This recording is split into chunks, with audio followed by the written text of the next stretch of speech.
Chapter 9. Morality of Struggle and Not Deadly Defeatism.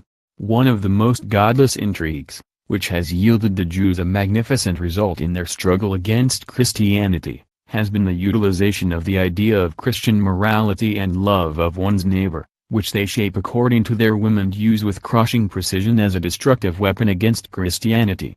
It appears incredible that such noble things as morality and Christian love of one's neighbor should be transformed under this disastrous influence into dangerous intrigues. But the Jews have attained this skilled and death-bringing transformation with such harmful results for Holy Church, that it is necessary to sound the alarm and to show the danger in all clarity, in order to prevent Christians from falling into this fatal deception. For a better understanding of this matter, one can resort to comparisons which, if a little crude, are nevertheless very clear. Let us assume that at a boxing match a boxer is forced at the decisive moments of the match to fight on with one hand bound, leaving him only the possibility of using one hand for striking his opponent, while the latter uses his two hands. What would be the result of such a fight? It would not be surprising if the unfortunate boxer whose one hand is bound were beaten in the fight. Well now, this is exactly what upon different occasions treacherous Jewry has been successful in achieving with the poor Christians, in that Christian charity and Christian morality were distorted and afterwards used to bind the Christians by hands and feet, in order in this manner to attain their defeat. Every time, therefore, when the Christians react with an attempt to defend themselves against the synagogue of Satan and to protect Holy Church or their country or to preserve the natural rights that they possess as persons, as family fathers, etc., the Jews and their aides, whenever the former are on the point of gaining the victory, of overthrowing and punishing them, always appeal to Christian neighborly love. They attempt to touch the believers' hearts with this appeal, so that they may give up the struggle or refrain from pushing to its conclusion the victory that they are on the point of winning. They also resort to such cunning in order to prevent appropriate punishment being laid upon them as criminals or as being responsible for a repelled attack. All this for the purpose of re-establishing, under protection of this armistice or of forgiveness which they receive by reason of a misuse of Christian neighborly love, the necessary power to begin anew the overwhelming, merciless, destructive and irremediable aggression, after whose victory one will be able to expect neither moral acts nor Jewish charity. In order to carry through their intentions of laying the Christians in chains and preventing them from defending themselves, the Israelites and their agents use wordplay and hair-splitting terminology. For example, they say, "If God pardons every sinner who repents of his sins before his death, why do you Christians not imitate your God and Lord?" They thus proceed from a true premise, from the Christian teaching of the forgiveness of sin, and then attempt to use it in hair-splitting form and to draw false conclusions from it. In this manner they conclude, for example, with reference to the said promise, that Christians are obligated to allow Jewish criminals who murder a king, the President of the Republic, or any Christians, to go unpunished.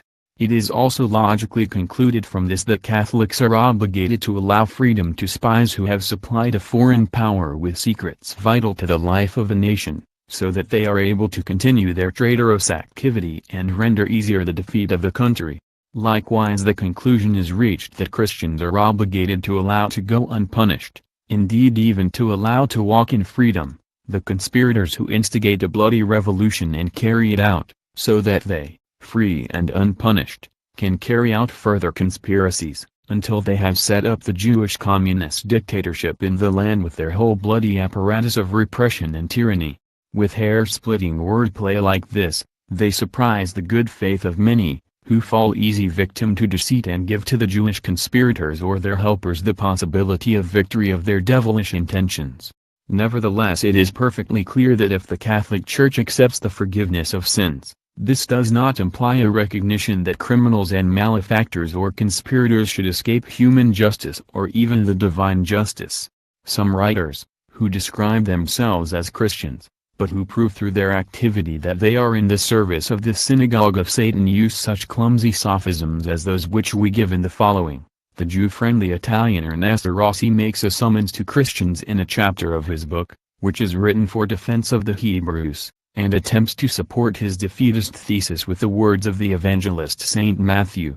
Then Peter neared and said to him, "Lord, how many times must I forgive my brother, who has sinned against me? Up to 7 times?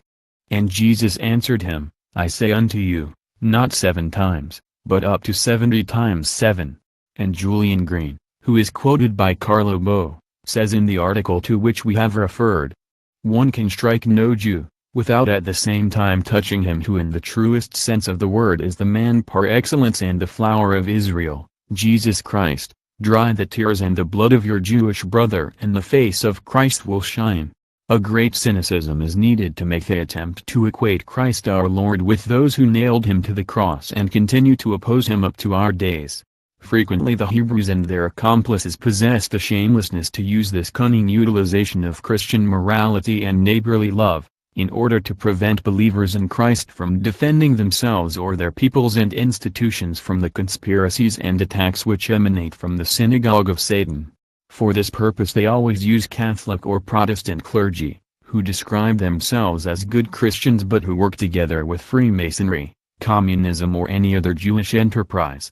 These kinds of clergy even go as far as to remind Christians of the Sermon on the Mount and other sermons of our Lord Jesus Christ about the forgiveness of sins or love for one's enemies in order to touch believers and even to spiritually exercise a pressure, by means of similar cunning, for the purpose of weakening or even crippling the struggle, which the latter have undertaken against the powers of evil. The activity of these clergy has frequently to great part been responsible for Freemasonic or communist triumphs. We can without doubt give the assurance that these godless intrigues largely allow the synagogue of Satan, at least hitherto, to alter the course of history in disastrous form for the forces of good and in favorable manner for the hosts of evil. Holy Church was able for 1,000 years long, up to the end of the 15th century, to overthrow the synagogue of Satan in all conflicts which it had to withstand year for year against the same. Christianity was then on the point of carrying off the final victory, which would have preserved Christianity from the Protestant schism, from the bloody religious wars, from the Freemasonic upheavals, in which streams of blood were shed, and from the even bloodier and more threatening communist revolutions. The court of the Inquisition, so slandered by Jewish propaganda, which was founded for the purpose of fighting and conquering Jewry as well as the underground movements which it used in the form of false teachings in order to divide Christianity and make it disunited, would have been able with the means at its disposal to attain a final victory for Holy Church, if the treacherous Jews had not been successful in preventing this by using deceit and malice, which we will investigate, particularly in the decisive moments of that struggle, and by employing sophisms about Christian charity, which the Jews never practice, in order to move the Christian, ecclesiastical and civil leading personages through sympathy, in order to obtain their protection from the watchful inquisitors and even the universal pardoning of the criminals. Instead of being thankful, Jewry used this forgiveness only in order to strengthen anew its forces in secret, in order afterwards to take up the struggle with new false doctrines again and again. Finally, at the beginning of the 16th century, the international Jews were successful in breaking the unity of Christianity and in opening the breach, through which they stormed to attack the Christian citadel with the disastrous consequences that we can all observe in the present. They therefore cunningly used the goodness of Christians and used the measures of forgiveness and the armistice which they had attained through cheating in every possible way, in order to alter the course of history in a favorable sense for the forces of Satan and his synagogue. Holy Church can measure the greatness of the catastrophe, if one bears in mind the millions and millions of souls who have been lost to Catholicism through the Protestant division, the Freemasonic upheavals and above all through the communist revolutions of our days. It is necessary to establish this characteristic coincidence. In those periods of history in which the leading Christian personages, civil or ecclesiastical, have most tolerated and protected the Jews, the synagogue of Satan has attained greater progress in its struggle against Holy Church and overwhelming victories. On the other hand, those other historical epochs, in which the popes, the ecumenical councils and the Catholic rulers had pursued an energetic and effective policy against Jewry, were victorious for Holy Church in its struggle against the Hebrews and against the false doctrines which these set up and broadcast. These victories were at times gained with force of arms and allowed millions of Christian souls to be saved. It is not our intention to criticize or to censure the leading religious and civil personages, because they committed political faults in good faith, by their granting protection to the enemy, which made possible eventually his triumph over Christianity. For what occurred in reality was that the Christians were subjected to the skillful deceits of the synagogue of Satan, by their being attracted by those fearful Jewish fables about which St. Paul talked. One must recall that Satan is the father of lies and master in the art of deceiving men. This art was inherited by his spiritual children, the modern Jews, of whom Christ our Lord said that they are children of the devil. It is not the suitable moment to criticize anyone, nor for useless lamenting about what others could have done and did not, but what is urgent is that we act with speed and energy before it is too late. It is urgent that we Catholics break off our sleep and awaken to the present reality. In Russia, with the introduction of the socialist dictatorship, thousands of archbishops, bishops, dignitaries and priests were thrown into dirty prisons, where they languished for years until their death. Many others were tortured and murdered in a cruel manner. Millions of Christians of all classes were subjected to indescribable tortures and thrown for years into dark and dirty prisons. Further, millions suffered a horrible annihilation through the merciless Jews, who do not forgive, but who destroy and enslave. These terrible dangers threaten the whole world in the same manner. Communism will be victorious over the entire planet, if we do not act together to prevent it, for God does not help those who do not help themselves. Then cardinals, archbishops, bishops, ministers, priests and monks are thrown for years long into dark prisons and interned, tortured and finally murdered in terrible concentration camps. As for example, in Russia, Communist China and all remaining lands, where the all-destroying avalanche of Jewish communism has triumphed. Karl Marx, Engels and Lenin, whose doctrines the communists follow, said it clearly in their works. The clergy of the different religions, but above all those of the Christian, must be exterminated. The bourgeois class must be destroyed and totally annihilated.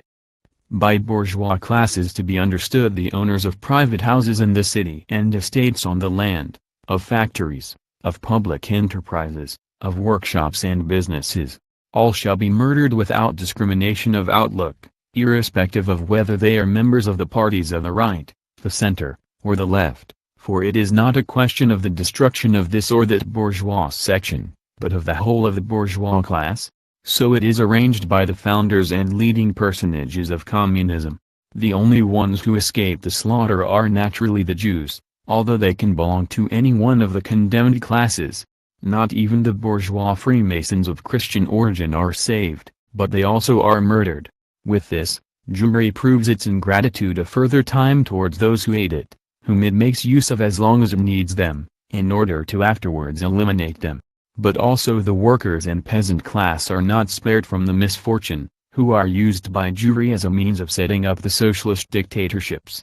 For the Russian and Chinese experiments have clearly shown that the social classes mentioned were not only enslaved in a cruel manner, but also decimated through the murder of millions of their members, who had committed the grave crime of protesting against the deceit to which they had fallen victim to their harm and against those who had promised them a paradise, but given them a hell. This is the frightful truth. It is useless that they attempt to conceal the same, to diminish its importance or even to deny it. The existence of members of this enemy fifth column, who have penetrated into the ranks of Christianity, we will elaborate in the fourth part of this work with palpable and irrefutable proofs. These false Catholics of the fifth column in service of the enemy attempt to make it believe that the danger does not exist, or at least to diminish its importance and its close imminence, which is a reality, in order to lull us all to sleep and to prevent us from effectively defending ourselves. When the skilled exploitation, ill-intentioned and sophistic, of charity and Christian morality, is added to the above, one can form an idea of the crushing aids which are at the disposal of the enemy, in order to disarm us and to prevent us from fighting against atheistic communism and the synagogue of Satan. One must not forget that Christian charity carries the obligation of protecting the good from the corruption of the bad, but not of protecting the bad and allowing them free rein, so that they can seduce, rob and enslave the good, at the same time as the powers of the good are chained hand and foot with a fake morality, so that the latter can be subjected to compulsion by the forces of Bolshevism. If we express ourselves completely and unconditionally for the declarations of their holinesses the popes and the power of their authoritative dignity, as well as hold to the ecumenical councils, it is clearly evident that every interpretation put forward concerning morality and Christian charity which results in facilitating the victory of the forces of evil over the powers of good, is false, for our Lord God created morality and charity in order to obtain the triumph of good over the bad, and not the converse. The words of the Lord, which are used in the 3rd chapter of this part of the work as heading, give account of how God in his struggle against the devil or against the Jews, who followed the path of the former, was energetic and not weak, strong and not defeatist. It is no use resorting to cunning appeals, as the members of the 5th column do who assert that Christ our Lord preached love of one's enemies and forgiveness, setting up an apparent and fallacious contradiction between what the Son of God says in the New Testament and what is commanded by God the Father in the Old Testament. The theologians know very well that these contradictions are not present, and that the love and forgiveness towards enemies, this sublime teaching of our divine Savior, refers to the enemies of a personal and private kind which arise at every moment in our social relations, not in fact to the evil-natured enemy, Satan, nor to the forces of evil that are led by him. Christ never preached either love or forgiveness for the devil and his works, but completely the opposite. When Jesus, like his eternal Father, attacked the forces of evil, they were both equally as unequivocal as energetic. One would attempt in vain to find a contradiction in the mode of action between the two. As far as concerns the Jews who denied their Messiah, they were described by Christ himself as the synagogue of Satan. Jesus treated them in an energetic and implacable manner in various passages of the Gospels, above all, according to the Apostle St. Matthew, when he expressed himself verbally. Chapter 8:11. And I say unto you, that many shall come from the east and west, and shall sit down with Abraham, and Isaac, and Jacob, in the kingdom of heaven. But the children of the kingdom, that is the Hebrews, shall be cast out into outer darkness, there shall be weeping and gnashing of teeth. Against the forces of evil Jesus was as strict as God the Father. There exists an agreement and harmony between the mode of action of both persons of the same God. Therefore our struggle against the forces of the devil must be energetic enough and effective enough to allow us to overthrow them. The Jews and the clergy who cooperate with them would like to see our behavior so weak and defeatist that it permits the triumph of the forces of hell, even if this were only temporary and involved the loss of millions of souls for Holy Church, just as occurs in the lands where, through our weakness and our lack of energetic activity, atheistic communism continues its conquests. L'Osservatore Romano quotes an important publication and says, the weekly journal Time mentions, in its issue of 6 March 1956, that in China, after 5 years of communist rule, 20 million persons have been murdered and a further 25 million thrown into concentration camps. To conclude, let us hold valid the authority of the great Church Fathers and the meaning that they gave to Christian charity. As our source we will use the history of the Catholic Church that was written by 3 Jesuit fathers, Lorca, Garcia Villoslada and Montalban. It cannot in any respect be suspected of anti-Judaism, for which reason we prefer to use it in this case, since it limits itself to following the unanimous current of the historical writers of Holy Church. In this connection the work says, quote, great figures of Christian charity in the East. In the midst of this very Christian climate, it is not surprising, that several figures distinguish themselves by their pure charity for the poor and needy, who on their side powerfully contributed to promote this same spirit. In the impossibility of recording them all, we select several of them, who distinguished themselves most of all in the 4th to the 7th centuries. Unquote. After the Jesuit fathers refer to Saint Basilius, they go on to describe the figure of the great Church Father, Saint John Chrysostom, and say, no less illustrious is Saint John Chrysostom as the great promoter of Christian charity. As an appendix the authors continue with their report of a succession of deeds, which represent Chrysostom as an example of Christian charity, and then refer to 2 other great Church Fathers, to Saint Ambrose, Bishop of Milan, and Saint Jerome. Of the first they assert among other things, great figures of charity in the West. St. Ambrose is always the model of a Catholic bishop. Therefore it is not remarkable that he is also the most perfect example of charity and charitable works. Additionally, the Jesuits go on to relate deeds that prove their assertion that St. Ambrose is in fact the most perfect example of Christian charity.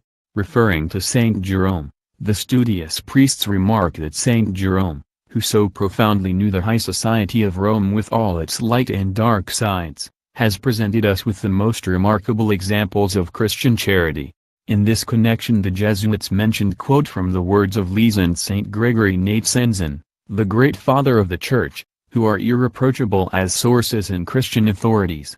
Now we will see what the classical Israelite historical writer Greets, whose works are regarded as completely trustworthy in Jewish circles, asserts concerning St. John Chrysostom, St. Ambrose and St. Jerome, who, as we have already seen, are regarded by Catholic historians as models of Christian charity and worthy of imitation.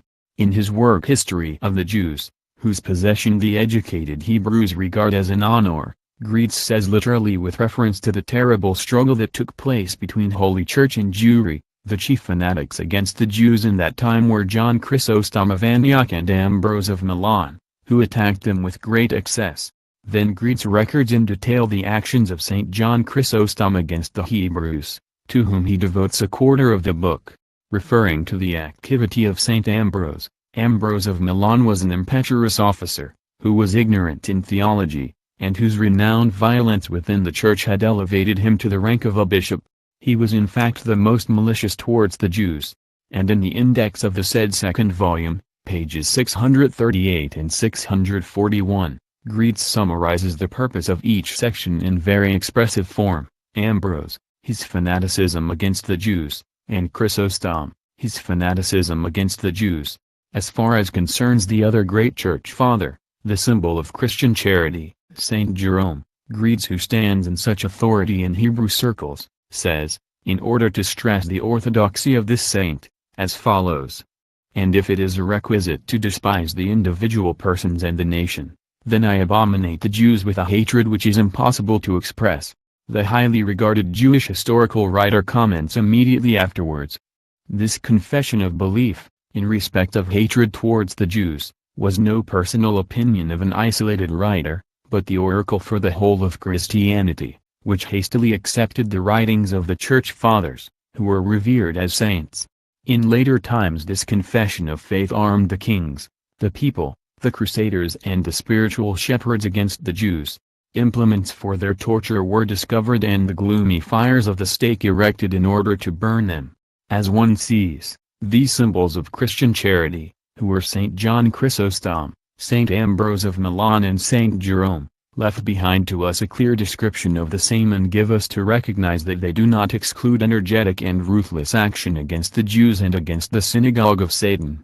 They transformed this struggle into a very important part of their holy life.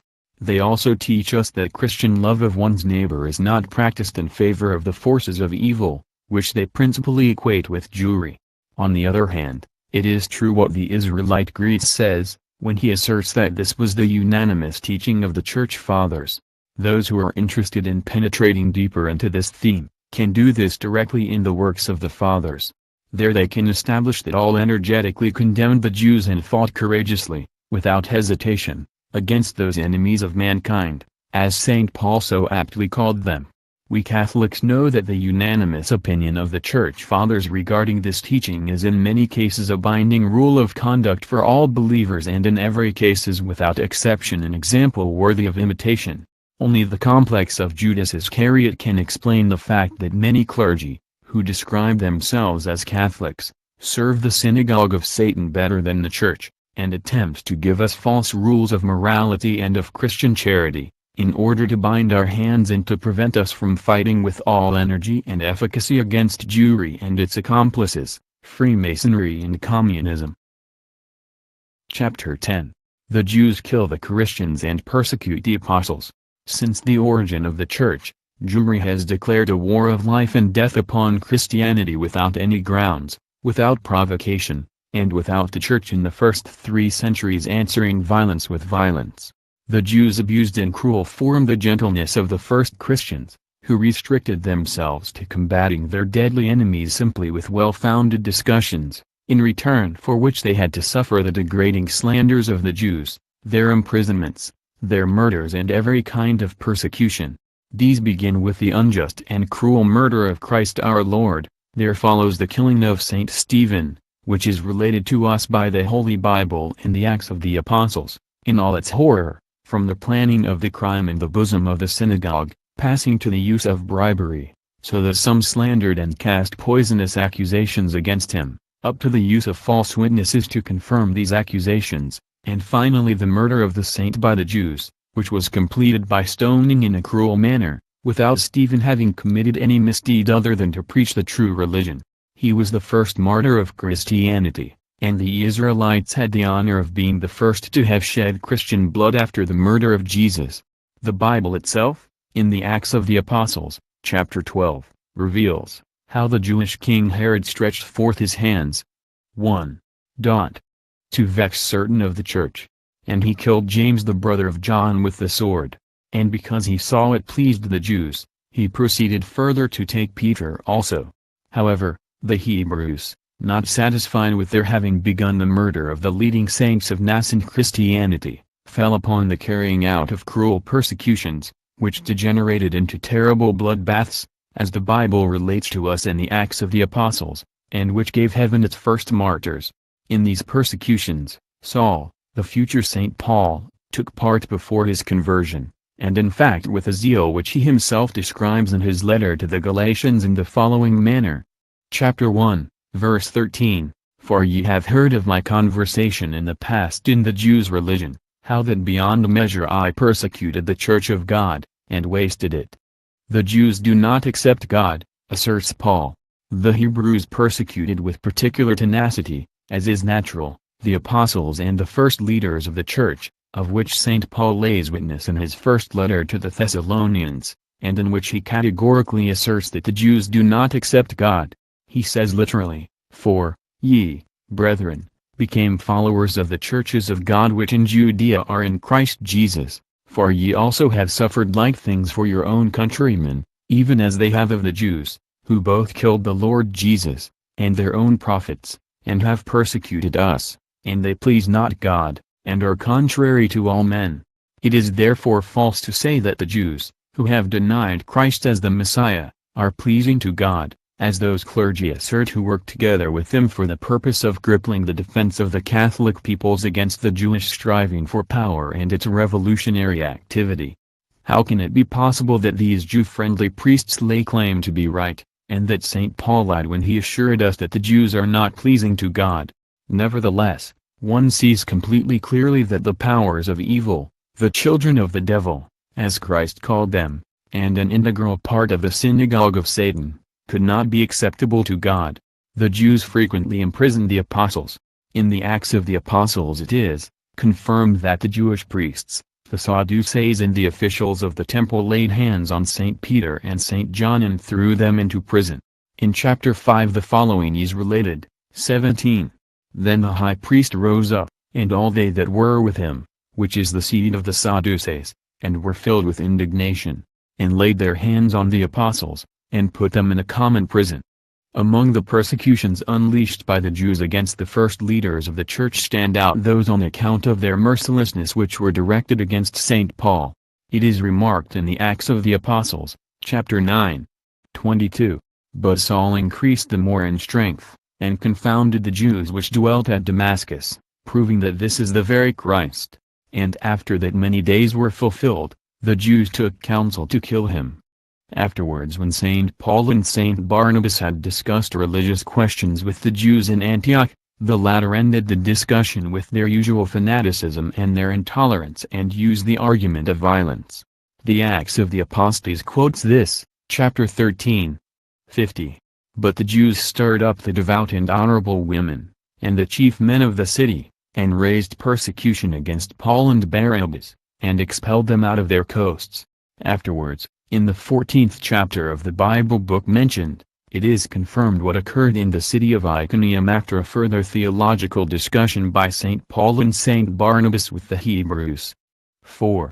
But the multitude of the city was divided, and part held with the Jews, and part with the apostles.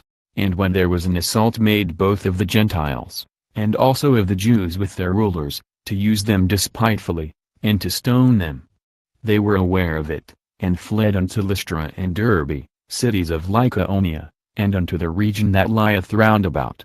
And there came thither certain Jews from Antioch and Iconium, who persuaded the people, and, having stoned Paul, drew him out of the city, supposing he had been dead. One thus sees that even in those days the division was very clear, on the one side the supporters of the apostles, that is the Christians, and on the other, the Jews. The New Testament of the Holy Bible already makes use in these books of the word Jews in order to describe the members of the ancient chosen people who murdered God's Son and fought against his church, for those who had converted to the faith of the Redeemer were not Jews, but Christians. The Jews, who in our days persecute the church still further and threaten to rule and enslave mankind, are in fact the descendants of these Jews, who are described by the New Testament as the worst enemies of Christ and his church. They have nothing in common spiritually with the old chosen people of biblical times. The chosen people was loved by God. However, the Jews who denied their Messiah, who murdered him and who fought against Christianity and continue to fight against it, and who stiff-neckedly grant support to their criminal organizations in our days, are, as St. Paul said, not acceptable to God. In chapter 17 of the aforementioned book of the New Testament, it is said that St. Paul and Silas came to Thessalonia, where there was a synagogue of the Jews. Quote, "But the Jews which believed not, moved with envy, took unto them certain lewd fellows of the baser sort, and gathered a company, and set all the city in an uproar, and assaulted the house of Jason, and sought to bring them out to the people. And when they found them not, they drew Jason and certain brethren unto the rulers of the city, crying, These that have turned the world upside down are come hither also, whom Jason hath received, and these all do contrary to the decrees of Caesar, saying that there is another king, one Jesus. And they troubled the people and the rulers of the city, when they heard these things. And when they had taken security of Jason, and of the other, they let them go." Unquote. The passages quoted of the Holy Scripture prove clearly that the Jews were the only enemies of nascent Christianity and that everywhere they not only directly persecuted the Christians, but attempted with slanders to stir up the Gentile peoples against them, and, what is still more weighty, the authorities of the Roman Empire. In the preceding passage of the Acts of the Apostles it is evident how they used slanders, in order with criminal intent to thrust the whole power of the then invincible Roman Empire against Holy Church, by their more or less accusing the Christians of recognizing another king in place of Caesar, an outrage which infuriated the Roman emperors and their collaborators to the extreme, for this form of treachery to Caesar invited immediate punishment of death upon them. Thus it is beyond doubt what the Israelites strove for, who for many years afterwards applied the whole poison of their slanders and intrigues. However, they were not successful in letting loose the Roman Empire against the Christians. Only on the basis of much pressure did they attain this with Nero. An attempt also took place to stir up the rulers of Rome against St. Paul, as the following passage of the New Testament proves. Chapter 18, 12. And when Gallio was the deputy of Achaia, the Jews made insurrection with one accord against Paul, and brought him to the judgment seat, saying, This fellow persuadeth man to worship God contrary to the law. And when Paul was now about to open his mouth, Gallio said unto the Jews, If it were a matter of wrong or wicked lewdness, ye Jews, reason would that I should bear with you. But if it be a question of words and names, and of your law, look ye to it, for I will be no judge of such matters. And he drove them from the judgment seat. Then all the Greeks took Sosthenes, the chief ruler of the synagogue, and beat him before the judgment seat. And Gallio cared for none of those things. This passage of the Holy Bible allows us to recognize, on the one side the religious tolerance of the Roman authorities and the absolute lack of interest in attacking Christians. On the other side it was the Hebrews who constantly sought for means in order to repeatedly unleash, even if unsuccessfully, the rulers of the Roman Empire against the Christians. In conclusion, when such an infamous attempt had failed, the Jews as madmen ended the affair with a general and furious free fight. Here Sosthenes, the superintendent of the synagogue, became the unlucky object of Hebrew rage and madness. Naturally, we cannot doubt the truthfulness of these facts, for it is a matter of a literal passage from the New Testament.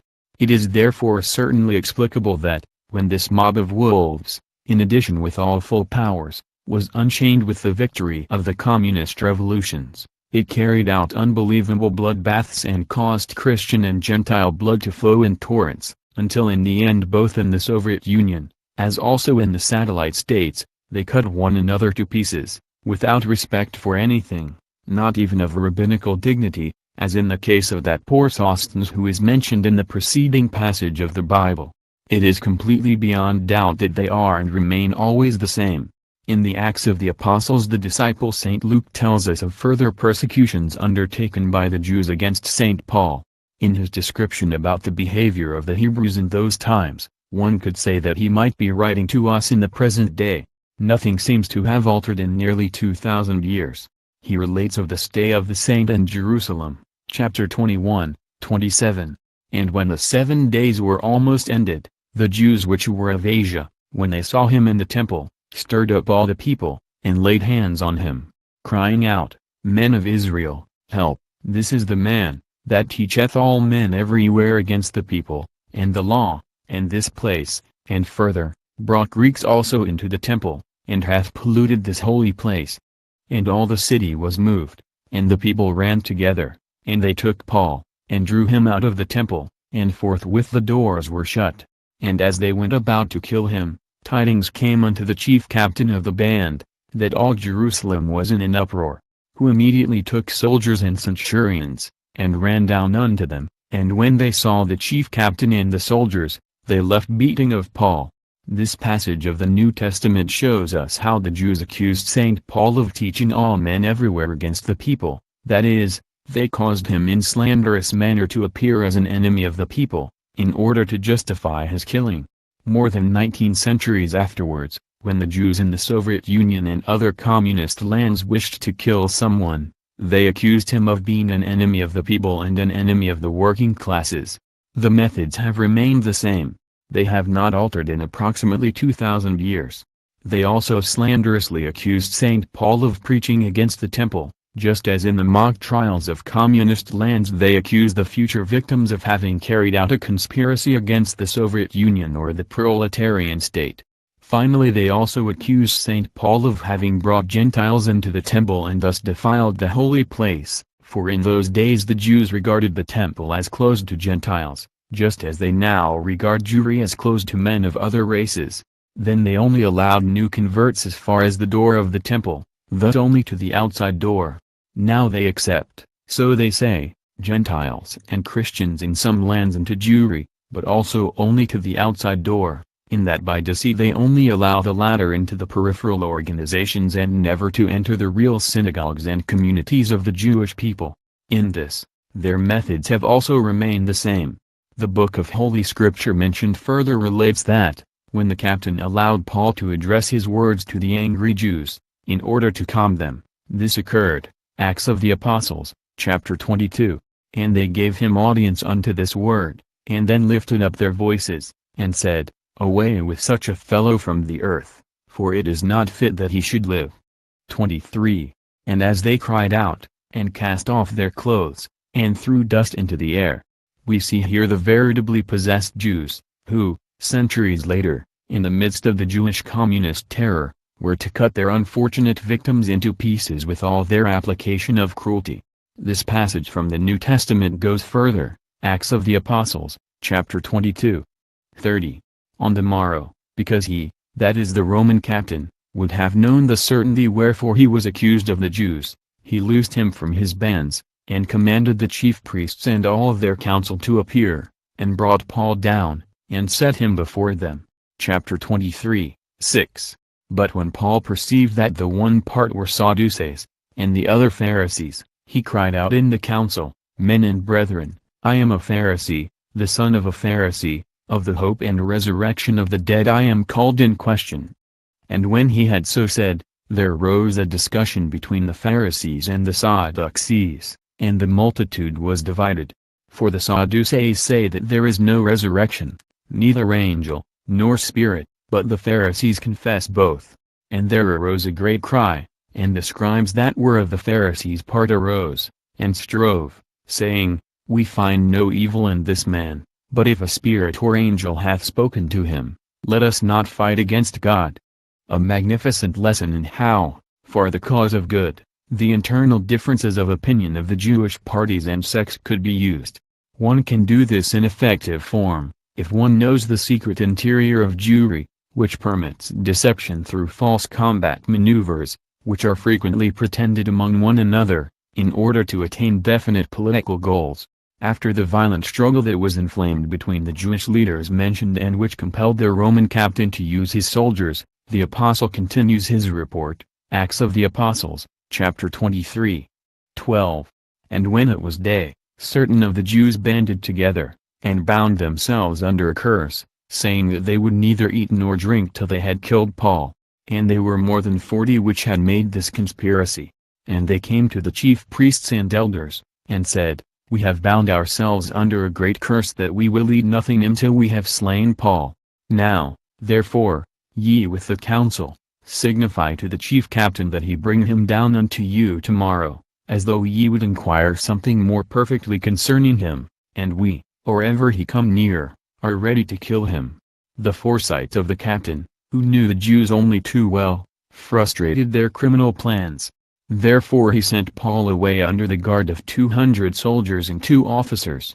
Verse 25 explains that the Roman captain did this because he feared that the Jews could snatch away Paul with force and kill him. Also he feared that afterwards they would slander him by saying that he had accepted their money.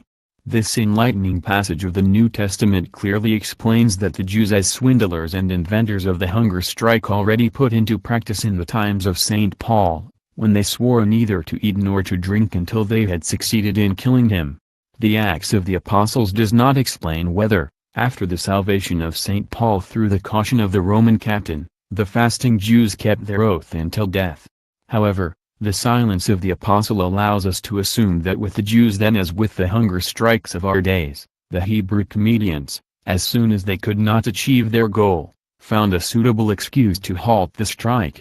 On the other side, one sees that, even in those distant times, they applied the system of murdering a prisoner on the road, when the latter was brought from one place to another. One further observes that even the Romans had anxiety before the slanders of the Jews, whom they doubtless knew as masters of this disastrous art. In order to gain knowledge of the wicked activity of Jewry and its mode of action, one scarcely needs to read the famed protocols of the elders of Zion. The teachings of the Holy Bible as well as other reliable and undisputed documents suffice, which often originated from the most unhoped-for Hebrew sources. After St. Paul was led before the deputy governor, the Acts of the Apostles continues in chapter 25. Quote, 2. Then the high priest and the chief of the Jews informed him against Paul, and besought him, and desired favor against him, that he would send for him to Jerusalem, laying wait on the way to kill him. But Festus answered, that Paul should be kept at Caesarea, and that he himself would depart shortly thither. Let them therefore, said he, which are able, go down with me, and accuse this man, if there be any wickedness in him. And when he was come, the Jews which came down from Jerusalem stood round about, and laid many and grievous complaints against Paul, which they could not prove. While he answered for himself, neither against the law of the Jews, neither against the temple, nor yet against Caesar, have I offended anything at all. Unquote. In order to understand this terrible tragedy, one must bear in mind that St. Paul was a devout man and illuminated by the grace of God, to such an extent that he is worthy of being regarded as one of the greatest saints of Christianity. Nevertheless, the Jews, with their natural falsity and their insane tenacity, fell into a fury with him in the manner described in the preceding passages of the Holy Bible. The problem was sharpened still more as a result that not only the Jews from Palestine, but also those from the most different parts of the world, exposed their murderous and godless instincts, and that not only the sect of the Pharisees but also the Sadducees, who were opponents of the former. It was not individuals, isolated and without representation, who oozed such maliciousness, but the high priests, the scribes, the leading personages and most illustrious men of Israel, all cut from the same cloth. The passages of the New Testament teach us to recognize the danger that modern Jewry represents for mankind, whose infamy exceeds the boundaries of everything which other peoples could possibly imagine. Therefore the popes and councils repeatedly called them perfidious Jews, which words, together with other eloquent expressions, figure in the liturgy and the rites of Holy Church, and which the Israelites would like to see removed completely and utterly, in order to thrust us Catholics into still greater uncertainty about the monstrous perversity of our thousand-year-old enemies, and in order to compel us all the easier by their using their deceitful maneuvers and usual surprise blows. The most significant thing is that, in the description of the falsity of this generation of vipers, as Christ our Lord called them, the New Testament of the Holy Bible coincides perfectly with the writings that were composed hundreds of years later by the Church Fathers, with the ideas that are contained in the Quran of Muhammad, with the prescriptions of different church councils, with the trials of the Holy Inquisition, and with the opinion of Martin Luther, as well as with the accusations that have been made in different countries by savants of the problem, and in fact by Catholics, Protestants, Russian Orthodox, Mohammedans, and even by unbelievers like Voltaire and Rosenberg. All these have, without previous agreement, agreed during the last 1,000 years to denounce the high degree of falsity and malice among the Jews. This proves that unfortunately this wickedness and falsity, very dangerous for the remaining peoples, correspond to a confirmed and undisputed reality. The Apostle Matthew spread the word of God far and wide, at first in Macedonia and afterwards in Judea, and converted many to belief in Jesus Christ through his sermons and his miracles. It is said that the Jews could not suffer this, therefore they laid hands upon him, stoned him to the point of almost killing him, and finally he was decapitated on the 24th February. Chapter 11. The Roman persecutions were called forth by the Jews. We have already studied, in the preceding chapter, the various attempts that the Jews made in order to incite the Roman authorities against St. Paul. They accused him of being against Caesar and recognizing another king in his place, by which they meant Jesus. Concerning these intrigues and slanders, an undisputed document, that is the New Testament of the Holy Bible, provides us with knowledge. These attempts to incite the might of the Roman Empire against nascent Christianity followed frequently upon one another, even if for some time without success. It is a historically proven fact that the Romans in religious matters were tolerant and also in no way hostilely disposed towards the Christians, as is proved by the conduct of Pilate in the case of Jesus and the favorable interventions of the imperial authorities in the persecutions unleashed by the Jews against St. Paul and the first Christians. The following fact is very revealing and is recorded by Tertullian and Orosius, who remark that, before the Hebrew attempts at persecution arose against Christians, the Emperor Tiberius had a law published that threatened with death those who accused Christians. In the 9th year of his government, Claudius commanded all Jews to leave Rome because, according to the evidence of Flavius Josephus, they had caused Agrippina, his wife, to take on Jewish customs, or also, as Suetonius writes, because frequent upheavals gave the impetus to the persecutions of Christians. One sees that the pagan Emperor Claudius was tolerant in the extreme towards Christians. When he became tired of the mutinies that the Jews caused, he expelled them from the city of Rome. The Acts of the Apostles also report this expulsion. One sees here the Jewish tendency to cause their influence to rise up to the steps of the throne, by their controlling the empress in order to exert influence on the emperor. In so doing, they held to the completely distorted teachings of the biblical book of Esther, giving this an ambitious interpretation. Esther, a Jewess, was successful in transforming herself into the queen of Persia and in exercising a decisive influence on the king, in order to destroy the enemies of the Israelites.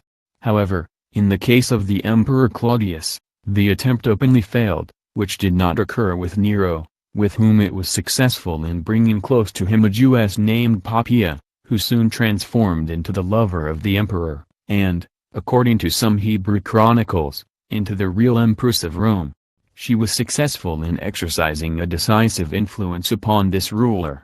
Tertullian, one of the Church Fathers, says in his work Scor Pius, The synagogues are the places from whence the persecutions against Christians emanate. And in his book Ad Nationis, the same Tertullian writes, "From the Jews come the slanders against the Christians." During the rule of Nero, tolerance at first reigned towards the Christians. However, the emperor finally gave way to the persistent intrigues of his Jewish lover Poppea, who is described as the originator of the idea of laying the blame for setting fire to the city of Rome upon the Christians, based on which the first cruel persecution of Christians that was carried out by the Roman Empire was justified.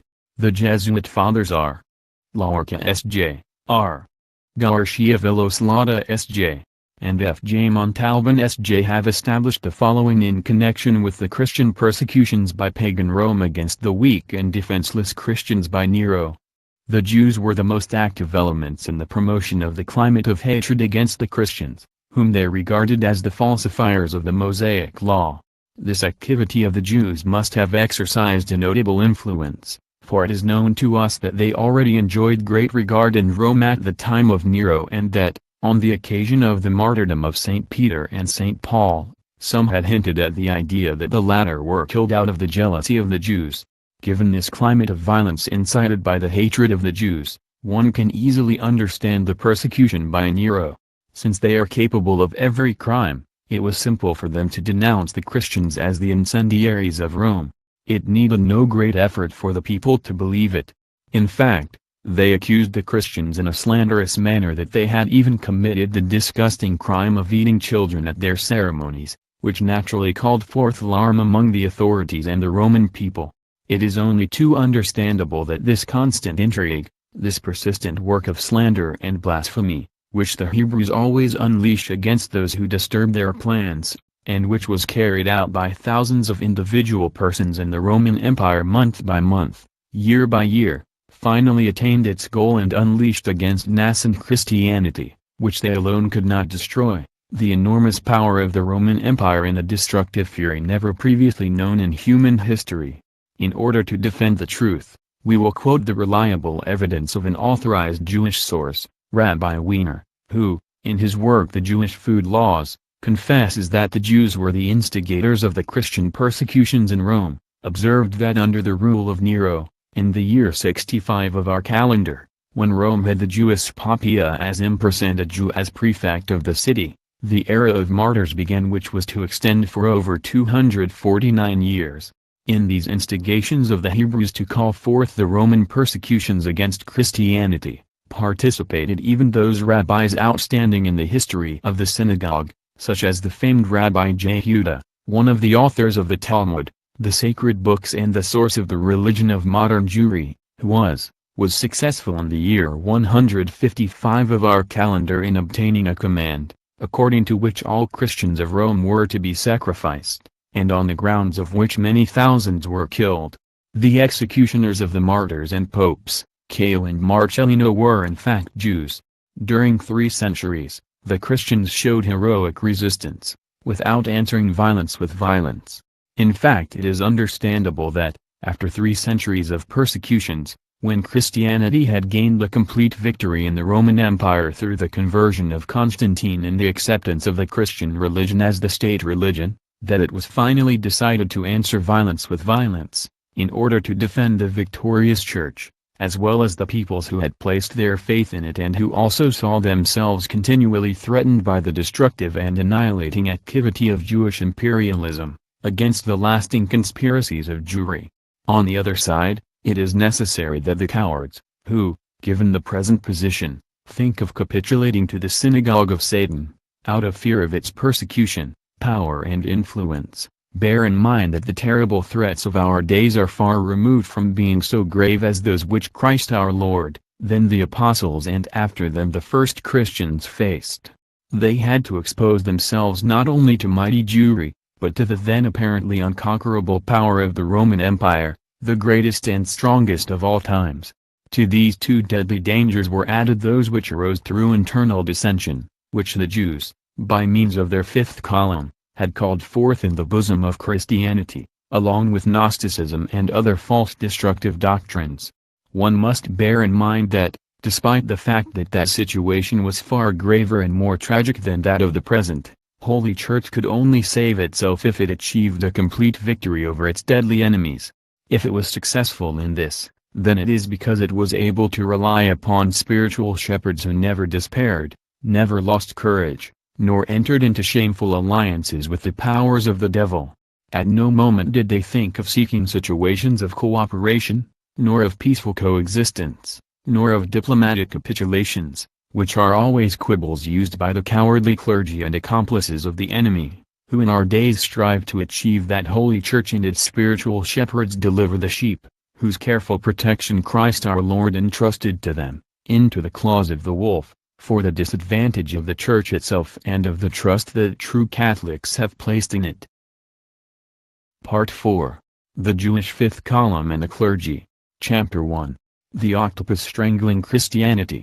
The Freemasonic Jacobin Revolution was successful in ruining the whole of Christianity, according to the same method that now triumphs in overwhelming form in the Jewish Communist Revolution, for the Holy Catholic Church and the whole of Christianity have only been able to fight against the arms of this octopus, the Communist Party, revolutionary groups and in a few cases, as in Spain, Freemasonry, although its powerful head has remained untouched.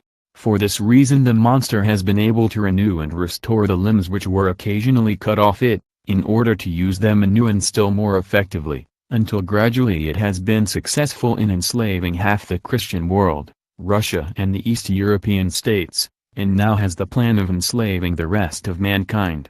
The lasting victory of the Jewish Freemasonic and Jewish Communist revolutions since the end of the 18th century up to our days is also to be attributed to the fact that neither the Holy Catholic Church nor the separated churches have fought effectively against the Jewish Fifth Column, which has smuggled itself into their bosom. This Fifth Column is formed by the descendants of the Jews, who in earlier centuries were converted to Christianity and seemingly held in enthusiastic manner to the religion of Christ, while in secret they preserved their Jewish belief and carried out clandestinely the Jewish rites and ceremonies. For this purpose they organized themselves into communities and secret synagogues, which were active centuries long in secret. These apparent Christians, but secret Jews, began centuries ago to infiltrate into Christian society, in order to attempt to control it from within. For this reason they sowed false doctrines and differences of opinion and even attempted to gain control of the clergy in the different churches of Christ.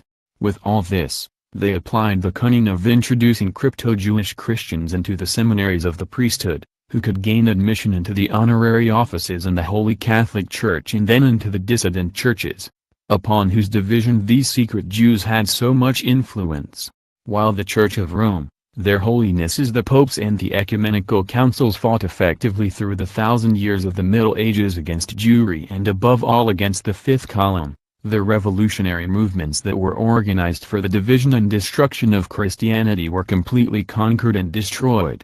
So it occurred from Constantine until the end of the 15th century. Unfortunately afterwards Holy Church, for reasons which we will study later, could no longer attack in an effective manner the Fifth Column, which was formed by secret Jews who had been smuggled in as believers, as priests and even as dignitaries. Then the power of the Jewish revolutionary movement became ever stronger, until, at the end of the 18th century, it took on the character of an irresistible avalanche. In the 20th century, when Jewish cunning had reached its uttermost limits of causing Catholics to forget the gigantic struggle of several centuries, which had taken place between Catholicism and Jewry, the latter attained its greatest progress in its plans for the control of the world, for it has already been successful in enslaving a third of mankind under the Jewish communist dictatorship.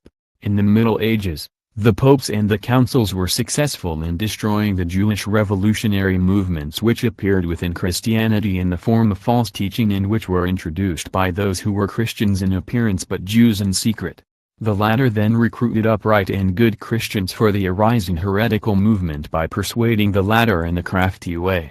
The secret Jews organized and controlled in secret manner the movements, which were the creative and driving force of wicked false teachings, such as those of the Iconoclasts, the Cathars, the Patarines, the Albigensians, the Hussites, the Alumbrados and others. The work of these Jews smuggled as a fifth column into the bosom of the Church of Christ was made easier through their hypocritical conversion to Christianity or that of their forefathers. In addition, they laid aside their Jewish surnames and took on very Christian names, which were embellished with the surnames of their godfathers. Thus they were successful in mixing with Christian society and taking possession of the names of the leading families of France, Italy, England, Spain, Portugal, Germany, Poland and the other lands of Christian Europe. With this system, they were successful in penetrating into the bosom of Christianity itself, in order to conquer it from within and to destroy the core of the religious, political and economic institutions. The network of secret Jews existing in medieval Europe passed on in secret manner the Jewish belief from fathers to children, even if all openly led a Christian life and filled their houses with crucifixes and images of Catholic saints. In general they observed Christianity in an ostentatious manner and appeared most devout, in order not to arouse any suspicion. Naturally this Jewish system of converting themselves in hypocritical manner to Christianity, in order to take the Christian citadel and to make easier the loss of its unity, was finally discovered by Holy Church to the corresponding scandal and alarm of the Holy Fathers, the ecumenical, the provincial councils and those clergy steadfast in their faith. However, what called forth most scandal was the fact that these secret Jews introduced their sons into the established clergy and monasteries, and in fact to such good effect that many of them attained the dignity of canon, bishop, archbishop and even cardinal. The ecumenical and provincial councils of the Middle Ages combated Jewry violently as well as the Jewish fifth column which had penetrated into the ranks of the Catholic clergy. There thus remains a copious set of canonical legislation, which was provided for the purpose of obviating the cunning of the enemy. In order to combat not only the tentacles of the octopus, which the heretical revolutions in the Middle Ages represented, but the head itself, the Holy Catholic Church resorted to different methods, amongst which the Holy Office of the Inquisition, so slandered by Jewish propaganda, stands out on account of its importance. This organization was intended to eliminate the false doctrines and to give the death blow to the secret power of Jewry, which directed and stirred up the same. Thanks to the Inquisition, Holy Church was able to overthrow Jewry and for several centuries to hold up the catastrophe that now hovers threateningly over mankind, for several of the so-called false doctrines were already revolutionary movements of the same kind of scope and pretensions as those of recent times, and they not only fought to destroy the Church of Rome, but also to destroy all princes and to destroy the existing social order in favor of Jewry, which was the concealed director of those earlier heretical movements and later of the Freemasonic Jacobin and Jewish communist ones of the present time. Those Catholic clergy who are horrified at mention of the word Inquisition because they are influenced by the age-old propaganda of international Jewry and above all by the Jewish fifth column introduced into their ranks, should understand that, if so many popes and councils, whether ecumenical or provincial, defended for 600 years first the papal European Inquisition and later the Spanish and Portuguese Inquisition, there must have been well-founded motives for this. Catholics, who are shocked and horrified when they hear talk of the Inquisition court, do not recognize the facts that have just been mentioned above and whose truthfulness will be proved in later chapters, with credible verification and indisputable sources. Chapter 2. The Origin of the Fifth Column. In order to prove some of the facts that were mentioned in the preceding chapter, we fall back upon the evidence of that contemporary Jewish historian who is very authoritative in his material, the careful and painstakingly exact Cecil Roth. The latter is rightly recognized in Israelite circles as the most outstanding contemporary Jewish historical writer, above all on the subject of crypto-Jewry. In his celebrated work History of the Marranos, Cecil Roth provides some very interesting details about how the Jews, thanks to their apparent but false conversions, entered Christianity and publicly acted as Christians, but all the while secretly held to their Jewish religion. He also shows us how this secret belief was passed on by parents to children, cloaked with the appearance of an outward Christian militancy. In his History of the Marranos, published by Editorial Israel of Buenos Aires, 1946, Jewish year 5706, he says, Introduction, The Early Life of Crypto-Jewry. Crypto-Jewry is in its various forms just as old as the Jews themselves. At the time of Greek rule in Palestine, those weak of character attempted to conceal their origin, in order to avoid arousing derision at athletic exercises. Likewise under Roman discipline the evasions increased so as to avoid payment of the special Jewish tax, the Fiscus Judaicus, which was introduced after the fall of Jerusalem. The historian Suetonius gives a lively report of the indignities that were exercised upon a 90-year-old man to establish whether he was a Jew or not. Official Jewish conduct, as this finds expression in the judgments by the rabbis, could not be clearer. A man can and should save his life, if it is in danger, by every means, excepting murder, incest and idolatry. This maxim came into use in those cases in which a public abandonment of faith was required. The simple secrecy of Jewry, on the other hand, was something very different.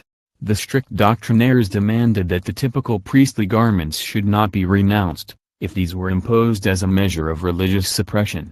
Such a rigid fidelity to principles could not be demanded of all people. The traditional Jewish law makes exceptions for cases where, as a result of legal compulsion, it is impossible to keep the commandments. Once, when the whole of Jewry is living through hard times, see Toskmat.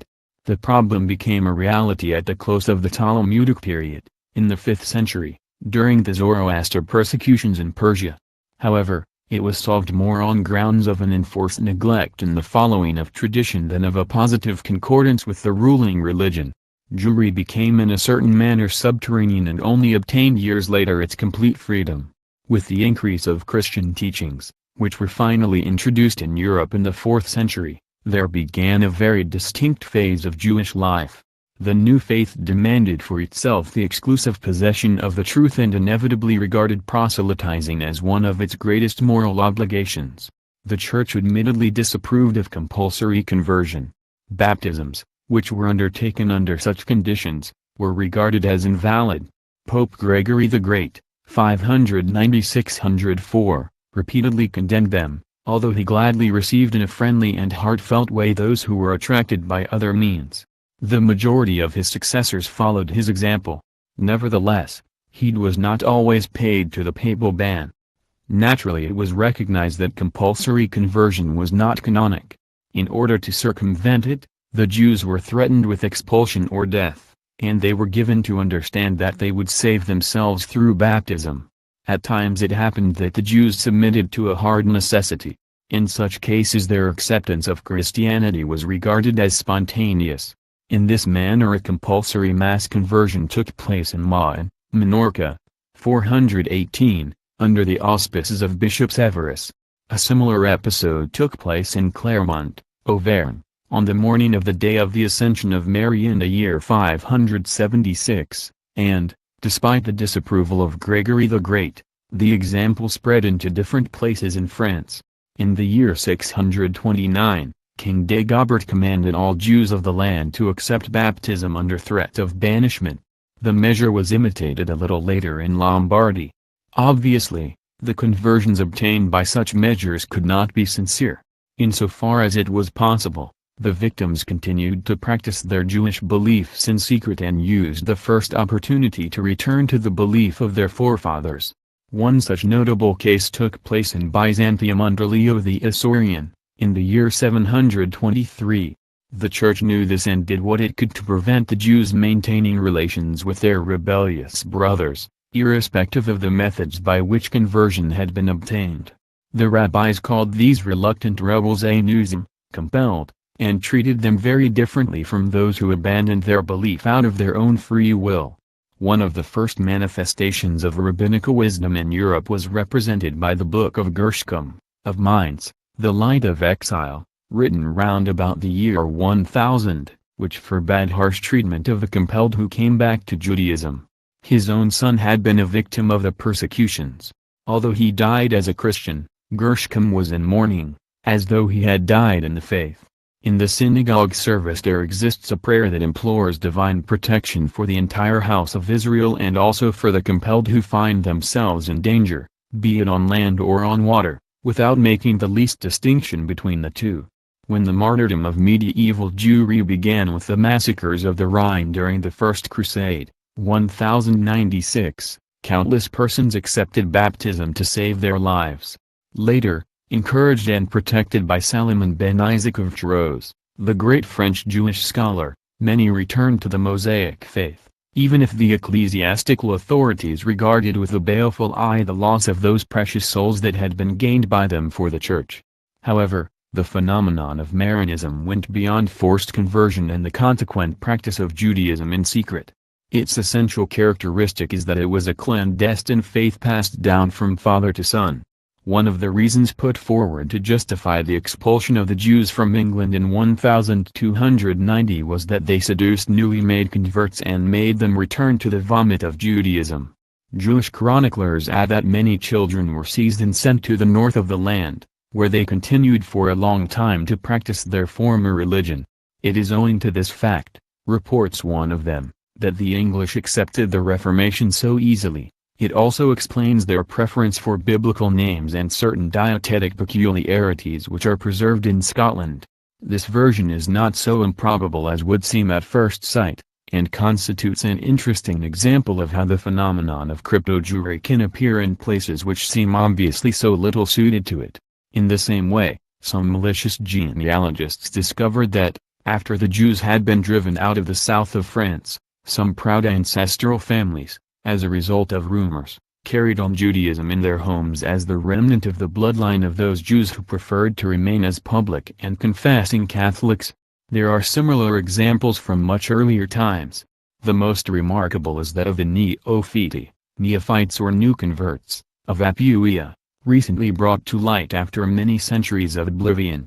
Towards the end of the 13th century, the Angevines, who ruled in Naples, induced a general conversion of Jews in their lands, located in the neighborhood of the city of Trani, under the name of Neophyte. The proselytes continued to live for 3 centuries as crypto-Jews.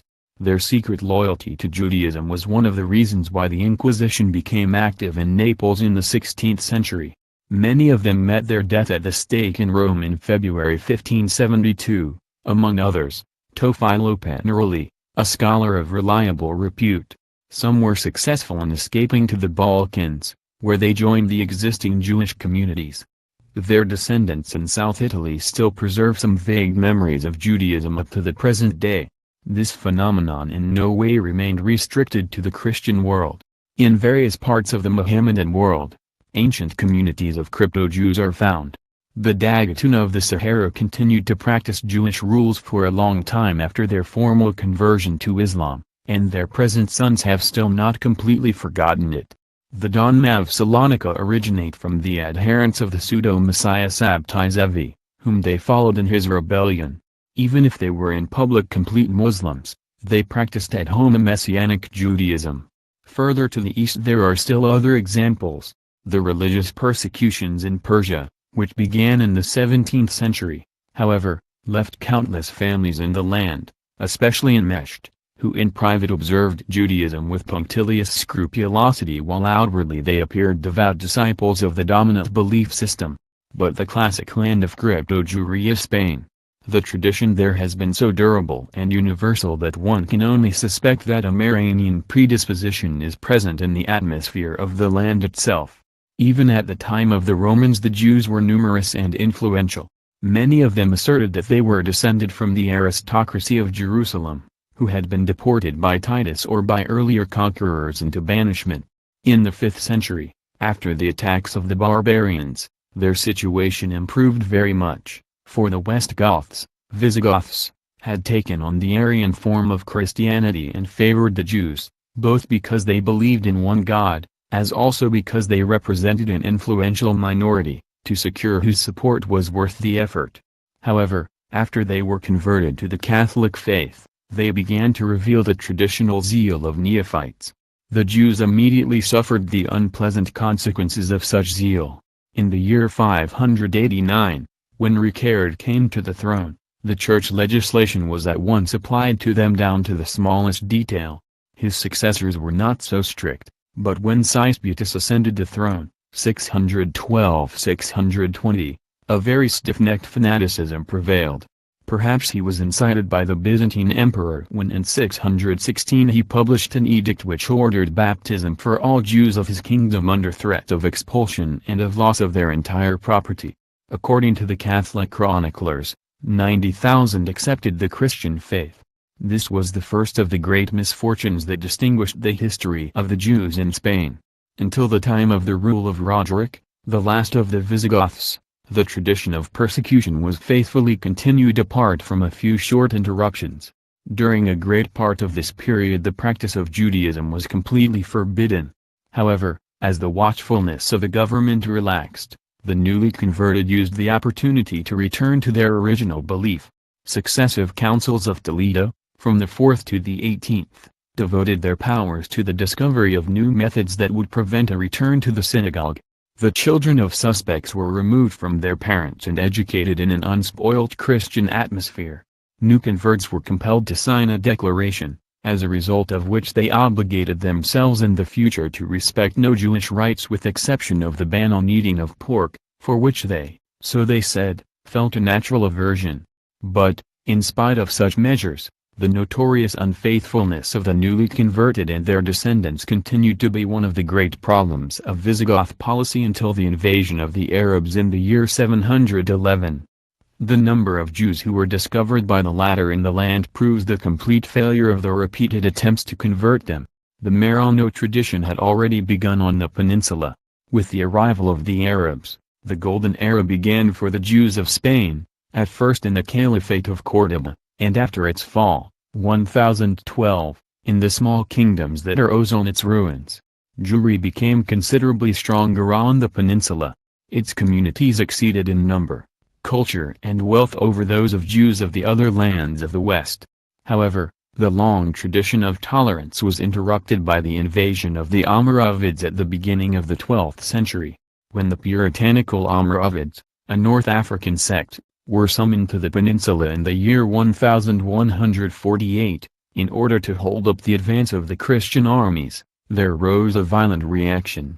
The new rulers introduced intolerance into Spain, which they had already shown in Africa.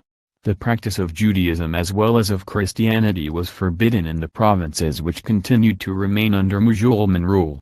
Upon this the greater part of the Jews fled into the Christian kingdoms of the north. In that time began the hegemony of the communities of Christian Spain. The minority, who could not flee and saved themselves from decapitation or sale as slaves, followed the example that their brothers in North Africa had given in earlier years, and took on the religion of Islam. In their deepest innermost heart they nevertheless remained always true to the belief of the ancients. In a new way one came to know on the peninsula the phenomenon of the dishonest proselytes who paid lip service to the ruling religion and within their houses kept to the Jewish traditions. Their unfaithfulness was evident. So much for the complete text of the Jewish historian quoted, Cecil Roth, who proves 1. That crypto-Judaism or concealed Judaism is in its different forms as old as the Jews themselves, and that the Jews even in the times of pagan antiquity already used cunning to conceal their real nature as such, so as to appear as ordinary members of the pagan people in whose region they lived. 2. That in the 5th century of the Christian era, during the persecutions in Zoroastrian Persia, Jewry went to a certain extent underground. 3. That with the period of flowering of Christian teaching in the 4th century a new phase began in Jewish life, in that the latter claimed for itself the new faith and exclusive possession of the truth, inevitably regarding proselytism as one of its greatest moral obligations. Although the Christian Church condemned the compulsory conversions or those attained with force and attempted to protect the Jews against these, it nevertheless accepted that they should be subjected to difficulties and pressure, so as to make them more inclined to conversion. In this case they were judged as acting from their own impulse.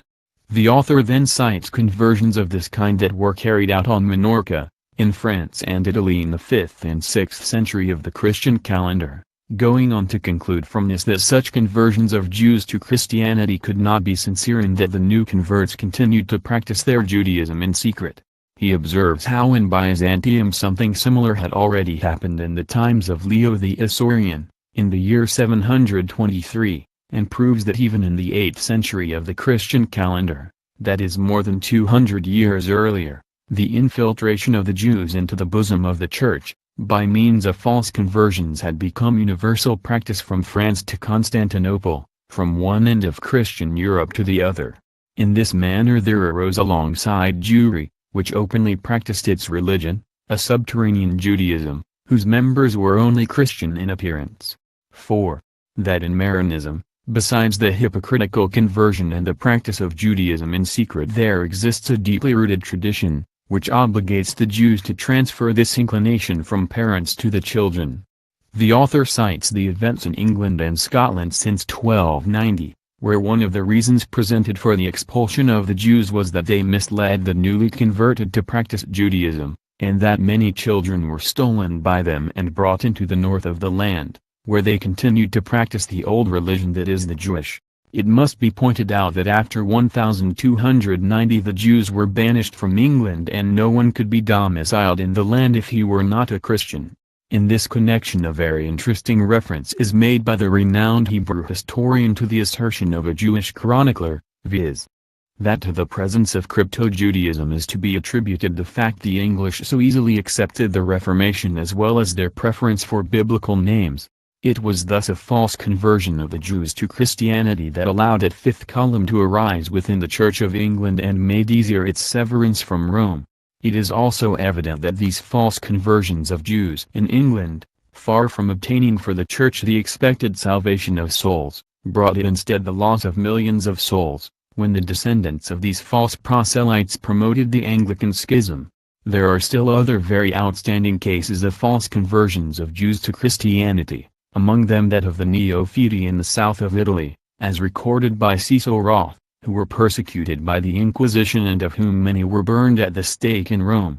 It is important to mention the fact that the Inquisition which functioned in Rome was, of course, the Holy Papal Inquisition, whose serviceable activity was successful in the Middle Ages in holding up the progress of the apocalyptic beast of the Antichrist for 300 years. 5. That the phenomenon of crypto-Judaism was not merely confined to the Christian world. One still finds in different parts of the Musulman world, communities of crypto-Jews, as Cecil Roth observes, who records several examples of Jewish communities in which the Hebrews, who outwardly were Musulman, are in secret still Jews. This means that the Jews have also introduced a fifth column into the bosom of the Islamic religion. This fact perhaps explains the many divisions and the uproar which has occurred in the world of Muhammad. Chapter 3. The fifth column in action. The renowned Jewish writer Cecil Roth explains, as we have already seen earlier, that crypto-Judaism, that is the conduct of Hebrews who conceal their identity as such by covering themselves with the mask of other religions or nationalities, is as old as Judaism itself.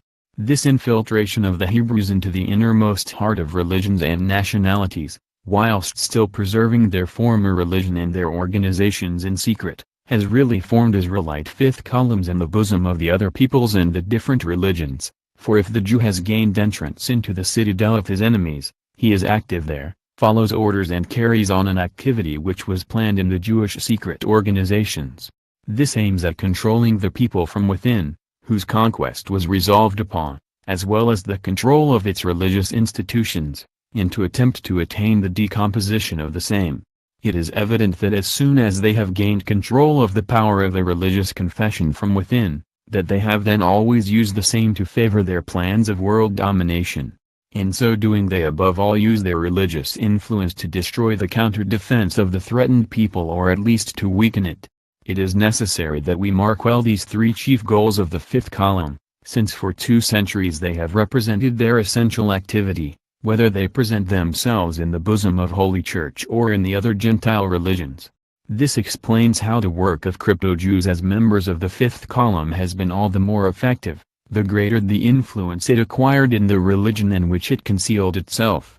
Therefore one of the most important activities of the crypto-Jews has been that of smuggling themselves into the ranks of the clergy itself, in order to ascend the ecclesiastical hierarchy of the Christian Church or of a Gentile religion which they control, reform or wish to destroy. An activity of primary importance also consists for them in creating worldly saints, who in this realm can control the masses of the faithful with a definite political goal, which is useful for the synagogue of Satan, In the plan of playing along with and of mutual aid with the religious personages who belong to the fifth column and who work for the same purpose, the religious leaders always receive a valuable and frequently decisive aid in the face of spiritual authority, with which it was successful for these religious, crypto-Jewish personages to first of all provide themselves. In this manner the priests and church dignitaries, with aid of the political and religious leaders, can disintegrate the real defenders of religion and of the threatened peoples by their weakening or even destroying the defense of both, and promote the victory of Jewish imperialism and its revolutionary undertaking.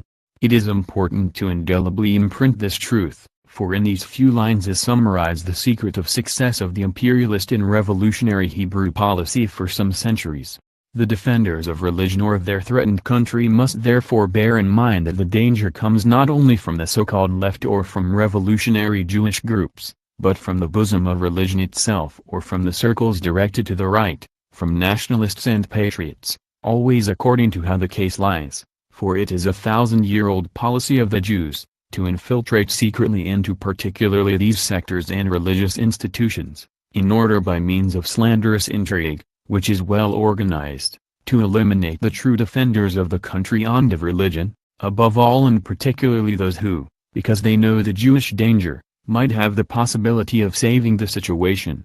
With these methods they eliminate the latter and replace them with false apostles, who cause the failure of the defense of religion or of the country and make possible the triumph of the enemies of mankind, as St. Paul so strikingly called the Jews. In all this the great secret of the Jewish triumphs, especially in the last 500 years, has taken root.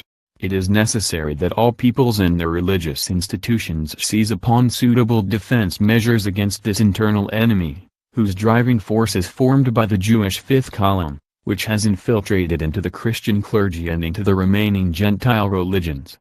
If Cecil Roth, the Flavius Josephus of our days, assures us that almost the entirety of all conversions of Jews to Christianity were pretended, we can ask ourselves if it is possible to believe that the said Jesus Christ, our Lord, who attempted to convert them, could be deceived.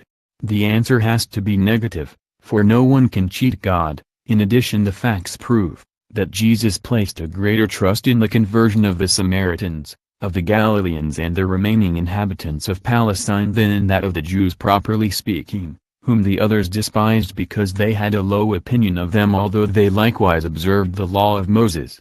In fact, Jesus did not trust in the honesty of Jewish conversions, for he knew them better than anyone else, as the following passage of the Gospel according to St. John proves. Chapter 2, 23. Now when he was in Jerusalem at the Passover, in the feast day, many believed in his name, when they saw the miracles that he did. But Jesus did not commit himself unto them, because he knew them all.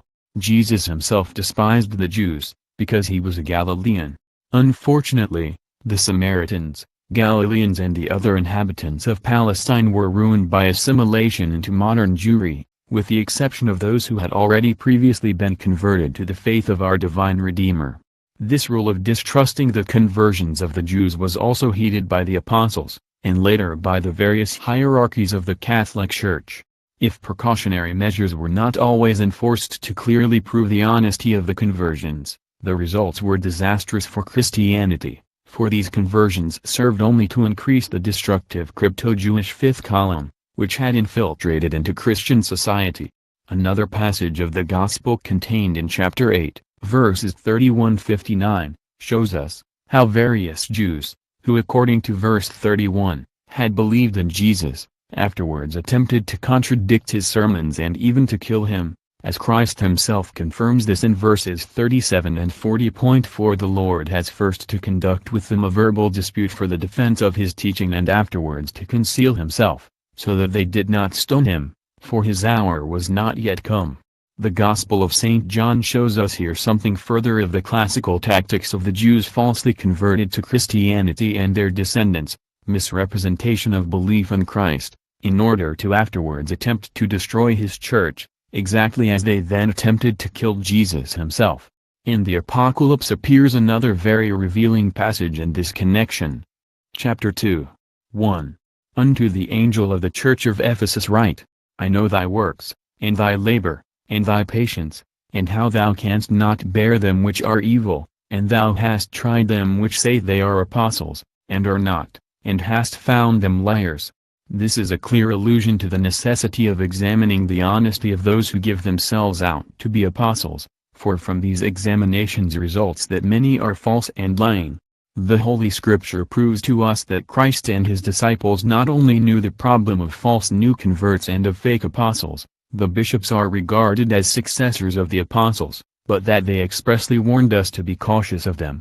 If Christ, our Lord, and the apostles had wished to avoid this topic out of fear of a scandal, as so many cowards now wish to do, they would not also have remarked the danger in such express form and would not have referred so clearly to such dreadful deeds as the betrayal of Christ through Judas Iscariot, one of the 12 disciples. Even more, if Christ had not held as advisable the public exposing of these false apostles, who are so richly represented in the clergy of the 20th century, it would have been possible for him as God to avoid that the instigator of the greatest betrayal might be one of the 12 apostles. If he did this and publicly exposed him, so that the greatest betrayal is remarked in the Gospels for the knowledge of all until the end of the world, then a quite special reason existed for this. This fact shows to us that Christ, our Lord, as well as the apostles, regarded it as the lesser evil to unmask the traitors at the right time, in order to prevent them causing the Church further deadly harm, and that it is worse to cover them out of fear of a scandal by allowing them to continue to destroy the Church and to conquer the peoples who have placed their faith and their trust in this Church. This explains the reason why Holy Church, every time an heretical or a strange bishop or cardinal or a false pope appeared, regarded it as indispensable to unmask them publicly, in order to prevent them dragging the faithful further into misfortune. A priest who makes easier the triumph of communism in his country, with all its deadly danger for Holy Church and for the rest of the clergy, must immediately be accused before the Holy See, and in fact not only in one but in various ways in case one fails, so that with recognition of the danger, the means are removed from him of causing further harm. It is monstrous to have to think that the confidence placed by the nations in the clergy is utilized by Judases, in order to lead the said peoples into the abyss. If this had been done in time, the catastrophe of Cuba would have been prevented, and the Church, the clergy and the Cuban people would not have fallen into the bottomless abyss in which they find themselves at present, for the destructive and traitorous work of many clergy in favor of Fidel Castro was the decisive factor for his victory. It influenced the majority of clergy, who were not conscious of deceit and who with good faith encouraged the people involuntarily to suicide, to favor Fidel Castro, a people who had particularly placed its faith in these spiritual shepherds. We observe this circumstance with absolute clarity, so that all may realize the gravity of the problem, in view of the fact that clergy of the fifth column are attempting to drive more Catholic states, such as Spain, Portugal, Paraguay, Guatemala and various others towards communism. They use as means the most subtle deceptions and even cloak their activity with equally sanctimonious false zeal, by pretending to defend religion itself, which they wish to destroy in its innermost heart. These traitors must be quickly discovered and charged in Rome, in order to nullify their activity and hence to prevent their destructive work which opens the doors to the Freemasonic or Communist victory. If those, who have the possibility of doing this, maintain silence out of cowardice or indifference, they are in a certain respect just as responsible for the catastrophe breaking out as the clergy of the fifth column. Before St. Paul upon one occasion traveled to Jerusalem, he called together in Ephesus the bishops and presbyters of the church and spoke to them. Chapter 20. 18. And when they were come to him, he said unto them, Ye know, from the first day that I came into Asia, after what manner I have been with you at all seasons, serving the Lord with all humility of mind, and with many tears and temptations which befell me by the lying in wait of the Jews.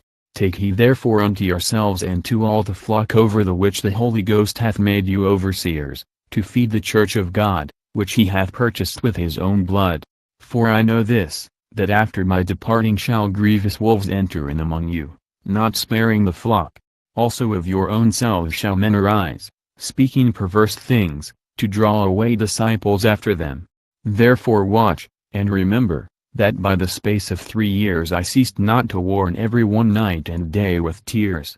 St. Paul thus held it as imperative to open the eyes of the bishops and to warn them that raging wolves would come among the flock and would not spare them, as well as that even among the bishops men would appear, who spoke godless things, in order to bring the disciples onto their side. This prophecy of St. Paul's has fulfilled itself literally in the course of centuries, even up to our days, where it takes on a tragic actuality. And so must it come, for St. Paul spoke with divine insight, and God cannot err, if he predicts future things. It is also interesting that this martyr and apostle of the Church, far from concealing the tragedy out of fear of scandal, wished to warn all of the same and recommended the bishops present to be constantly watchful and to bear it in mind. To fail to remember these things, as Christians often do, has largely made possible the victories of the synagogue of Satan and its destructive communist revolutions. On the other hand, it is worth noting that, if the apostles had held it to be unwise or dangerous to speak of the wolves and traitors who should appear even among the bishops, this frightening passage of the Bible in the Acts of the Apostles would have been left out. But, as it is remarked there, it shows that, far from regarding their knowledge as scandalous or unwise, they held it as indispensable to perpetuate it and to broadcast it to the end of time, so that Holy Church and Christians could be ever watchful against this inner danger, which in many cases is more destructive and deadly than those which the enemies from without represent. As we will show in the course of this work with irrefutable proofs, the gravest dangers that have appeared against Christianity come from those wolves about whom the prophecy of St. Paul speaks so clearly. The latter, in disgraceful alliance with Jewry and its false destructive doctrines and revolutions, made easier the victory of the Jewish cause. Always, when Holy Church set about at the right time to bind the hands of these wolves and to destroy them, it was able to triumph over the synagogue of Satan, which on its side began from the 16th century onwards to carry off victories of ever greater importance, when in a large part of Europe the watching over through the papal inquisition was suppressed. This was constantly expressed in the ranks of the clergy itself and among the bishops. In fact, the latter allowed themselves to be mercilessly crushed, when the wolf in sheep's clothing appeared in their ranks. Jewish activity also began to show decisive successes in the Spanish and Portuguese empires, when, at the end of the 18th century, the hands of the state inquisitions were bound in both empires. Then the wolves in sheep's clothing were able to make possible first the Jewish Freemasonic triumphs and afterwards the Jewish communist ones, which fortunately were of limited extent.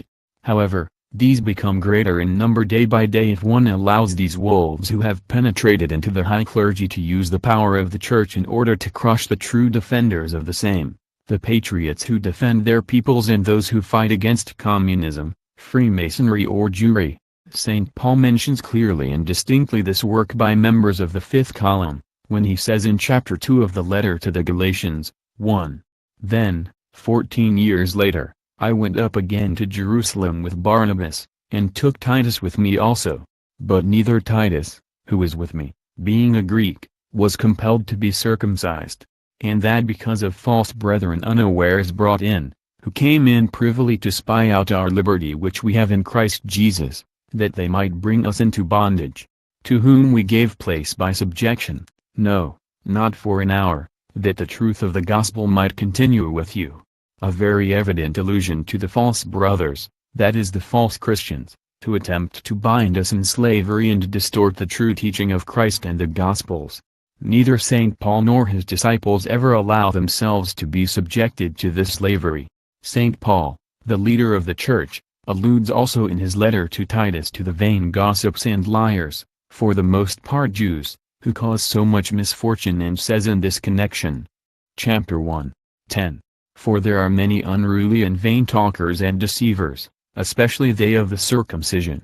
In the later centuries the facts have proved that from the false converts from Judaism and from their descendants have emanated the boldest talkers and flatterers, or vain talkers as St. Paul calls them. In his second epistle to the Corinthians he lets us clearly see the outward show, which the false apostles would take on in the future. He says, chapter 11, but what I do, that I will do, that I may cut off occasion from them which desire occasion, that wherein they glory, they may be found even as we. For such are false apostles, deceitful workers, transforming themselves into the apostles of Christ. And no marvel, for Satan himself is transformed into an angel of light. Therefore it is no great thing if his ministers also be transformed as the ministers of righteousness, whose end shall be according to their works.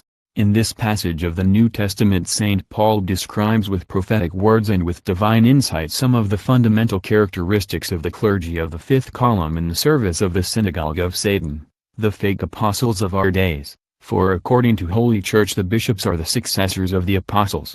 These religious personages, who simultaneously stand in concealed but effective collusion with communism, Freemasonry and Judaism, attempt like the devil to disguise themselves as true angels of light and to take on the outward appearance of servants of justice. However, one must not judge them according to what they say, but according to their works and their real link with the enemy. The prophetic words of St. Paul are also very worthy of being borne in mind, when he accuses them in the verse 12 mentioned of glorifying themselves as standing like the true apostles. It is curious that those who glorify themselves most of all for their investiture in the clergy, are particularly those who aid communism, Freemasonry or Judaism, for it is necessary for them with their high churchly authority to crush those who defend their country or holy church against these sects. The latter they command in private, as prelates, to cease their much justified defense. They make use of their authority as bishops and use it to favor the victory of communism and its dark forces, which direct and drive it on. But if in spite of such shameful misuse of their authority as bishops, the defenders of Catholicism and of their country fight on, they accuse them of being rebels against churchly authority, as rebels against the high personages and against the Church itself. They are even excommunicated in some cases, so that the faithful refuse them their aid and the defense fails, whereby they in great measure make use of that vain talk of which St. Paul speaks, and which is so very harmful for our holy religion. Finally, we also quote the second epistle of the Apostle St. Peter, the first pope of the Church, who says, chapter 2, 1, "But there were false prophets also among the people, even as there shall be false teachers among you, who privily shall bring in damnable heresies, even denying the Lord that bought them, and bring upon themselves a swift destruction. And many shall follow their pernicious ways, by reason of whom the way of truth shall be evil spoken of.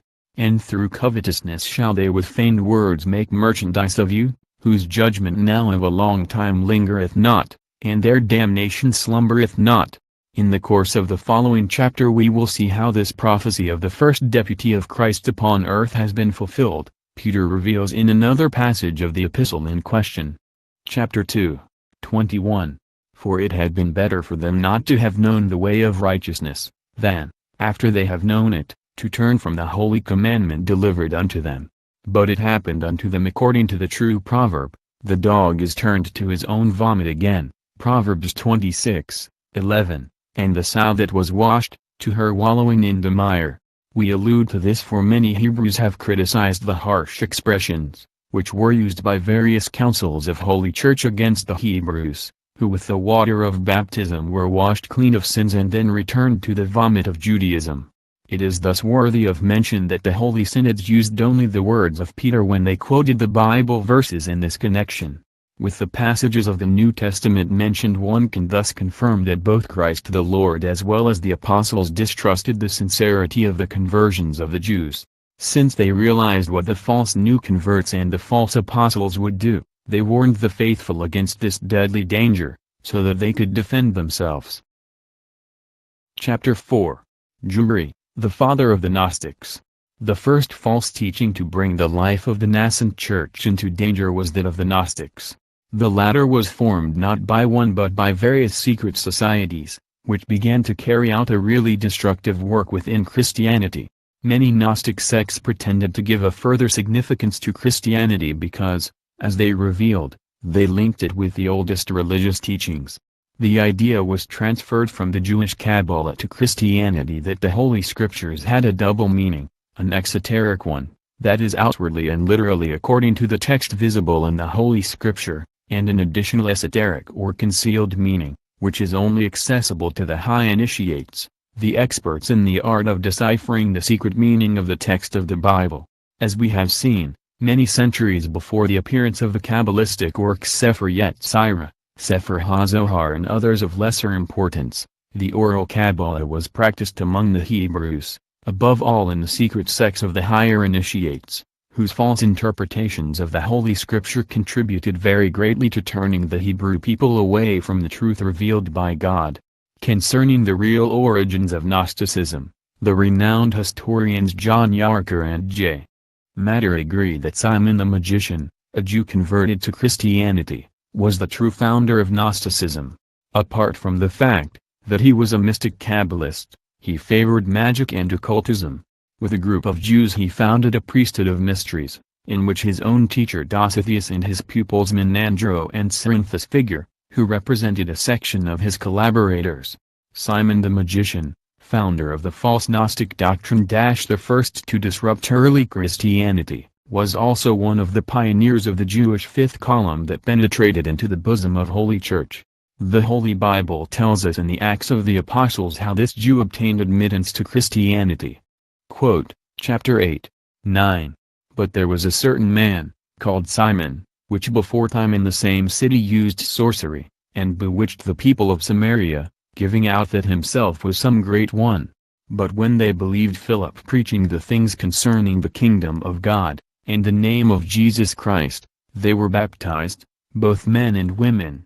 Then Simon himself believed also, and when he was baptized, he continued with Philip, and wondered, beholding the miracles and signs which were done.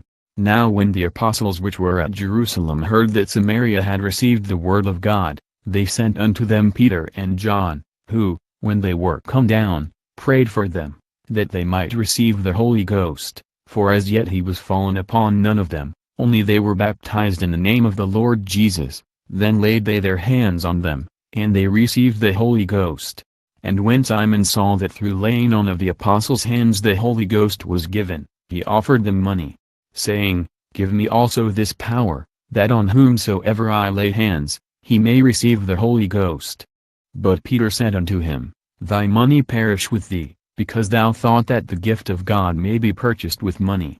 And after Peter had blamed Simon, the latter answered, Then answered Simon, and said, Pray ye to the Lord for me, that none of these things which ye have spoken come upon me.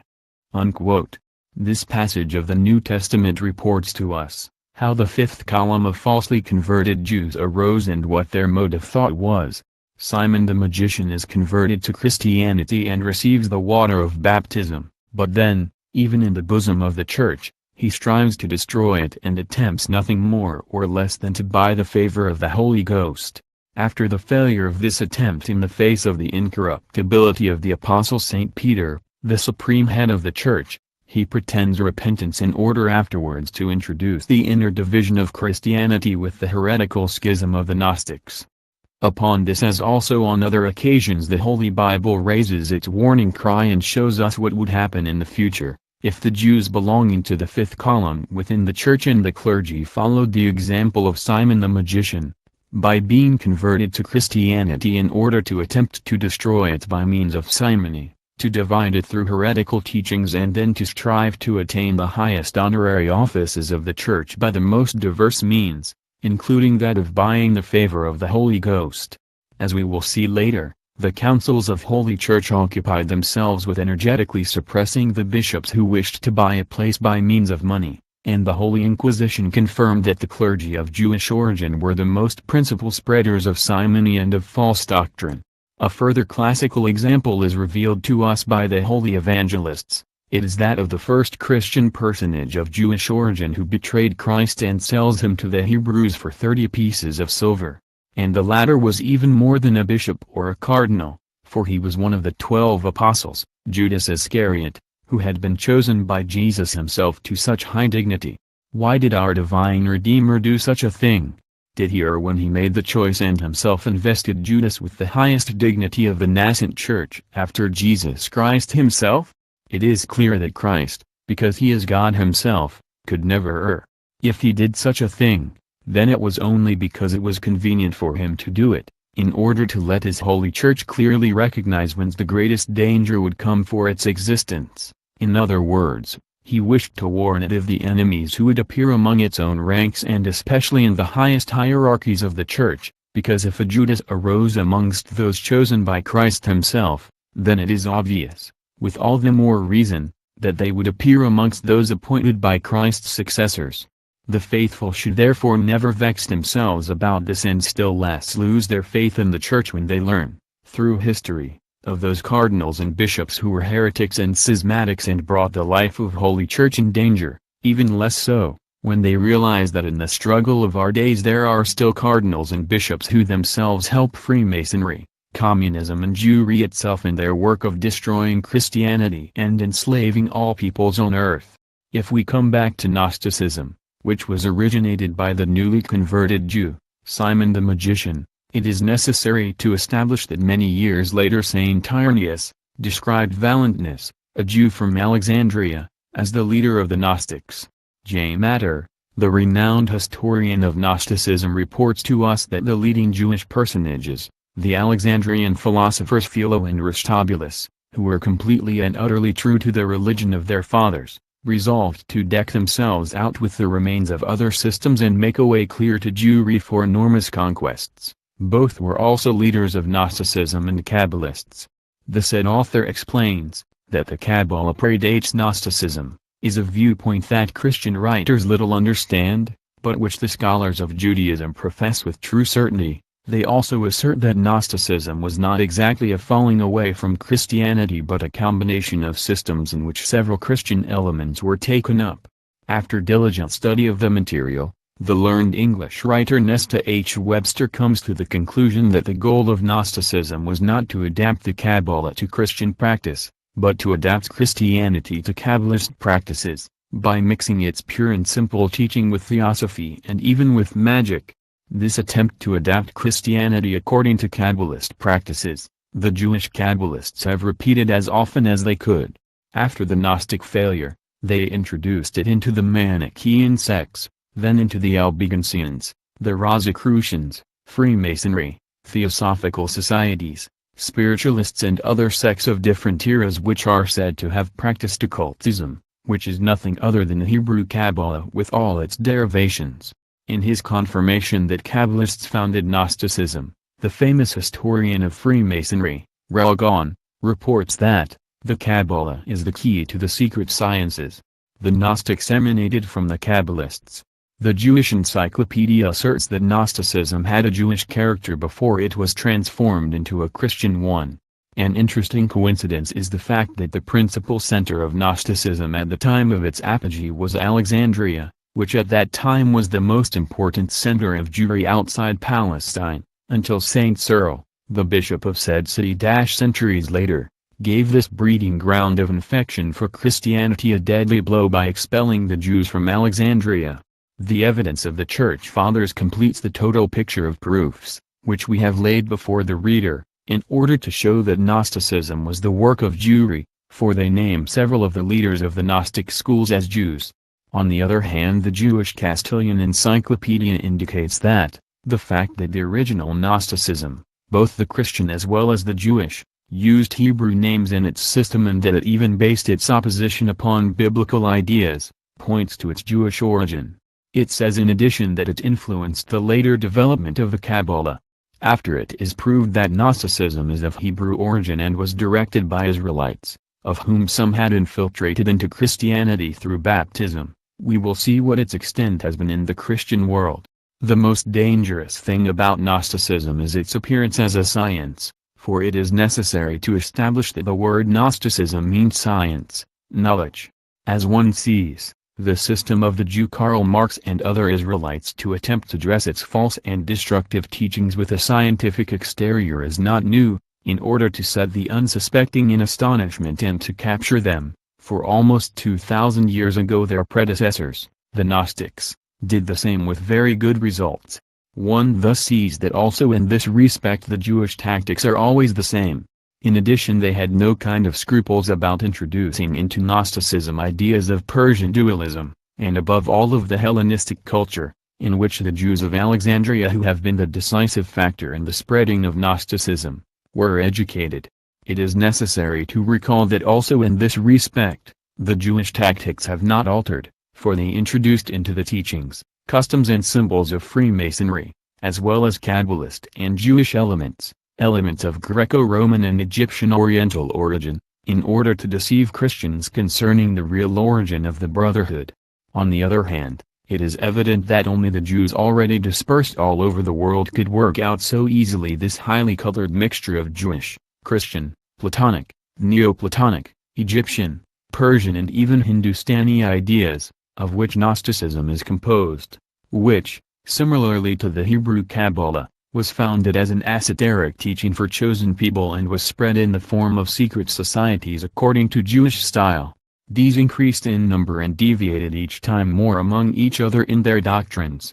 The attempts made like those of the Kabbalah to find a concealed meaning in the Holy Scriptures, were so made that each gave different interpretations of the Gospels, just as later happened with the free inquiry of Protestantism, which split it into an infinity of churches, which were at times even rivals. The principle of the existence of concealed meanings, deviating from the literal text of the Bible, made it possible for the Gnostics to turn away completely from the real Christian doctrine.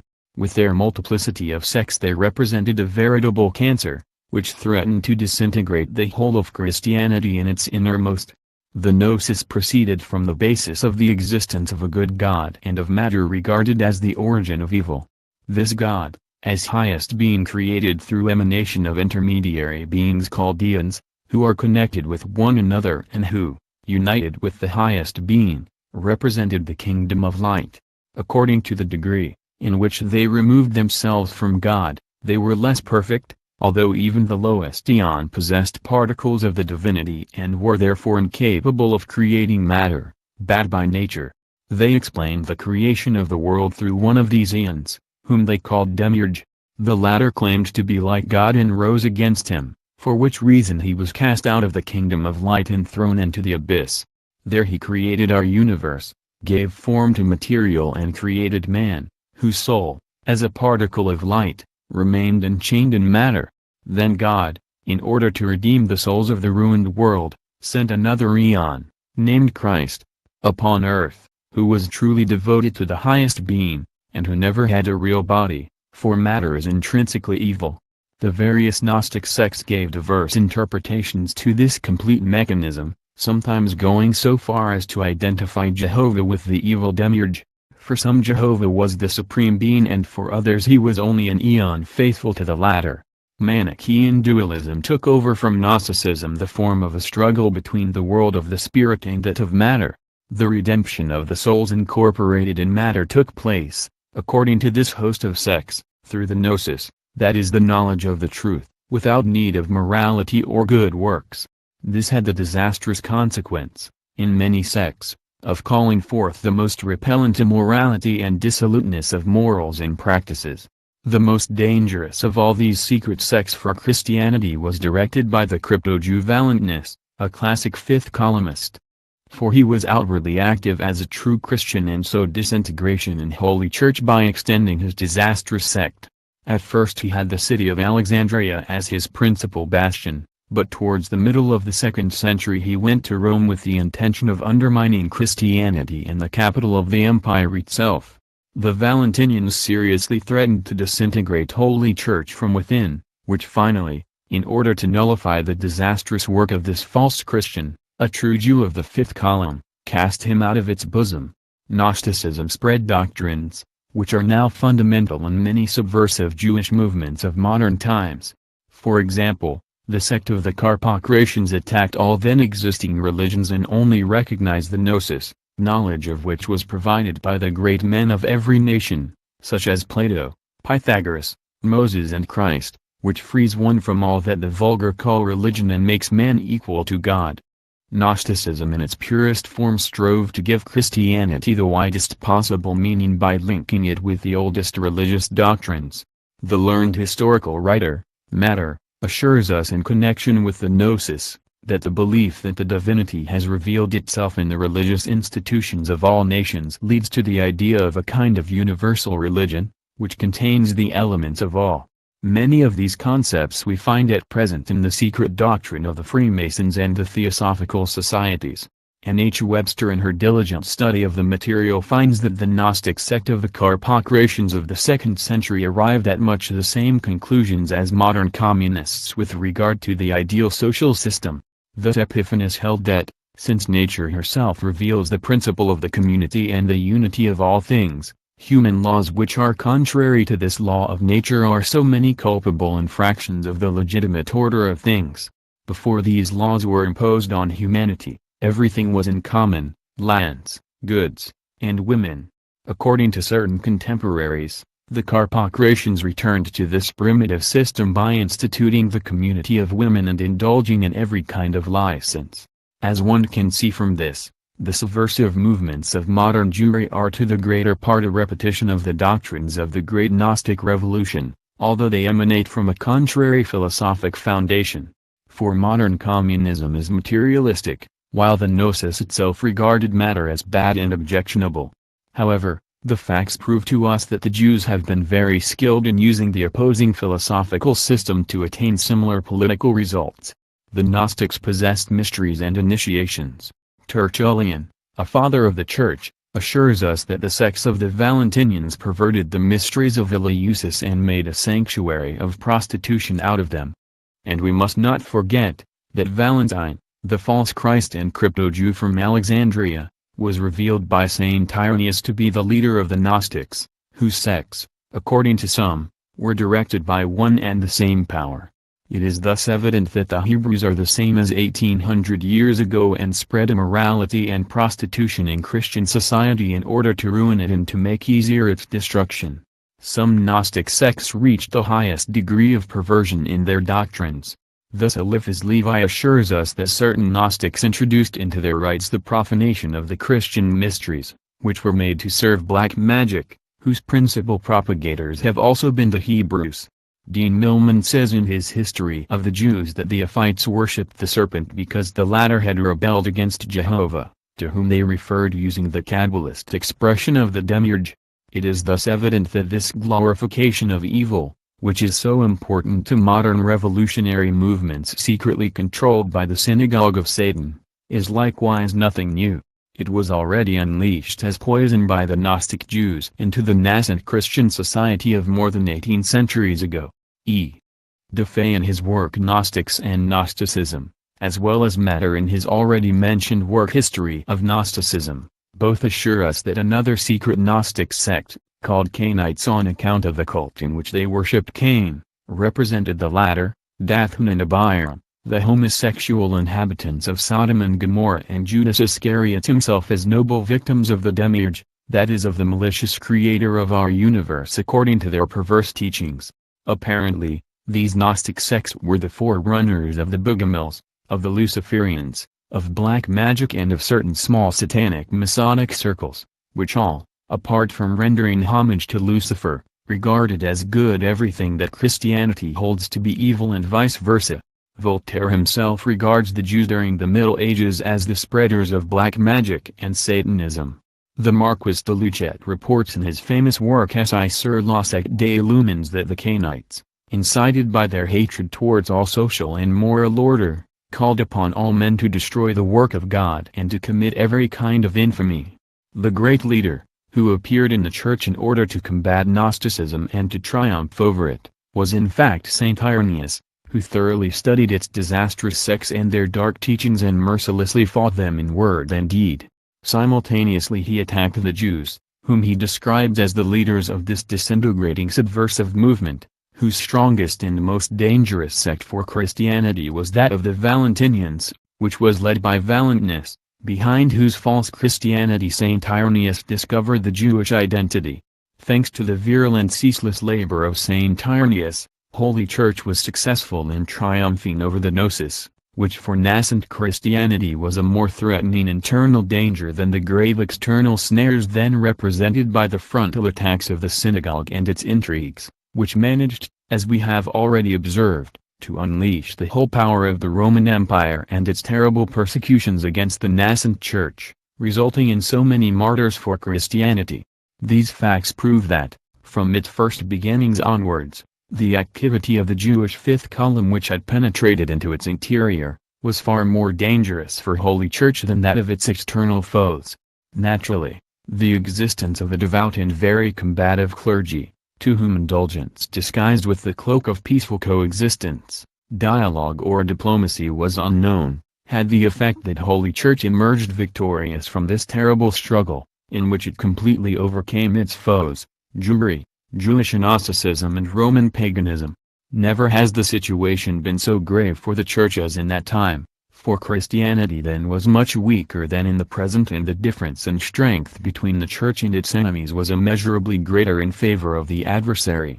If Holy Church was able then to triumph over its enemies who were relatively stronger than they are now, it should now be able to do so even more, always presupposing that it is successful in fighting and eliminating the destructive and perfidious activity of the crypto-Jewish fifth column which has infiltrated the clergy, and with the presupposition that within the religious hierarchies leaders appear who imitate Saint Irenaeus and sacrifice everything in order to defend the faith of Christ and the cause of mankind, which is threatened by a cruel servitude. Leaders who are likewise able to overcome the resistance presented by cowards and conformists who, however sincere in their beliefs, think more about not compromising the ecclesiastical preferments they hanker after and of living a peaceful and financially safe life than in defending Holy Church and humanity in these times of mortal danger. Finally, let us examine another of the teachings of the Gnostic revolutionary movement. The Jews who sowed poison in Christian society were careful to ensure that said poison did not end up poisoning the poisoners themselves. The synagogue had to face up to this grave danger for the first time. It is very difficult to disseminate poisonous ideas without running the risk of being infected by them. It is true that the Gnosis, which the Hebrews at first spread in the synagogue, was in the main a collection of mystic interpretations of Holy Scripture, which stood in close connection with the Kabbalah. But the accumulation of stupidities, contradictions and perverse actions which the Hebrews smuggled into the Christian Gnosis, formed a serious danger for the synagogue itself, but which the latter certainly guarded against by energetically combating every possibility of infection among the Jews.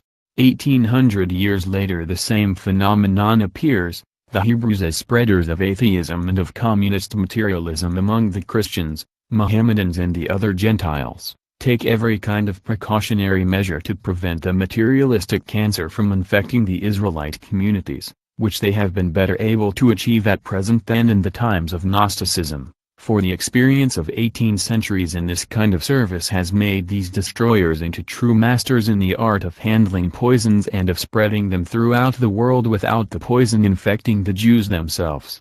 At all events, even still in our days, the rabbis must be constantly on guard, in order to prevent materialism, with which they have immersed half the surrounding world, from causing damage in the Hebrew families. They constantly seize upon measures of different kind, in order to present this. The atheistic and materialistic poison is only destined for the Christians and Gentiles, in order to render their domination easier, for Jewry must preserve itself with its mystique purer than ever. They know that it is mysticism which makes men who fight for an ideal invincible. Just as the Hebrews had no scruples at other times when they spread teachings against Jehovah himself and advocated the cult of Satan, which is so common in black magic, so they now have no scruples in spreading the atheistic materialism of the Jew Marx, although the latter denies the existence of God of Israel himself. The end justifies the means.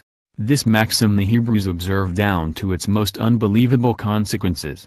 With the conversion of Constantine, the victory of Holy Church over paganism, Gnosticism and Jewry was complete. When once Holy Church was controller of the enormous power of the Roman Empire, the Jews lacked any possibility of persecuting it further and attacking it directly or inciting persecution through pagan emperors against Christianity, as they had done previously. However, the synagogue of Satan did not give way before such a bleak picture. It clearly understood that, in order to destroy the Church, only one aid remained of the three which we have studied. It directed its special attention to its fifth column of false new converts who were smuggled into Christianity, in order through church divisions and internal underground movements to be able to attain the desired goal, the destruction of the Church of Christ. The fact that in some points the Christian doctrine was not well defined made the task far easier for them. Chapter 5. The Jew Arius and his heresy. Arianism, the great heresy, which split Christianity over 3.5 centuries, was the work of a concealed Jew, who outwardly practiced Christianity, a striking and infamous example of the descendants of Judas Iscariot, like all those priests who, as members of the Jewish fifth column, have infiltrated into the Catholic Church. The well-known American writer, William Thomas Walsh, who is outstanding for his zealous Catholicism and has well-documented works, says to us, referring to the mode of action of the Jews who infiltrated into Christianity, the following: Arius, the Catholic Jew, father of the heresy, treacherously attacked the divinity of Christ, and he was successful in dividing the Christian world for centuries. From the trials by the Inquisition against the crypto-Jews, who were called the Judaizing heretics, one can conclude that the Trinity is one of the Catholic dogmas which the Jews reject most violently, for what repels them most of all in their deadly hatred towards Christ, is the fact that Jesus Christ is regarded as the second person within the Holy Trinity. This means that God is one in essence and three in person. It is therefore illuminating that the Jews, after they had infiltrated into the Church through their pretended conversion to Christianity, afterwards strove to alter the dogma of the Church in such a way as to regard God as one in person and hence to deny the divinity of Christ. Arius was born in Libya, which at this time was under Roman rule. Already as a youth he joined himself to the schism of Milesius, who usurped the office of the Bishop of Alexandria. However, after the cause of Milesius had suffered severe setbacks, Arius was reconciled with the Church. It is well known how the Jews make use of such reconciliations with the Church, of which they say themselves that such were performed as true comedies, exactly as suits them. The always universally kind Holy Church, which is fundamentally ready to pardon the repentant sinner, sanctioned the reconciliation with Arius, by taking him anew into its holy bosom, while this secret Jew merely made use of this kindness, like all who belonged to his race, in order to later cause it inconceivable harm which could easily have caused such misfortune as that which threatens us today. After Arius had consoled himself, he had himself consecrated as Catholic priest and presbyter of the Bishop Alexander of Alexandria, by whom he was entrusted with the Church of Baucis. Various outstanding church historians attribute to Arius an extraordinary and impressive asceticism as well as a remarkable mysticism, to which are added his great talents as a preacher and a convincing dialectic skill, which allowed him to convince the great mass of believers and even the hierarchies of Holy Church. The basic principle of the Arian doctrine was the Jewish thesis of the absolute unity of God, denying the Trinity and representing Christ solely as the most exalted of all creatures, but in no way as possessing divine nature. This was one of the first serious attempts to provide Christianity with a Jewish stamp. He neither attacked Christ nor criticized him, as the professing Jews did, for then his mission would have failed, because no Christian would have supported him. In order to arouse no suspicion, he rather praised Jesus beyond all measure. So he gained the sympathy and interest of the faithful, and then in the midst of all these speeches of praise he allowed his poison to seep in with the cunning denial of the divinity of Jesus Christ, since it is the point which encounters the most stiff-necked rejection by the Jews. It is curious that, 1400 years later, the Jews strike the same note when they deny the divinity of Christ and simultaneously praise him in their doctrines and instructions in order to provoke no strong reactions amongst Christians introduced into the sect. A further innovation which the Arian heresy brought with it, was the attempt to alter the doctrine and policy of the Church in relation to the Jews. While Christ damned them and upon various occasions attacked them in the sharpest possible way, and the apostles did the same, as did the Church in general in its beginnings, Arius and his heresy strove to effect a true reform in this respect, in that they carried out a pro-Jewish policy and strove for an accommodation to the synagogue of Satan. Like John Huss, Calvin, Karl Marx, and other Jewish revolutionary leaders, Arius was a man of strong dynamism, of extraordinary perseverance as well as an artist of words and with the pen, who wrote pamphlets and even books, in order to convince the church hierarchies, the civil governors and other outstanding personalities within the Roman Empire. The first important assistance was given to him on the part of Bishop Eusebius of Nicomedia, who on grounds of his great friendship with the emperor possessed the boldness of wishing to win the latter for the Arian heresy. Even if he was not successful in this, he nevertheless succeeded unfortunately in leading Constantine astray, by making him believe that it was simply a question of discussions between different orthodox viewpoints. Under this assumption the emperor sought in vain to introduce a settlement between Arius and the bishop of Alexandria. He sent his advisor, Hosius, the bishop of Cordova, so that the latter might bring about an understanding between the two parties. No result was attained, as if it had merely been a personal dispute between Bishop Alexander and Arius.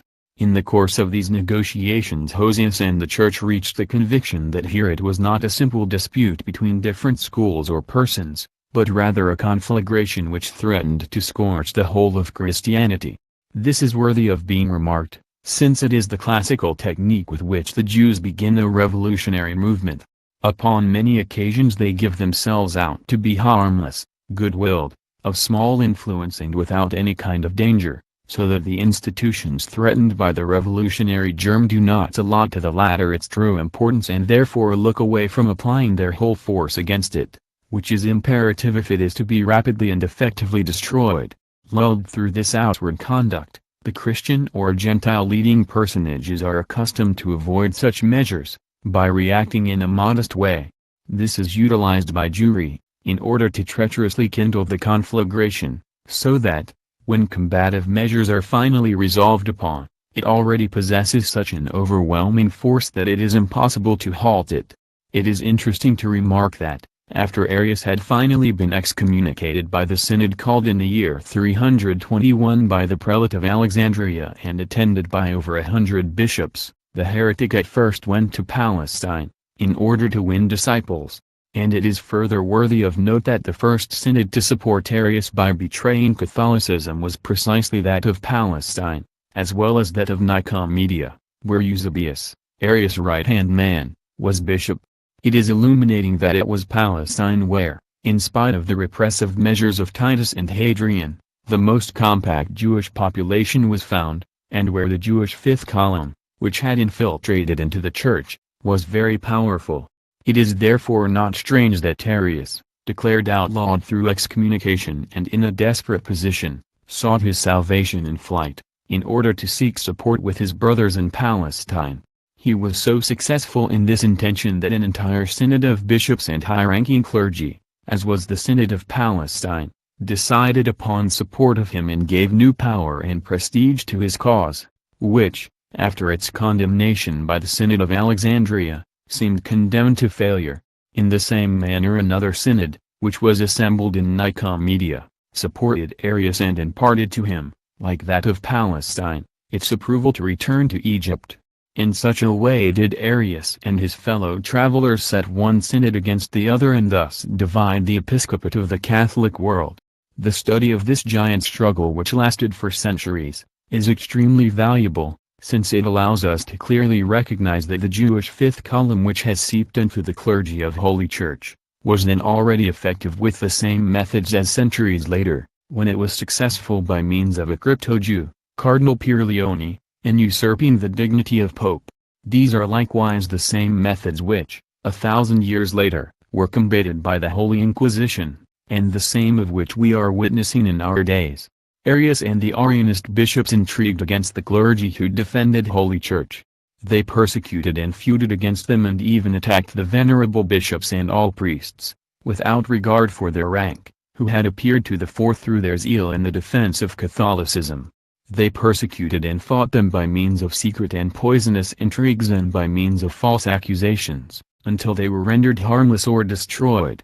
By means of a well-organized action the Arians on their side strove to bring under their control the bishops' offices when they fell vacant, and they were successful in occupying them with clergy of their own way of thinking and of preventing true Catholics from finding admittance to this office.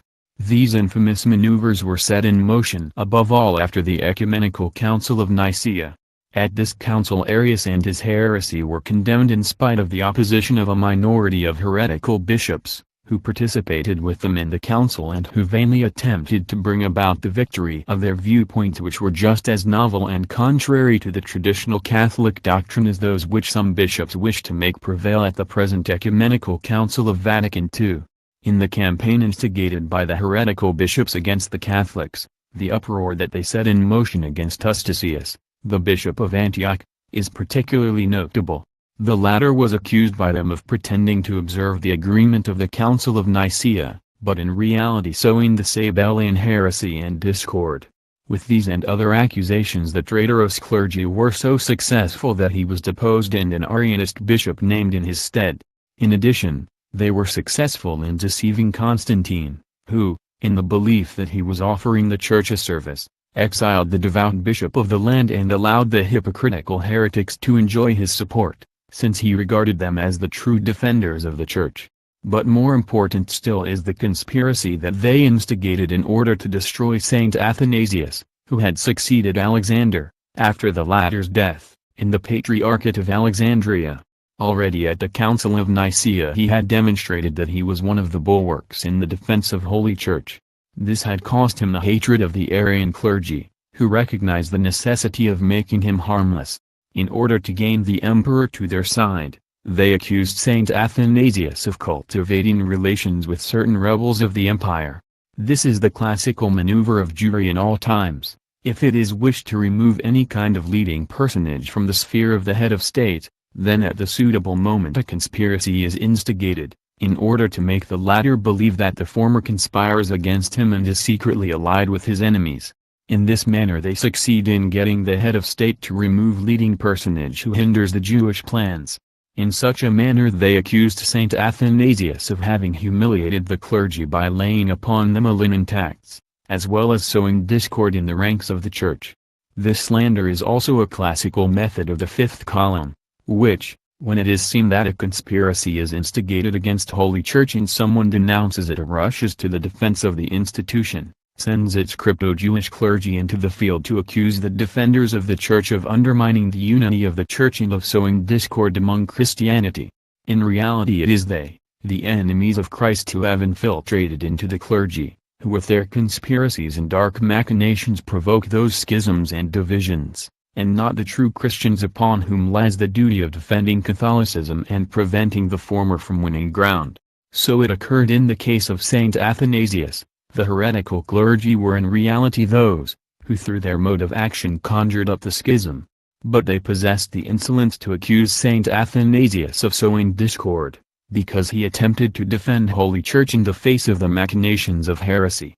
The blow was additionally directed higher up, for Arius and his followers knew very well that the unity of the Church lay before the eyes of Constantine as the highest goal, and thus they hoped to bring down Saint Athanasius with a typical accusation of provoking discord.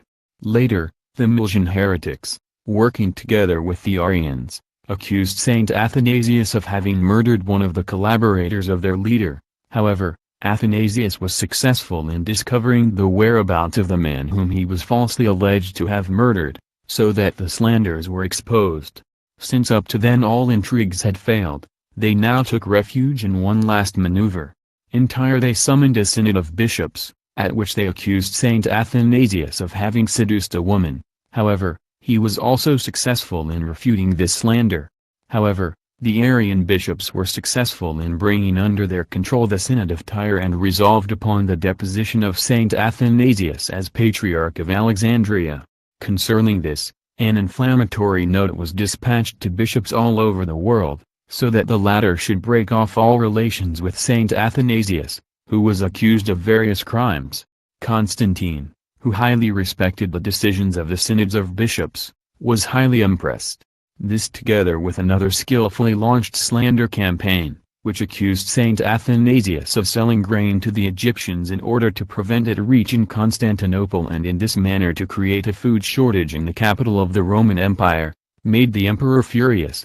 He banished the unfortunate saint, whom at this time he regarded as the most dangerous disturber of public order and the unity of Holy Church, while the Arian bishops first gained the sister of the emperor, Constance, who exercised a strong influence upon him, and other confidants. To their side, they continually gave the hypocritical appearance of watching with zeal over the unity of the Church and of the Empire, which was so strongly desired by Constantine, and they accused the Catholics of endangering this unity with their exaggerations and eccentricities. They thus attained that Constantine, who had supported orthodoxy at the Council of Nicaea, carried out a deviation towards Arians and approved the solemn reacceptance of the latter into the bosom of the Church. This would have been without doubt the apotheosis and the highest triumph of the Jew Arius, who already played with the idea of demanding the papal dignity of the Holy Catholic Church, which, regarded by modest human understanding, did not seem impossible, for he could already count upon the friendly approval of the emperor and on the support of a daily growing number of bishops within Christianity. However, in the face of the support which God allows his Holy Church to enjoy, all human calculations must fail. The Church will certainly be persecuted, but never conquered, and Arius died on the threshold of his victory in such a mysteriously tragic manner, as Saint Athanasius himself has recorded for posterity. It is very interesting to quote what the Castilian Jewish Encyclopedia, an official Jewish document, asserts about this great church father and saint, Athanasius. Athanasius, Saint, Church Father, 293–373, Patriarch of Alexandria, resolute opponent of the Arian teachings which approach a pure monotheism and hence the Jewish doctrines.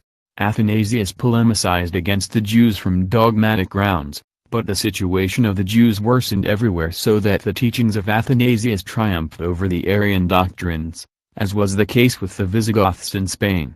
Like other church fathers, Saint Athanasius fought bitterly not only against the Arians, but also against the Jews. As one sees, the latter attribute such an importance to his teachings that the Jewish Encyclopedia categorically admits that the situation of the Jews worsened where the teachings of Saint Athanasius triumphed. It is therefore understandable that the powers of evil unleashed a satanic hatred against the Patriarch of Alexandria. If Saint Athanasius and other great church fathers had lived in our time, the Jewish fifth column, which has infiltrated into the clergy, would certainly have done all in its power so that the Church condemned them on account of anti-Semitism. As far as the Bishop of Cordova, Hosius, is concerned, he had been another paladin of the Church in the struggle against Arianism and was the soul of the Council of Nicaea, and was an active fighter against Jewry. After he had distinguished himself at the Council of Elvira, which under the name of Liberian Council was held in the years 300–303, he exercised a decisive influence upon the approbation of canons tending to effect a separation between Christians and Jews, in order to counter the nefast influence of the latter over the former. Since at that time the harmful fraternizing of the Catholic clergy with the Jews was the order of the day, the Liberian Council accordingly strove to counter this evil state with drastic measures. In this respect the following rules are interesting. Canon L. 50. Should a priest or one of the faithful sit at table with Jews, then for his amendment he shall be excluded from communion. Canons Lix. 49. It has been found good to thoroughly admonish teachers that they should not suffer their fruits received from God to be blessed by Jews, so that our distribution of blessings does not become weak or valueless. Should anyone be presumptuous enough to do this, after it has been forbidden, then he should be excluded from the Church. Canon 16. 16. It is determined among other things that the Jews, and likewise heretics, must not be permitted Catholic wives, so that there may be no communion between the faithful and unfaithful. This last canon is clear and sharp. Any communion between Christians and Jews is regarded as dangerous. The Liberian Council had a great importance, since its disciplinary measures were to a great part incorporated in the general legislation of the Church. After Constantine's death, his three sons took over the government of the empire, Constantine II and Constans in the west, and Constantius in the east. The first two were passionate Catholics, while Constantius was admittedly a good Christian, but was very influenced through friendship with his father's friend, the Arian Eusebius of Nicomedia. After the death of Constantine, however, both Constantius as well as his two brothers approved of the return of Saint Athanasius and other Orthodox bishops from banishment, who had been expelled from the land through the intrigues of the Arians.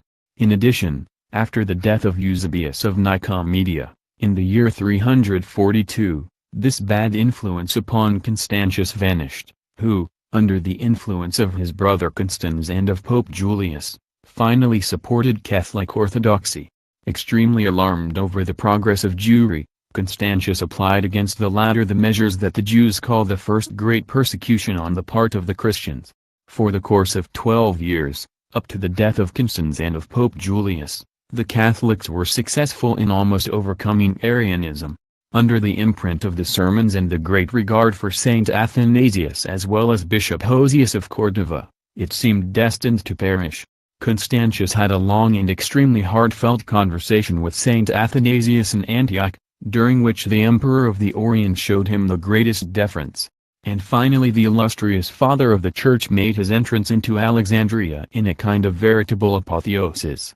When Ursacius and Valenti, the leaders of Arianism, recognized imminent defeat and were alarmed by the firm conduct of Constantius in favor of orthodoxy, they bowed to the situation and went so far as to beg from the Pope their reconciliation with the Catholic Church.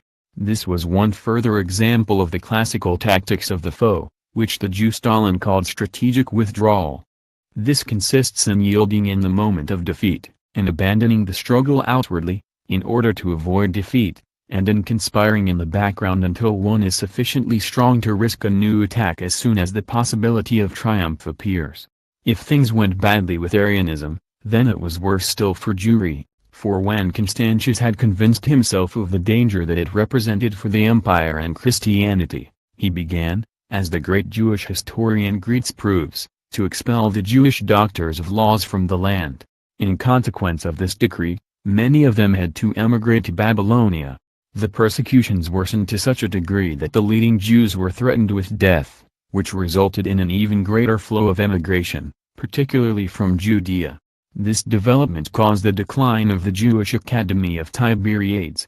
The very frequent marriages between Jews and Christians were punished by Constantius with death, whereby he went beyond what was laid down in this respect by Canon 16 of the Iliberian Council.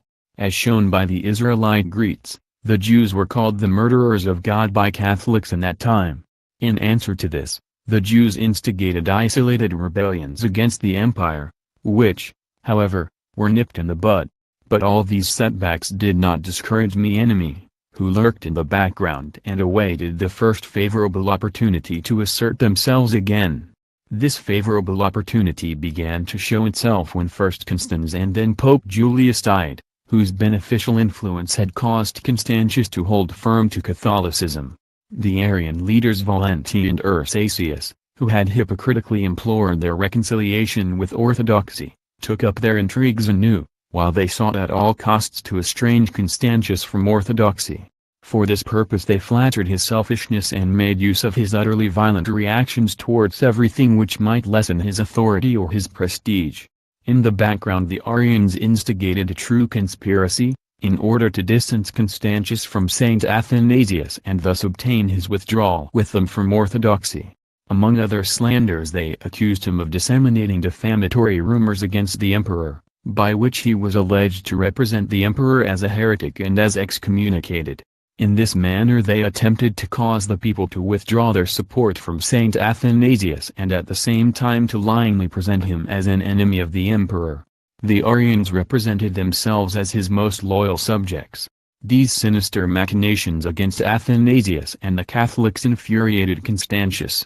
More and more he inclined to the side of the Arians, until finally in common with them he attempted to persuade Liberius, the new pope, to divest the illustrious church father of his dignity.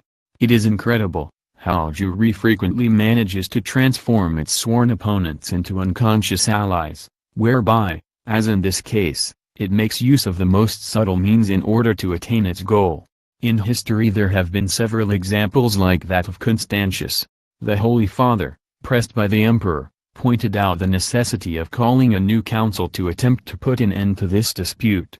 With the agreement of the emperor the Council of Arles was called, which took place in the year 353 in the presence of two papal legates.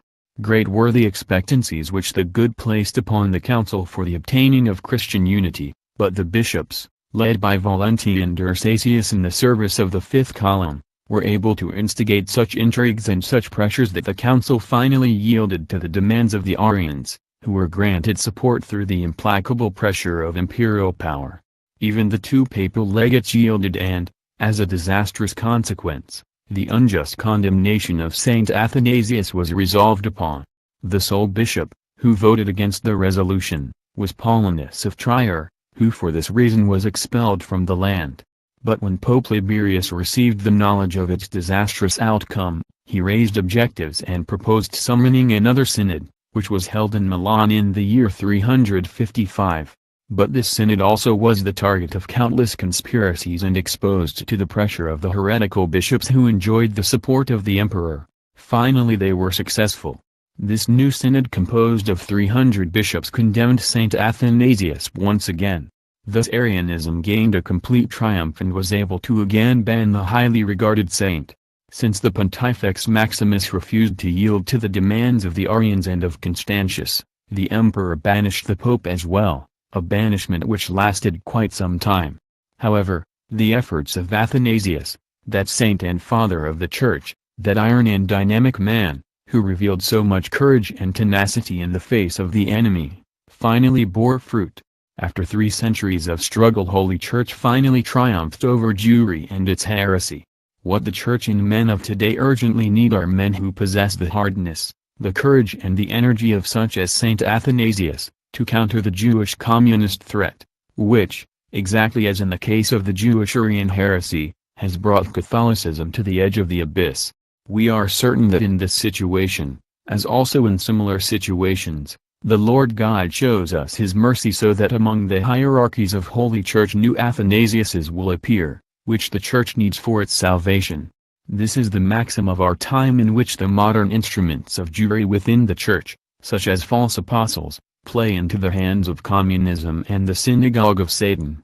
They cripple the defensive powers of the Church, in order to mislead the truly faithful and to make possible the triumph of the worldly foe, just as they intend to do at the present Ecumenical Council Vatican II, called by John 23.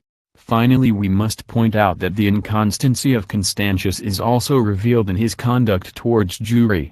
In contrast to his hostile policy, he decreed measures which favored it. Thus the law that equated the Jewish patriarchs and officials working in the service of the synagogue with the Christian clergy, exempted them from the severity of the law, as the Israelite historian Greets himself reports to us. The wicked are helped and the good excommunicated. What occurred to Saint Athanasius more than 1600 years ago, occurs in the 20th century in greater or a larger measure with many excellent defenders both of Holy Church as also of the free world, be they clergy or laymen. Some cardinals and bishops who in a suspicious manner favor the principal enemies of Christ and his Church, namely the Jews, take them under their protection or favor the development and the triumph of the political or social movements controlled by Freemasonry and communism, and, while they show the forces of Antichrist so much favor and support, are at the same time enraged concerning the cardinals, prelates or priests who fight with more resolution and efficacy against the beast. The activity of the fifth column of the descendants of Judas Iscariot has altered little since the time of Arius up to our days. If any Catholic regent or political leader fights so effectively against the forces of Jewry, Freemasonry or communism that he defeats them, then these prelates and even cardinals appear upon the scene, in order once more to play into the hands of the hellish forces and make possible their victory which normally is beyond their reach.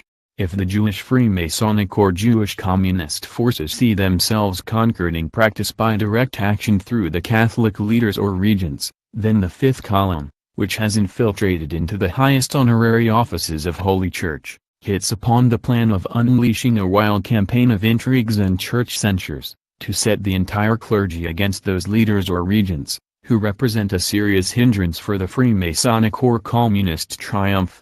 And if this campaign of slander and defamation alone does not suffice to destroy the support of the said leaders or regents with the Catholic masses, then those false apostles, of whom St. Paul speaks, send forth a fulminant excommunication as their sharpest weapon.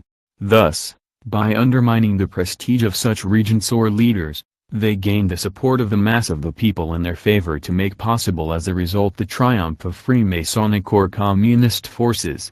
This is the secret of many victories of the forces of evil.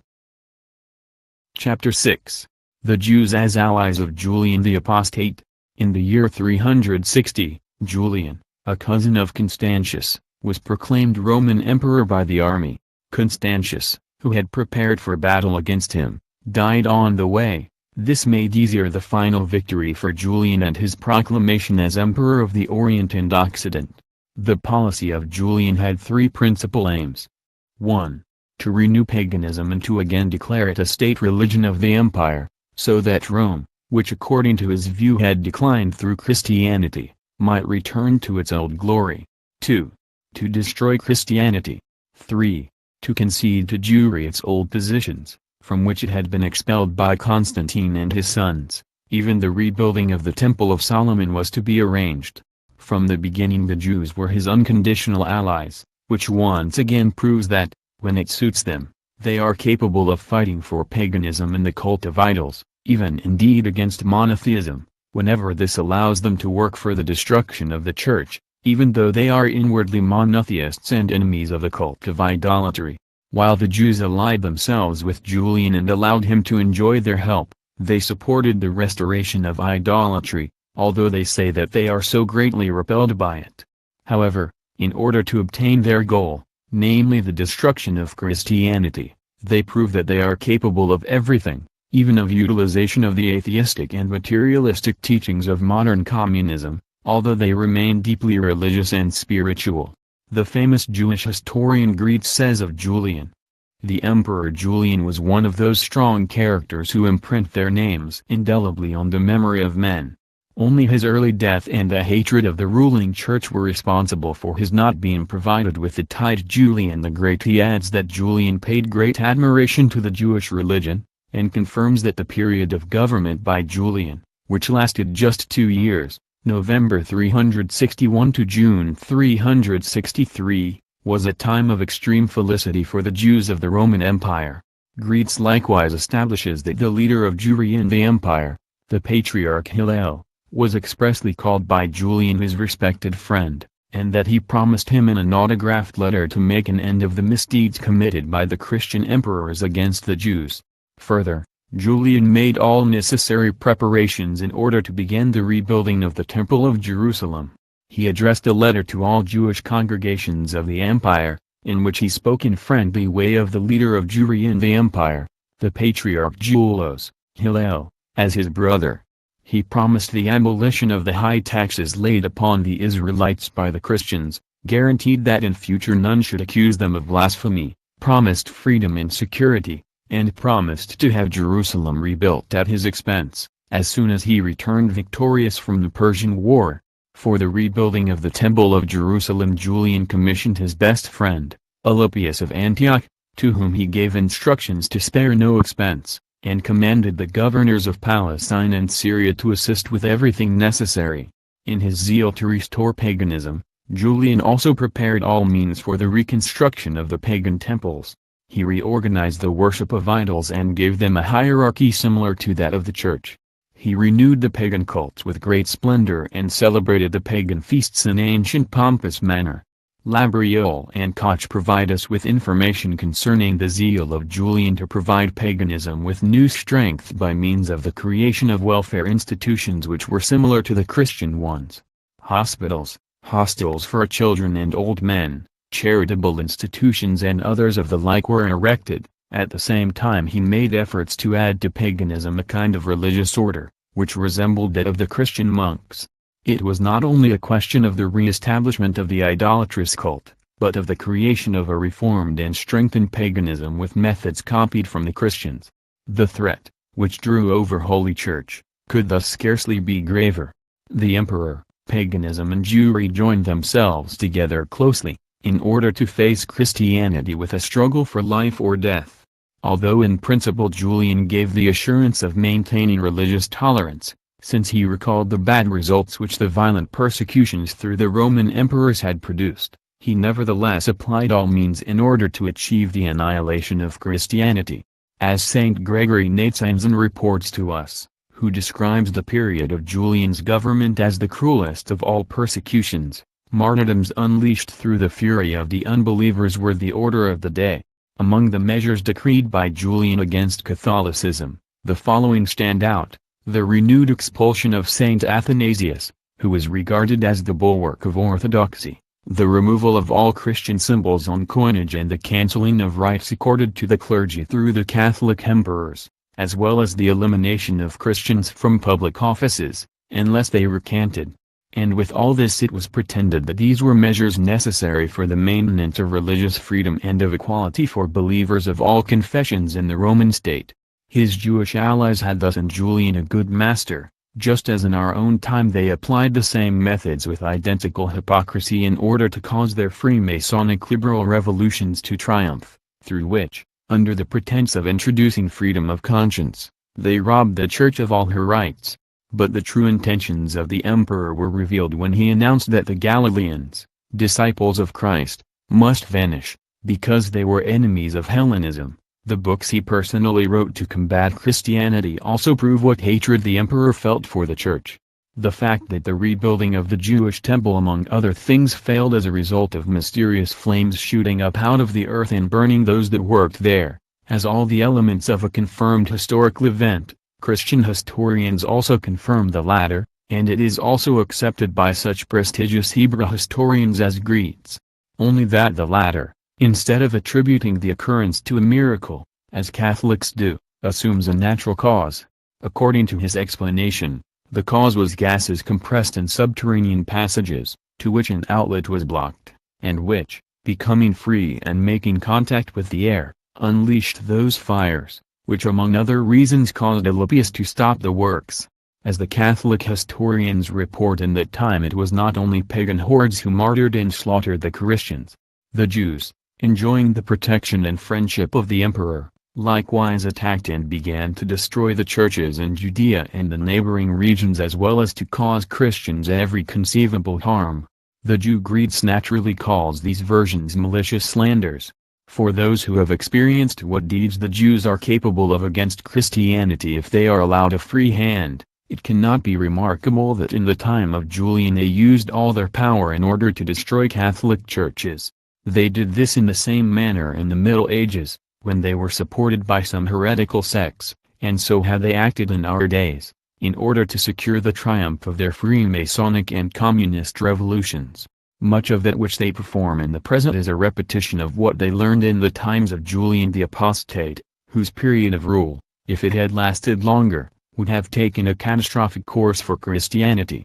Fortunately, Julian died before he could cause Christianity greater harm, struck by a deadly arrow in a decisive battle against the Persians. It is said that, before he died, he addressed our Lord Jesus Christ, calling out, "Thou hast conquered, Galilean." Through the death of Julian the Apostate, Holy Church was spared from the threatening destruction which had faced it since the last pagan persecutions. As far as the Israelites are concerned, then the following commentary of the Jewish historian Greets speaks for itself. The death of Julian close to the Tigris, June 363, robbed the Jews of their last ray of hope for a peaceful and untroubled life. And the Jewish Castilian Encyclopedia remarks under the word Julian the following. He particularly valued the Jews.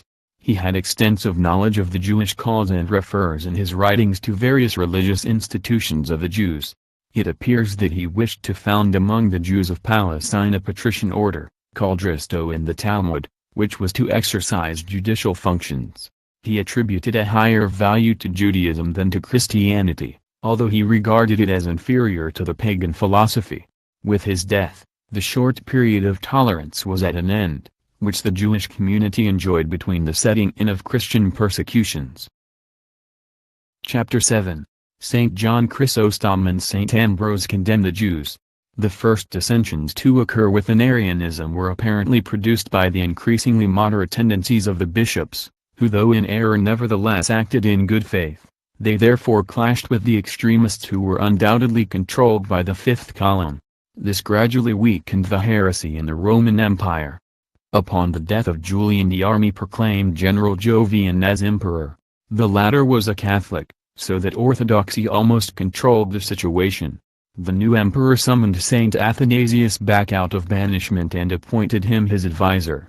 Unfortunately and unexpectedly, however, Jovian died the next year and Valentini was proclaimed as new emperor.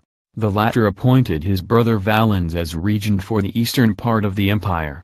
Thus it came about that, While the former allowed religious freedom, Valens, who was a zealous Arian, made efforts to resurrect this heresy at least in the eastern part of the empire. Meanwhile the heretics used the situation in order to exert influence on the Germanic tribes who threw themselves into the arms of Arianism and thus in the Jew-friendly direction. Valens unleashed a new persecution of Catholics and once again banished the now aged Saint Athanasius. At the same time he began, as the Catholic historian Theodotus reports, to grant the Jews and pagans all kinds of guarantees. Also he was not satisfied with persecuting the Christians, but included the moderate Arians, whom he, without wishing it, drove into the arms of Holy Church. The Jewish historian Greets agrees in this regard, when he alludes to the fact that Valens was Arian and had had to suffer so much from the Catholic party that he now became intolerant towards the latter. He allowed the Jews to enjoy his protection and heaped honors and distinctions upon them. It is therefore evident that the resurgence of Arianism in the East coincided with the persecutions of Catholicism and with a preferential treatment of Jewry. With Gratian set in years of deadly struggle between pagans and Christians. The outcome remained changeable until the Spanish general Theodosius took over the emperorship both in the East as well as the West. Theodosius the Great dealt paganism as well as Arianism, which had risen to new life in the East under the protection of Valens. Deadly blows and hence provided Catholicism in the empire with the final victory. It was to be hoped that he would also combat Jewry, but the Hebrews knew how to gain his tolerance at the right hour, under which they wished to extend anew their influence in Roman society. This activity was so dangerous for Holy Church that both the Bishop of Milan, Saint Ambrose, as well as Chrysostom, another of the great fathers of the Church, saw themselves necessitated to conduct an energetic struggle against the Jews as well as against those Christians who secretly furthered the protection of the Jewish cult. Concerning this struggle, the Israelite historian Greets, to whom we will hand over at this point, reports. On Saturdays and the Jewish festivals, many Christians, especially of the female sex, both women of noble birth as well as those of lowly status, were regularly to be encountered in the synagogues. They listened devoutly to the trumpet call on the day of the Jewish New Year, were at the solemn cult of the Day of Atonement and took part in the celebration of the Feast of Tabernacles. The fact that they performed all this behind the back of the Christian clergy and therefore had to beg their neighbors not to betray them, made the matter still more attractive. Against this spontaneous honoring by Christians of Jewish institutions, Chrysostom directed his violent monkish sermons and used all kinds of harsh expressions against them, by his preaching that the synagogues were disgraceful exhibitions, dens of thieves and even worse.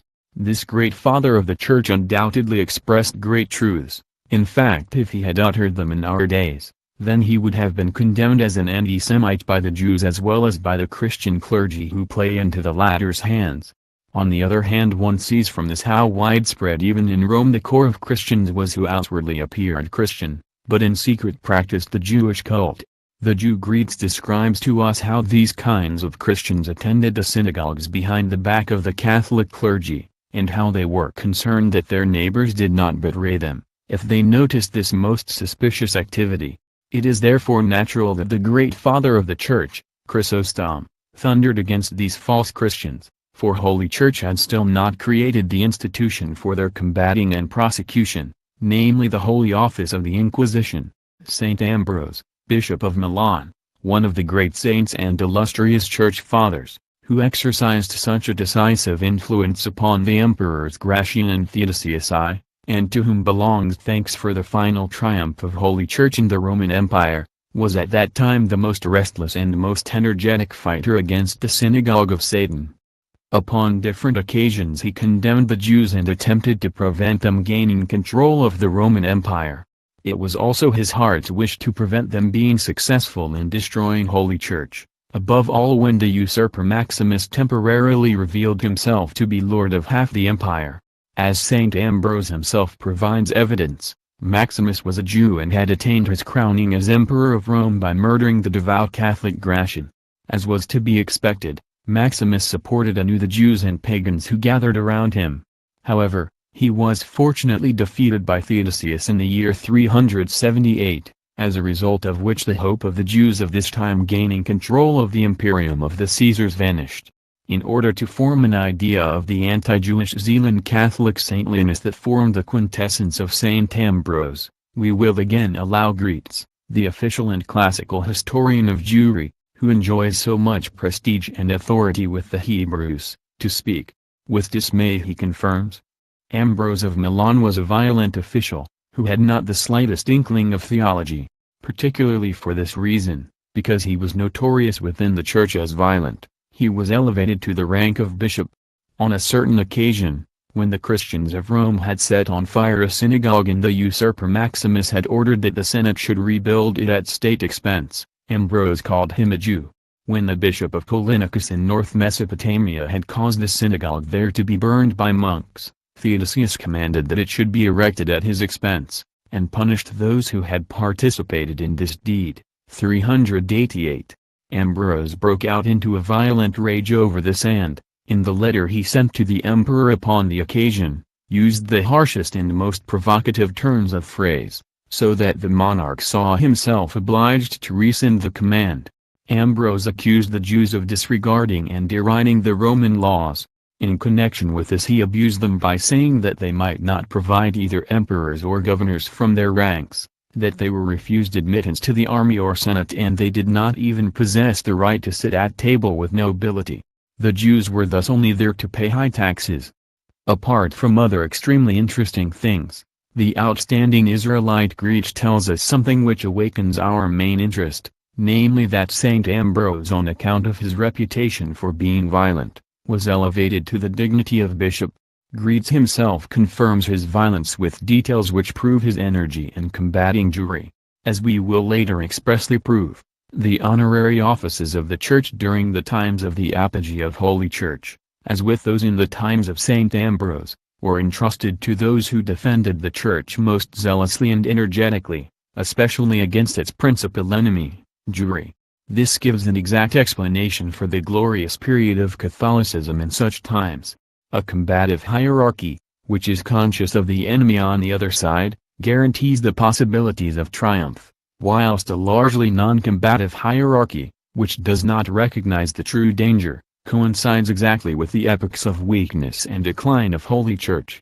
The epochs of Saint Athanasius and the Arianist triumphs coincide with the unmistakable fact that the honorary church offices were bought by indifferent representatives and even by members of the fifth column.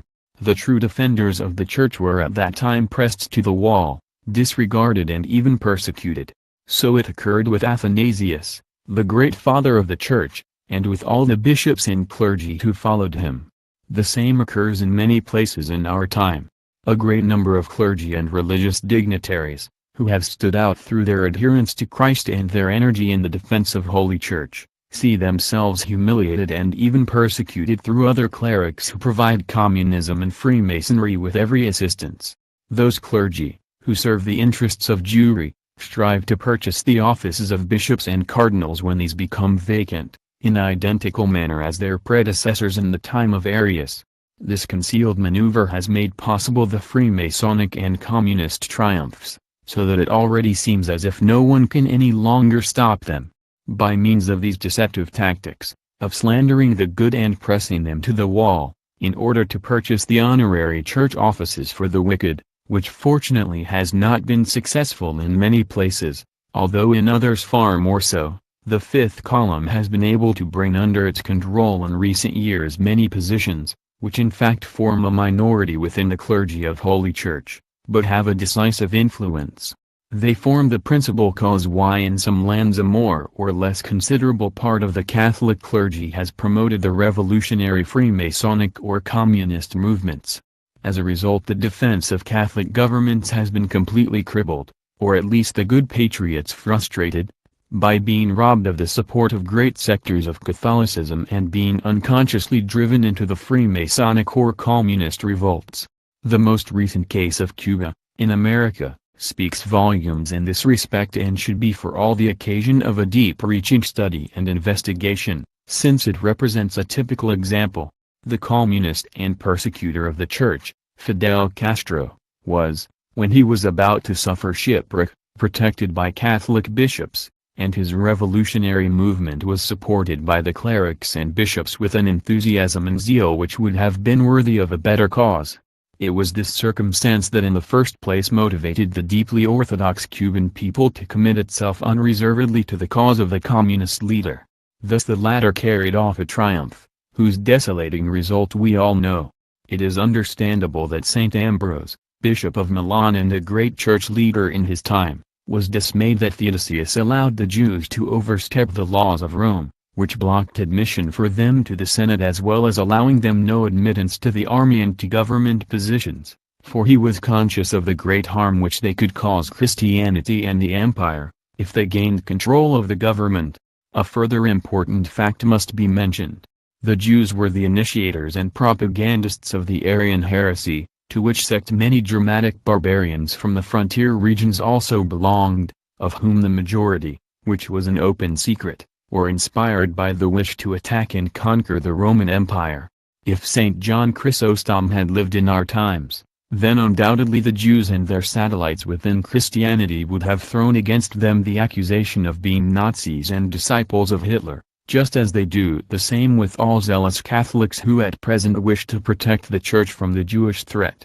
The Jew Greed says, as we have already quoted elsewhere, in reference to the role which both played in that period of open struggle of Holy Church against the Jews. The chief fanatics against the Jews in that time were John Chrysostom of Antioch and Ambrose of Milan, who attacked the Jews with most extreme violence. Naturally, before Holy Church was able to carry through its final triumph over the synagogue of Satan and Arianism, it had to withstand such critical moments as in our days. We are given vivid details of this in the letter which was signed by 33 of the most well-known bishops.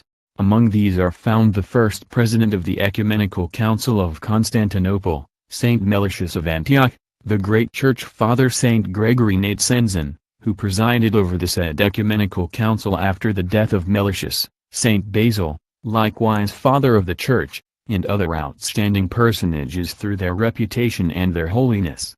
From this letter we quote word for word the following paragraphs.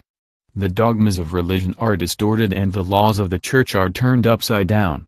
The ambition of those who do not fear the Lord reaches out for the honorary offices of the Church, and the office of bishop is offered as prize for the most subtle infamy and in fact with such craft that he who utters the gravest blasphemies is held to be most capable of all for leading the people as bishop. The seriousness of the bishop's office has been lost. There is a lack of shepherds, who conscientiously guard the flock of the Lord. The property of the poor is permanently used by the ambitious for their own advantage and used for gifts to aliens. The true following of the canon has come into forgetfulness. Concerning all this the unbelievers laugh, and those weak in faith hesitate. The faith itself has become doubted.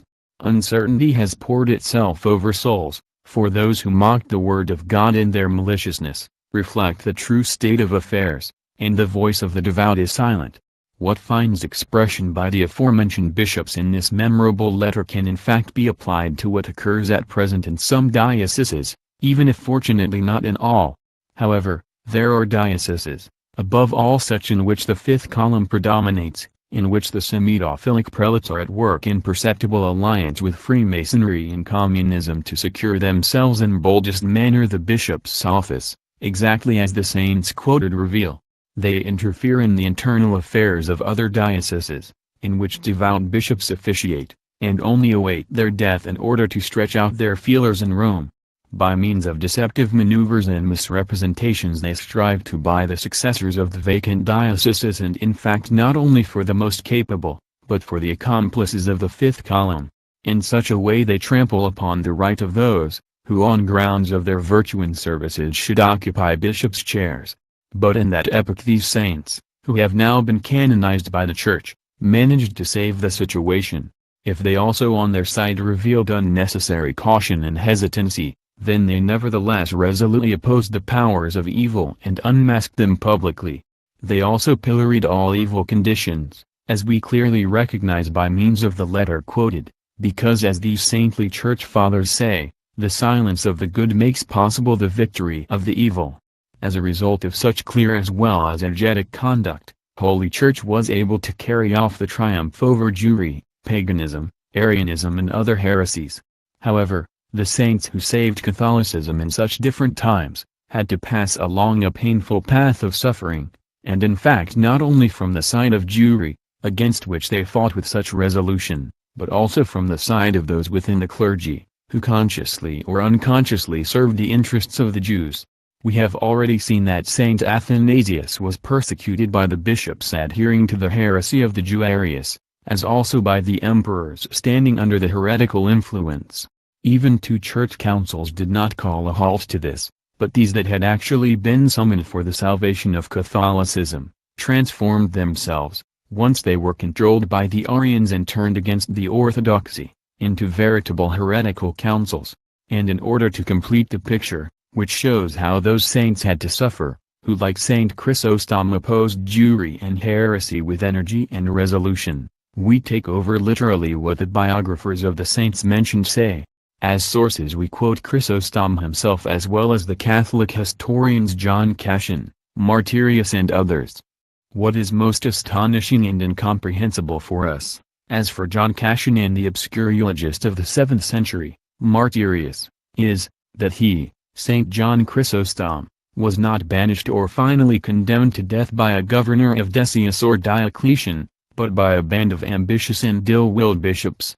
On the other side there were bishops who, while whispering to the weak Arcadius and the raving Eudoxia that John was guilty of insulting their majesty, which meant nothing less than demanding his head, protested that they could not intervene and that the emperor would in fact know what was to be done in such a case, for which naturally no small punishment existed. And why should one not recall the terrible scenes at Caesarea and Cappadocia, when the saint, coming from distant Caucasus, trod the soil there, tired, exhausted and delirious, with high fever, he was almost torn to pieces by a horde, as he called them himself, of wild monks who were incited by the bishop.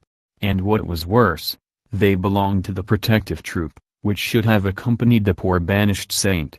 And while the people wept and as a result showed that it was better that its shepherds, the envy of the local bishop mercilessly pursued the outlawed saint into his refuge, where the magnanimous neighborly love of a noble woman granted him a roof, and they compelled him to continue his march on a night without moonlight over treacherous mountain paths.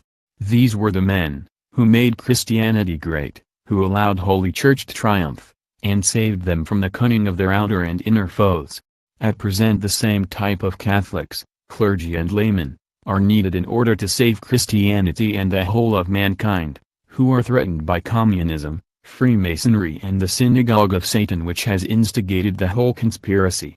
The high dignitaries of the Church and the worldly political leaders, who fight for the salvation of Catholicism under such difficult conditions, must be prepared to suffer not only all kinds of attacks from the side of the revolutionary forces of Jewry, but also from the side of the descendants of Judas Iscariot.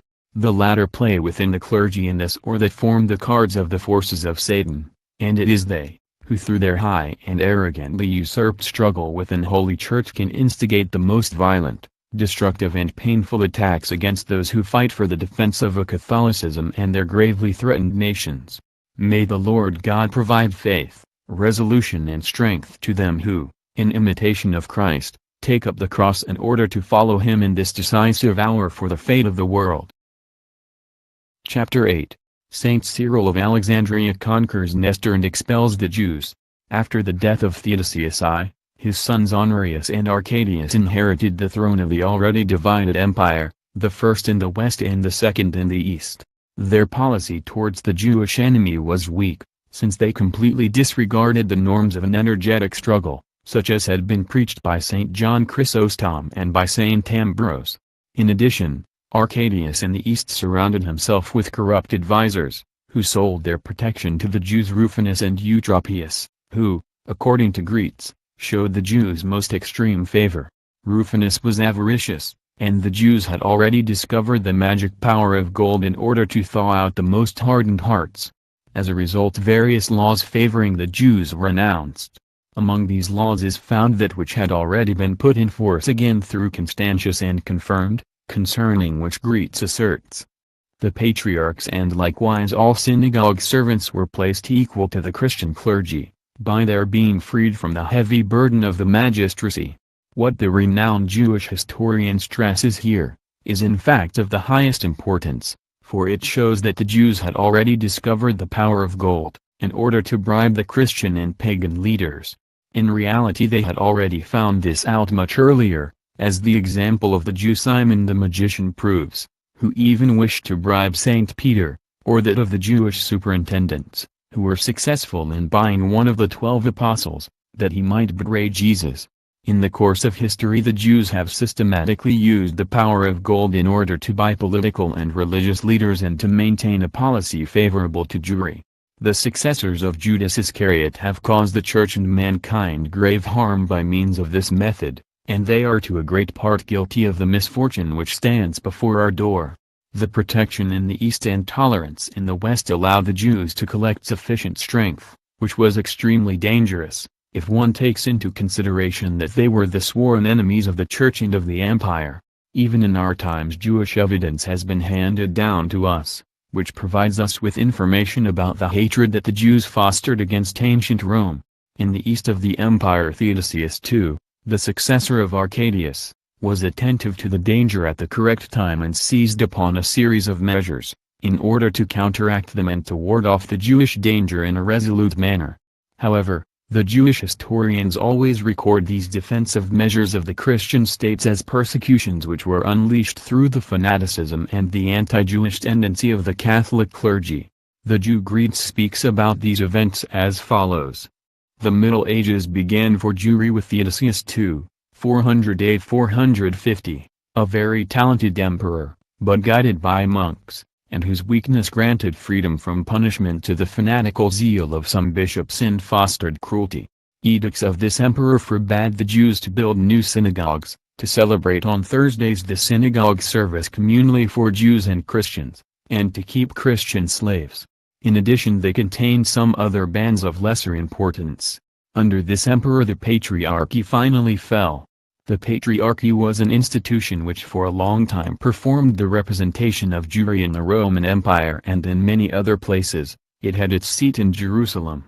What Greece does not mention is the reason the Catholic clergy had for reacting in such a violent manner against the Jews. As in all cases, so here also, the Jewish historians give information concerning the measures that Holy Church or the Catholic monarchs entered upon against them. However, they never mention the occasions the Jews gave to provoke these reactions. In the struggle of the Church against Jewry of that time one must mention the decisive appearance of Saint Cyril of Alexandria. He was the leading spirit in the defense of Catholicism against a new heresy which was led by Nestor and which was on the point of dividing the Church in exactly the same way as the Arian heresy had done. Saint Cyril, the Patriarch of Alexandria, plays at these moments the same role against Nestorianism which previously the great church father, Athanasius, had taken up in the struggle against Arianism. Like the latter, Saint Cyril applied himself actively in the defense against Jewry, by his condemning the Jews upon different occasions and combating all their false machinations. The heresy of Nestor divided the episcopate, since various bishops made common cause with the heretical patriarchs. After a long drawn-out struggle, however, Saint Cyril was successful in obtaining the condemnation of Nestor from His Holiness the Pope. At the Third Ecumenical Council which took place later at Ephesus, the heretical bishops were fully defeated and Catholicism triumphed. The spirit of the council in question was naturally Saint Cyril of Alexandria, who had to fight further against the remnants of the heresy, until he could destroy them. In order to obtain knowledge of the conduct of Saint Cyril towards the Jews, let us refer to the words of the Jewish historian Greece, which repeat faithfully the feelings of Jews towards the fathers and saints of the Church. During the rulership of Theodosius in the east and Honorius in the west, the bishop of Alexandria, Cyril, who was remarkable for his quarrelsomeness, his violence and his impetuosity, tolerated the bad treatment of the Jews and expelled them from the city. He aroused the Christian rabble and incited them against the Jews. His excessive fanaticism called his attention to the synagogues, of which he seized possession in the name of Christianity. He drove the Jewish inhabitants half-naked out of the city, which had previously served them as home. Without his being able to be hindered, Cyril gave their property free for plundering by the mob, as indeed the latter always thirsts for enrichment. In its turn, The Jewish Castilian Encyclopedia already quoted states under the word Cyril in this reference. Cyril, saint, of Alexandria, patriarch, 376–444, was practically the master of Alexandria, from whence he drove out the non-Christian populace. In the year 415 he commanded the expulsion of the Jews, in spite of the protests of the imperial prefect, Orestes. All church histories agree with one accord, that, although Saint Cyril had a fighting nature, he nevertheless possessed a moderate and conciliatory nature. He was, in the complete meaning of the word, an absolutely virtuous man and therefore deserved to be canonized. What the Jewish historians who, like Greets or the official encyclopedists of Jewry, stand in such high regard with the Jews, say about all those who dare to fight against the destructive activity of the Israelites, provides an idea to what degree they degrade and pollute the memory even of the most magnificent saints of the Church. That Saint Cyril drove the Jews half-naked out of Alexandria and is said to have left their goods to the mob for plundering, sounds improbable for all those who know the history of this saint well. The fact was that Alexandria had long been transformed into the principal center of the Jewish conspiracy against Holy Church in the empire. This city was the principal center of Jewish Gnosticism, and from there radiated every kind of subversive idea directed against the existing order. It cannot therefore be remarkable that Saint Cyril, who was conscious of the Jewish threat, resolved to extirpate this cancerous tumor. So he expelled the Jews from the city, just as after him in other lands excellent defenders of Christianity have had to do. If one knows the events as well as the blameless leadership of the saint, then it appears more credible that he made all necessary provisions that this expulsion should take place under humane conditions, and that he disapproved of every excess and abuse which was committed by the masses on grounds of Jewish perfidy. The Jewish historian describes further the bloody episodes in the struggle conducted by Saint Cyril and the Christians against the Jews. Among other things Greets asserts, the prefect Orestes, who was very concerned at the barbaric treatment of the Jews, lacked the power to protect them.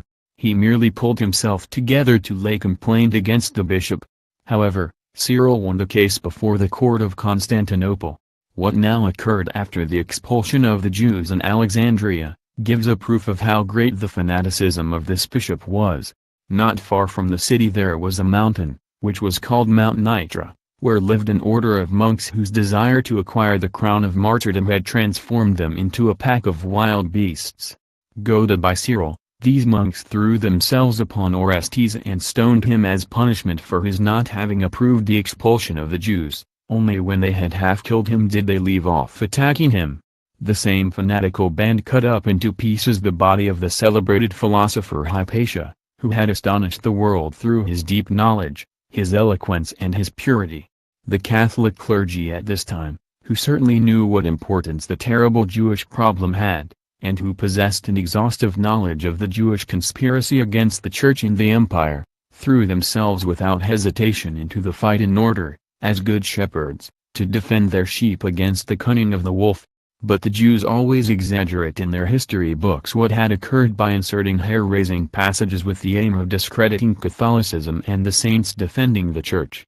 As we have seen in addition, all these stories described in exaggerated and striking terms, serve to educate the Jewish youth and to inoculate into them from birth onwards a satanic hatred towards the Church and its clergy.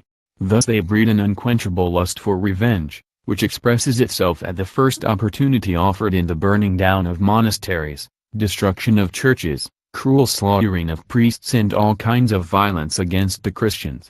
It is beyond doubt that, if Cyril had lived in our time, then he would not only have been condemned on account of anti-Semitism, but he would also have been accused of being a war criminal, Nazi and the like. The Jews believe that they possess the right to agitate against the peoples, to cause them to bleed in civil wars and to commit every kind of crime and infamy, without receiving the deserved punishment for this. But if anyone restrains them with the energy of such as Saint Cyril and punishes their excesses in a just manner, then they heap imprecations on him and attempt to lower his respect before men. Not even after death do they pardon him, as the example of this excellent saint of the Catholic Church teaches us. It is interesting to read the description by Greets of how the Israelites at that time celebrated the feast of Purim of Queen Esther. On this day the Jews were accustomed, in the midst of the joyous feast, to hang up on a stage the figure of Haman, their arch-enemy, and his gibbet, which, after their burning of him, took on accidentally or intentionally the form of a cross. Naturally, the Christians complained that their religion was being profaned, and Emperor Theodosius II commanded the provincial governor to bring about a cessation of this activity. In spite of severe punishments threatened for this, it was nevertheless not successful in preventing such acts. Upon one occasion this carnival entertainment, as it is reported, had terrible consequences. The Jews of Mestar, a small place in Syria, which is situated between Antioch and Chalcis, had erected one of these gallows for Haman. The Christians at once accused them of having hanged a Christian child, crucifying him on it and whipping him to death. The emperor gave the command, in the year 415, to punish those responsible. This, the highly renowned, authorized Israelite historian Greets, standing in such high regard with the Jews, calls enjoyment and carnival entertainment. One can easily imagine the alarm that was caused by such kind of Jewish conduct among the Christians. Just as at present in the Soviet Union and other communist lands, the sacrifices, blasphemies and political assassinations committed by communist Jews would provoke the Christians there, had they not been enslaved and made incapable of defending themselves. In contrast to the temples of other religions, the synagogues do not restrict themselves to holding religious services. They are far more assembly places, in order to discuss and approve political decisions. They are the chief centers of the Jewish conspiracy, from whence every kind of measures take their outlet, which aim at the conquest of peoples which with good will grant them hospitality. In these measures the exerting of economic pressure is also planned, in order to rob the Christians and Gentiles of their wealth, which the Jews believe belongs to them by divine right. How right the great Church Father John Chrysostom was to call the synagogues infamous exhibitions, thieves' dens and even worse. The aforementioned Israelite historian does not dare to mention this.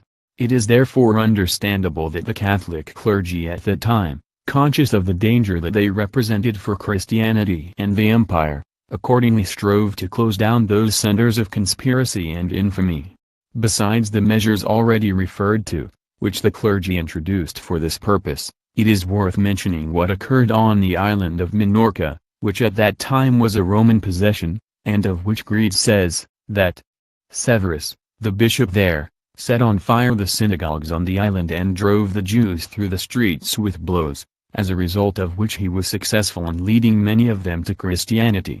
This last mentioned measure was a grave error, since the conversions, as the renowned Israelite historian Cecil Roth elaborates, were pretended, and the Jews secretly adhered to their old religion.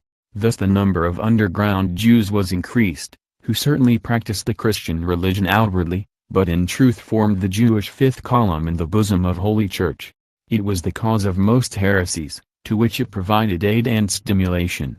A further, very holy opponent of the Jews was at that time the famous ascetic and Saint Simon Stylita, Simon Stylites, wh. An account of the rigorous penances he observed during all his life, was very well known. Hanging for several years on a pillar, he mortified himself and did penance out of love of God. His example and his preachings had the consequence that several nomad tribes originating from Arabia confessed to Christianity.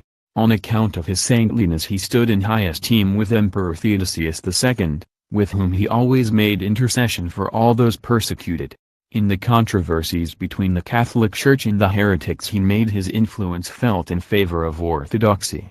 How great must have been the malice of the Jews and the intrigues of their synagogues, if this man, who represented the incarnation of neighborly love and was in the extreme a mediator and protector of the persecuted, who was canonized by the Church as a saint and was famed on account of his penances as well as representing a model for youth, made an exception in his peaceful life concerning Judaism and intervened energetically in the decisive struggle unleashed against the synagogue of Satan.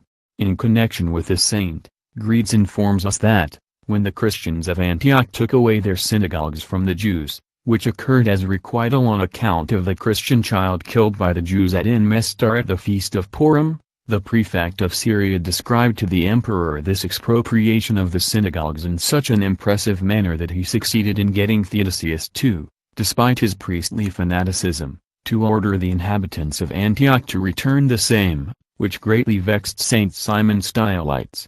On this matter the noted Jewish historian Maurice expresses himself as follows. This decision was, however, disputed by Simon Stylites, who led the life of a rigorous asceticism in a kind of stall not far from Antioch. From the top of his pillar he had rejected the world, however, his hatred of the Jews was sufficient to move him to interfere in earthly things. Scarcely had he received knowledge of the command of Theodosius relating to the return of the looted synagogues, than he immediately addressed an arrogant letter to the emperor, in which he informed him that he recognized God alone, and no other, as Lord and Emperor, and begged him to lift the edict. Theodosius could offer no resistance to such intimidation. In the year 423 he revoked his command and even displaced the Syrian prefect, who had raised his voice in favor of the Jews. What has been elaborated in the last chapters, gives us proof of the capability of the clergy and of the saints of the Church, who made possible the triumph of Christianity in the face of the deadly enemies of the Church and mankind. The present Ecumenical Council of Vatican II will therefore offer a splendid opportunity for the success of the present clergy in moving at the same heights as those who in those times were capable of saving Holy Church in the midst of so many catastrophes, and who allowed it to triumph in the face of so many enemies. This is extremely urgent, since in fact the communist danger, which threatens to drag everything with it, can only be banished if and when the clergy of Holy Church and the temporal leaders attain that moral fighting courage and that spirit of sacrifice which inspired the Catholic hierarchies during the first centuries of Christianity. If one does not react energetically in this sense, then it is completely possible that God may punish us with the worldwide triumph of communism and the resultant catastrophe for Christianity. Saint Augustine, Saint Jerome and other Church Fathers condemn the Jews. Saint Jerome, the great Church Father, wished to study the Bible in its original sources and therefore undertook seriously to acquire a deep knowledge of the Hebrew language. So he came into contact with such outstanding Jews as Bar Canina, but in spite of the personal friendship that the saint had with distinguished Hebrews, his conduct towards Jewry rested upon complete rejection. One can say the same of the most illustrious Church Father and Bishop of Hippo, Saint Augustine. Our information will be taken from the texts of Jewish authors of undisputed authority in Jewish circles, so that there is no risk of these sources being branded anti-Semitic. With reference to Saint Jerome and Saint Augustine, the Israelite historian Maurice expressly states the following, initially referring to Saint Jerome. After his enemies had accused him on grounds of his Judaic studies of being infected with heresy, Jerome proved to them his orthodoxy, by affirming his hatred for the Jews. If I had to give expression to my contempt for individuals and the nation, I would detest the Jews with a hatred difficult to put into words. But Jerome was not the only one who thought thus. His views were shared by a younger contemporary, the Church Father Augustine. This confession of belief with regard to hatred towards the Jews was not the opinion of a definite author but an oracle for the whole of Christianity, which hastily accepted the writings of the Church Fathers, who were revered as saints. In later times this mode of thought led to that practice by kings who invented instruments of torture for the Jews and erected the stake in order to burn them. Here Maurice gives a résumé of the policy that was followed by Holy Church and Catholicism more than 1,000 years ago. What he is naturally silent about is what the grounds were that compelled the Church, its more outstanding saints, the Church Fathers, popes and councils, to take refuge in this kind of defense. Whoever has experienced the slaughtering of Christians and the desecrations of the Church that have been carried out by pagans and heretics instigated by the Jews, whoever has been eyewitness of the crimes committed by the Jews themselves, and as we know of the crimes, which have been perpetrated by the Israelites in Soviet Russia and the communist lands, it is not difficult for us to imagine, that in the face of such an extremely dangerous and criminal foe, against a foe who threatens humanity as well as religion, and both Holy Church as well as other civilized institutions, the right of self-defense exists, and that one seizes upon such extraordinary measures as the infamy of the enemy in fact demands. Chapter 9. The Barbarian Invasion, a Triumph of the Aryan Jews. The renowned Jewish historian Narcissus Levin, in his work 50 Years of History, The Universal Jewish Alliance, to which we will refer later in more depth, points out among other things that, when the Church triumphed in the Roman Empire and was transformed into the official religion, it guided the forces of the empire against the Jews, and that it persecuted the Jews who openly confessed their religion as well as those who had passed over to Christianity through baptism. He says further, honorary rights, Jew honorum, were taken from them, and even the baptized were excluded from the higher offices and a military career. Upon pain of death they were forbidden to carry on trade with Christians and town slaves, even if the latter were pagans. Justinian went so far as not to recognize the evidence of Jews against Christians as proof in the courts of law. In conclusion, the Israelite historian says that these orders were summarized in the codices of Theodosius II and Justinian, but that they lost their power with the barbarian invasion. The East Empire preserved and renewed them. In the Western Empire the barbarian invasion halted the persecution. The interesting part about the legislation enacted in Catholic Rome lies in the fact that the hierarchies of the empire and of Holy Church were in harmony, to exclude not only the declared Jews, but also those baptized, from the higher offices and a military career. This reveals that the Jews and their descendants who had gone over to Christianity were excluded from leading positions of state and the army despite their baptism. The grounds for such measures become evident, if one takes into consideration that other authorized Jewish historians like Greetz and Cecil Roth openly admit that the conversions of the Hebrews to Christianity were feigned. Although they confessed outwardly to the said religion, they were secretly just as much Jews as before, and among these false Christians the secret cult of Judaism was passed on by father to son, although the latter were baptized and outwardly lived like Christians. On the basis of such facts it is understandable that the imperial authorities, who certainly knew that the conversion of the Jews was in almost all cases only a farce and baptism the same, included in their measures the descendants of Jews, even if they had received water of baptism. These defensive measures without doubt formed a distant forerunner of the famous laws or statutes for ethnic purity, by means of which in some lands Catholics of Jewish origin were removed from the leading positions of the state and honorary offices of the Holy Catholic Church. These laws for ethnic purity were approved by Popes Paul III, Paul IV and others.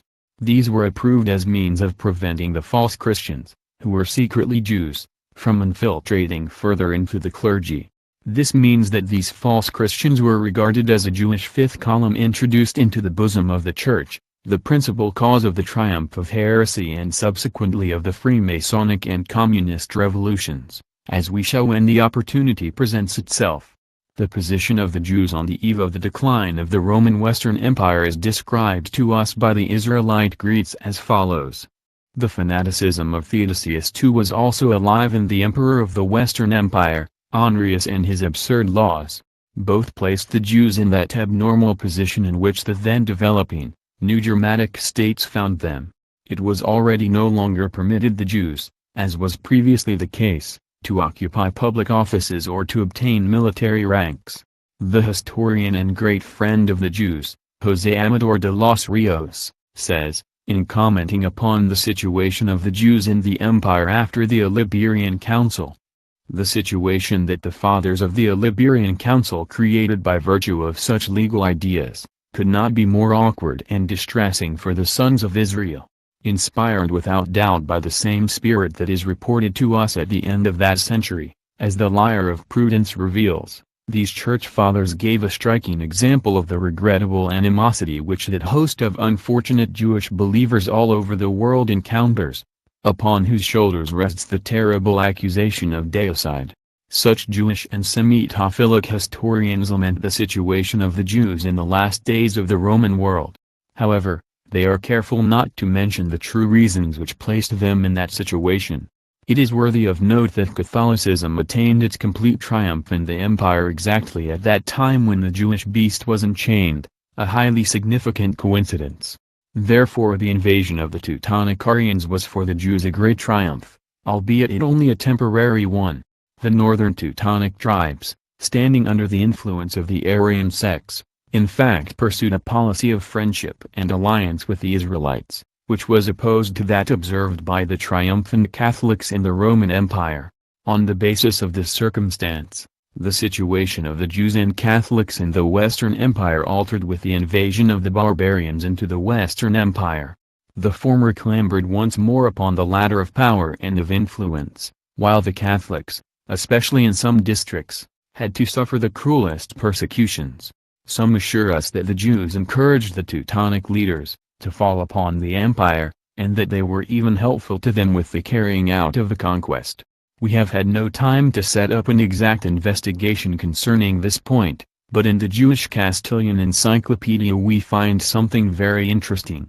Under the reference word Arianism, which refers to the good treatment of the Jews on the part of the Aryan intruders, the following is stated. As a consequence of the tolerant treatment shown them by the invaders, the Hebrews declared their solidarity with them, the Aryans, in their wars against the Catholic monarchies.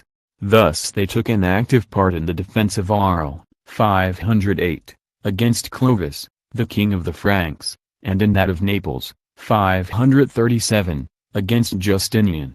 The Jewish historian, Maurice, remarks in addition that, in Italy, since the time of the Republic, the existence is known of Jews, who enjoyed full political rights until these were taken away from them by the Christian emperors.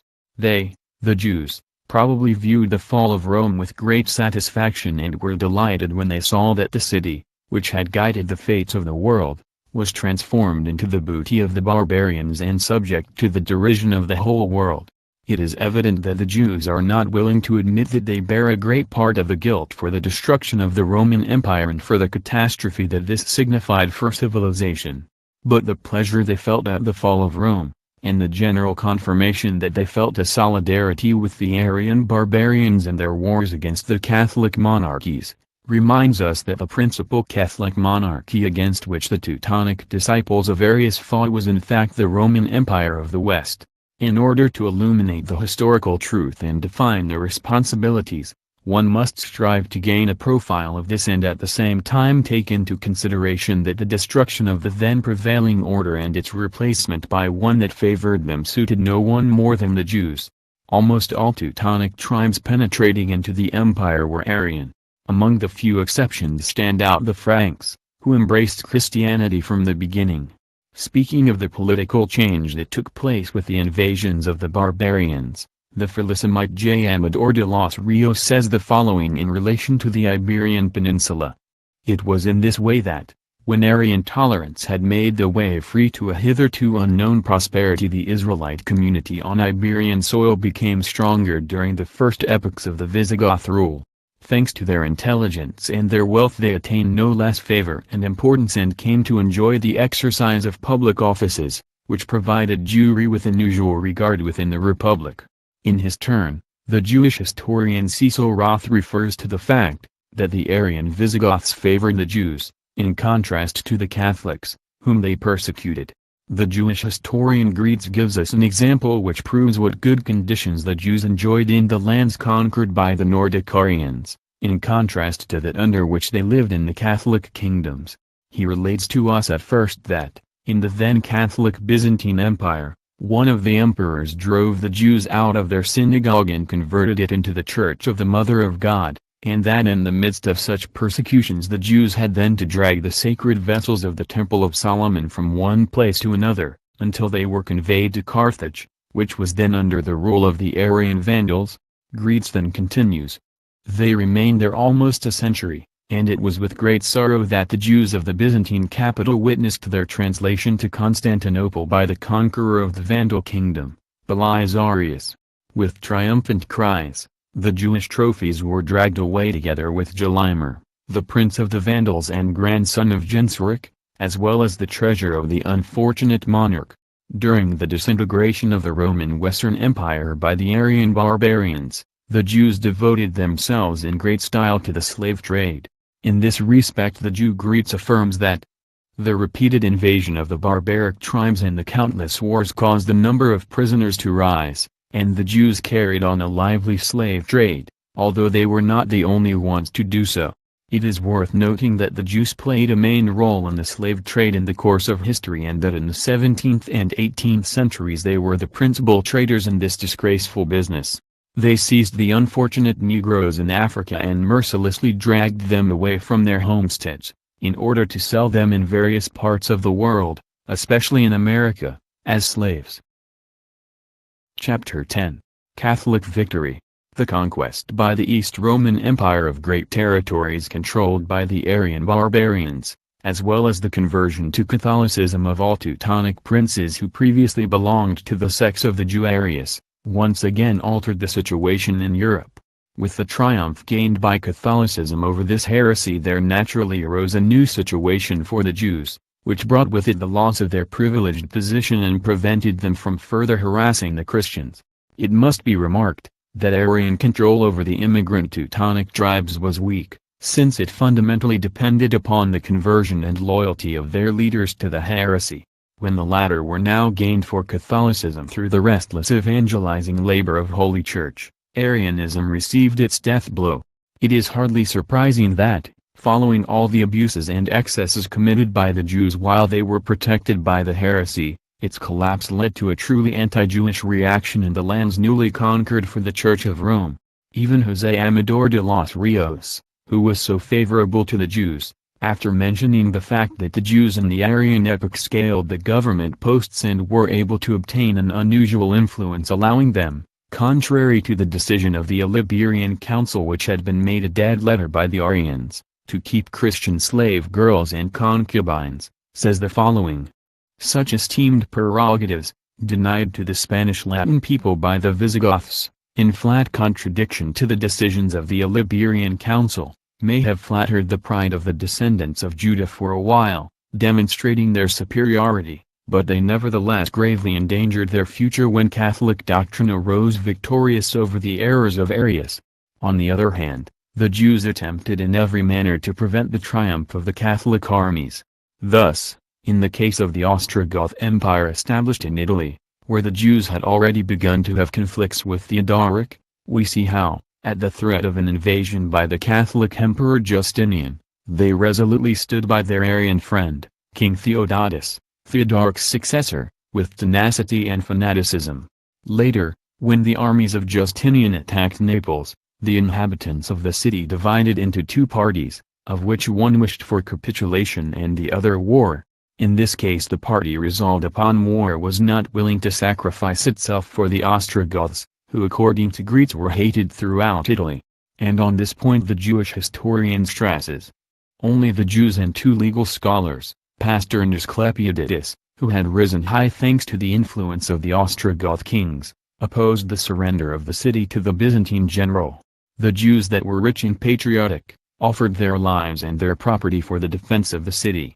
And to dispel any concern about the shortage of provisions, they promised to supply Naples during the siege with every necessity.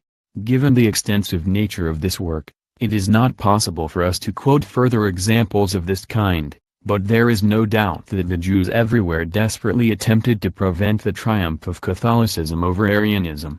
In relation to what occurred after the decisive victory of Holy Church, events in the Visigoth kingdom speak for themselves. It had been the most mighty monarchy that the Arian barbarians had managed to found, it had been regarded as the principal bastion of Arianism, and it had been there, as we have seen, that the Hebrews had succeeded in rising to government posts and gaining such privileged influence. The Jewish historian Cecil Roth notes that, after the Visigoths had gone over to Catholicism, they began to show the traditional zeal of neophytes. The Jews immediately suffered the unpleasant consequences of such zeal. When, in the year 589, Richard came to the throne, ecclesiastical legislation began to be applied to them down to the smallest details. His successors were not so strict, but when Sisbutus ascended the throne, 612–620, a narrow-minded fanaticism predominated. Perhaps goaded by the Byzantine Emperor Heraclius, he passed an edict in the year 616, in which he commanded all Jews of the kingdom to take baptism under threat of banishment and the loss of all their goods. According to the Catholic chroniclers, 90,000 embraced the Christian faith. In the Byzantine Empire, Measures were also approved which aimed at converting the Jews to Christianity. The Jewish Castilian Encyclopedia says that Justinian ordered the reading of the Torah, Bible, in Greek, hoping for the conversion of the Jews by this method, and in 532 he declared null and void every testimony made by a Jew against a Christian. This measure was later raised to a law almost everywhere in Christendom, having as its logical foundation the fact that the Jews, feeling themselves justified in lying to Christians and Gentiles, provided such widespread false witness that it would have been puerile to give credit to them. For this reason, any testimony made by a Jew against a Christian was denied judicial validity, as it had been proved in the course of centuries that lies and deception are one of the Jews' most utilized and effective weapons.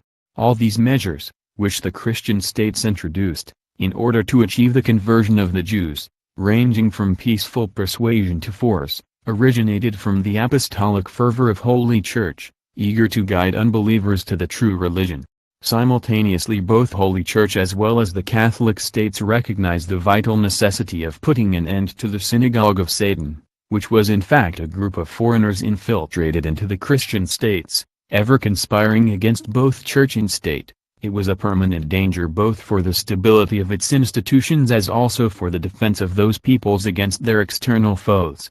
And this especially as the Jews have always shown themselves quick to betray any country kind enough to offer them hospitality, providing support to foreign invaders and undermining the very heart of the unfortunate nation that offered them shelter, should it suit their selfish interests.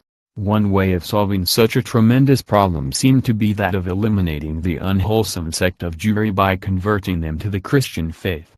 As a result of their ceasing to be Jews and joining the people in whose lands they lived by incorporation into the Catholic religion, not only would that strange fifth column disappear, which represents a danger for every nation, but the salvation of their souls would also be attained by faith in our divine Redeemer. These were the grounds that moved the very Catholic Visigoth king Sisbetos to order the Jews in his kingdom to receive baptism under pain of banishment and confiscation of their goods.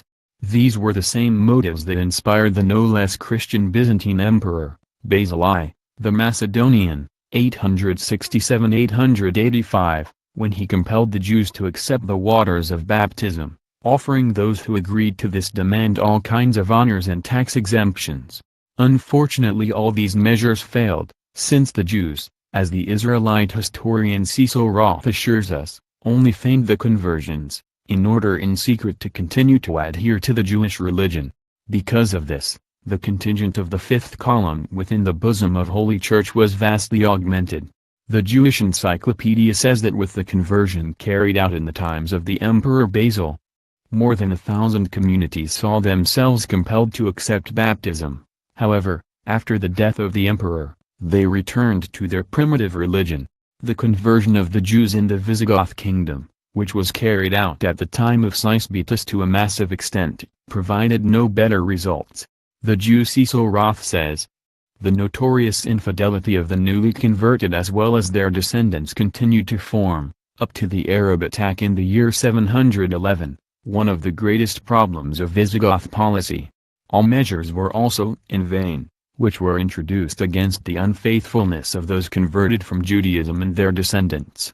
Naturally, these false Christians were subjected to a strict attention on the part of the government offices, which, as the same Jewish historian assures us, went so far as to separate those suspect from their sons, so as to bring the latter up in an unpoisoned Christian atmosphere. As soon as the watchfulness of the government was relaxed, the recently converted seized the opportunity to return to their original belief." Roth ends these observations by concluding that all these occurrences initiated the Marrano tradition on the Iberian Peninsula, in other words, the tradition of clandestine Jewry in Christian dress. The popes and many Christian kings were alarmed by these insincere converts who were on the point of overwhelming Holy Church, and therefore introduced various measures in order to prevent and prohibit Jews from being forcefully converted. Among others, we can quote those which the Jewish Castilian Encyclopedia refers to, which says the following in this connection. Leo V the philosopher, Byzantine emperor, son of Basil, re-established religious freedom for the purpose of preventing the appearance of false Christians. Pope Saint Gregory recognized this problem in all its magnitude as well as the extraordinary danger that false converts represented for Holy Church. He therefore passed a definite prohibition of the persecution of the Jews or of compelling them to become converted in any kind of form. The bishops followed these instructions and opposed everything that might signify a compulsory conversion of the Jews, albeit reducing the latter to powerlessness, so that they could not infiltrate and poison Christian society. The Jewish historian Maurice makes an interesting commentary in connection with these measures. But the tolerance even of the most liberal bishops had no great significance. They merely abstained from any proselytism that involved threats of banishment or death, because they were convinced that by these means the church would be populated with false Christians who would curse it in their innermost heart. But they did not hesitate to chain and harass the Jews, nor to place them on the same level as slaves on the social ladder. This kind of behavior appeared completely justified and pious to almost all representatives of Christianity during the centuries of barbarism. Here the Jewish historian summarizes one of the aspects of the new policy that several popes of Holy Church were to pursue during the Middle Ages. Convinced of the fact that it was dangerous to compel the Jews to conversion by means of persecution or threats, they strove to prevent such enforced conversions. They even declared it as anti-canonical. At the same time they undertook energetic measures against the false converts and their descendants, the false Judaizing Christians. Some popes and kings permitted the Jews to practice their religion openly, treating them tolerantly and even granting them protection against unjust attacks, but this kind of new policy also failed against the malice and perfidy of Jewry, which, far from thanking the goodness of such popes, did not hesitate to exploit this leniency, in order to plan and prepare every kind of conspiracy against the Church and the state. This stiff-neckedness soon forced the popes to alter their policy and to try to prevent the unleashed Jewish beast from devastating everything. Thus they attempted to enchain the latter anew, so that the Jews could cause no further harm. This is the true explanation of that which might seem to be a contradictory policy with respect to the Jews, which the various popes have carried out. It is therefore understandable that, when it was revealed that the measures of tolerance towards the foe revealed catastrophic results, they recognized the urgent necessity of seizing upon energetic measures to save Christianity from the cunning of the synagogue of Satan. Unfortunately, this fluctuation in the policy of the Christian hierarchies was in the long run harmful to Holy Church Christianity. If they had followed without interruption the energetic action directed against Judaism by the fathers of the Church as well as by many popes and councils, then perhaps in time the threat of Jewish imperialism, which at present threatens to overwhelm everything, would have been banished. Chapter 11. The Third Council of Toledo removes the Jews from public offices. With the conversion of the Visigoth king Richard from Arianism to Catholicism, the sect of the Juarius received a decisive blow, since, as already stated, the Visigoth Empire was the bastion of the heresy. At that time the tragic memories and wounds opened by the bloody persecution unleashed by the Arian Leovigild against the Catholics were still felt. In this persecution the Jews had participated in a cruel way, so that in Gothic Spain there was a widespread resentment of the Catholic people against the Congregation of Israel. It is understandable therefore that, after the Visigoth princes had abjured the Arian heresy and adopted Catholicism, a series of corresponding measures were seized upon, in order to command a halt to the dominating expansion of Jewry. The Judeophile historian José Amador de los Rios recognizes in this respect that the doors to the public offices stood open to the Hebrews, the occupying of which they had to thank the Arian kings for.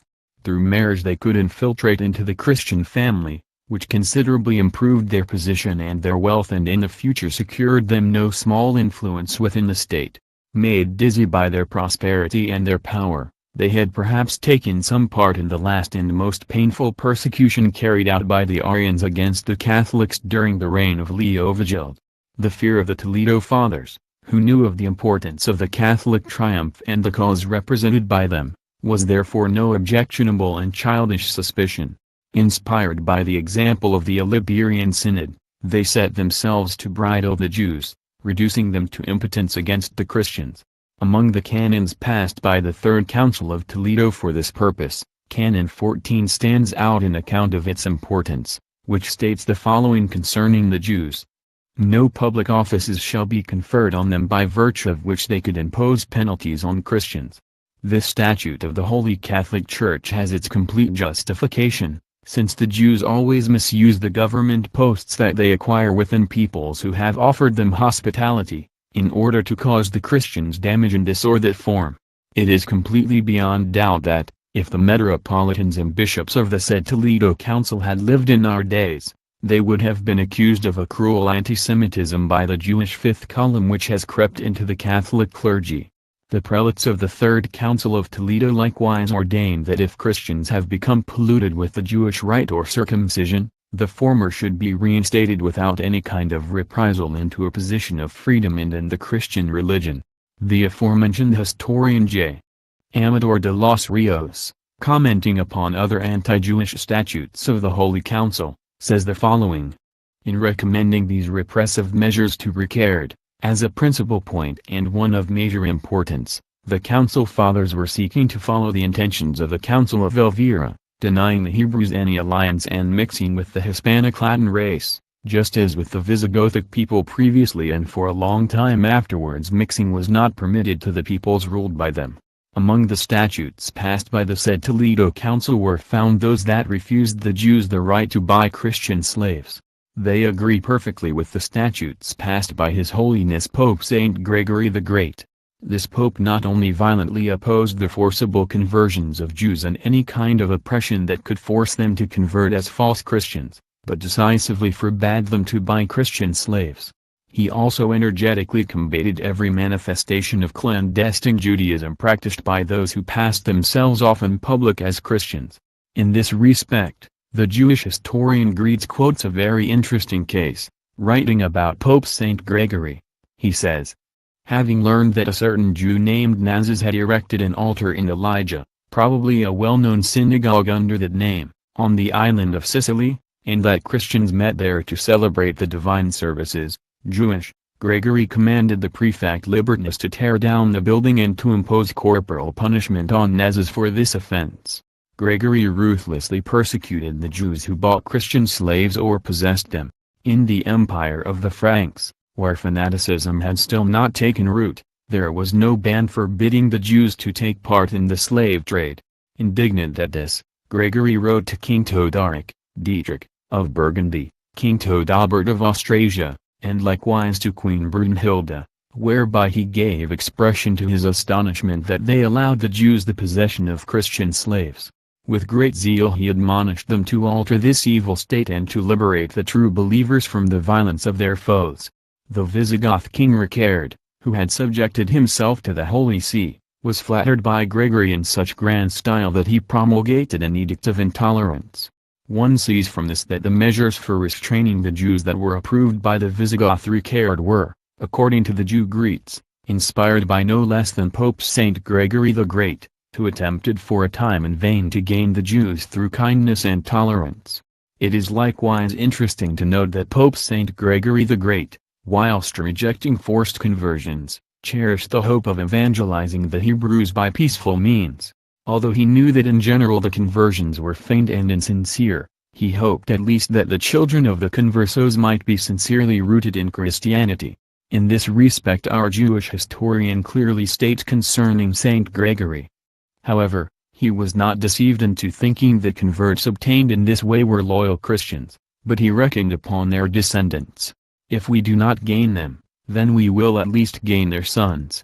As our writer said, and it is highly worthy of note, even Pope Saint Gregory the Great, of such illustrious memory in the history of the Church, knew that the conversions of the Jews to Christianity were insincere, and what he aimed at with them was to win over their already Christian-educated sons.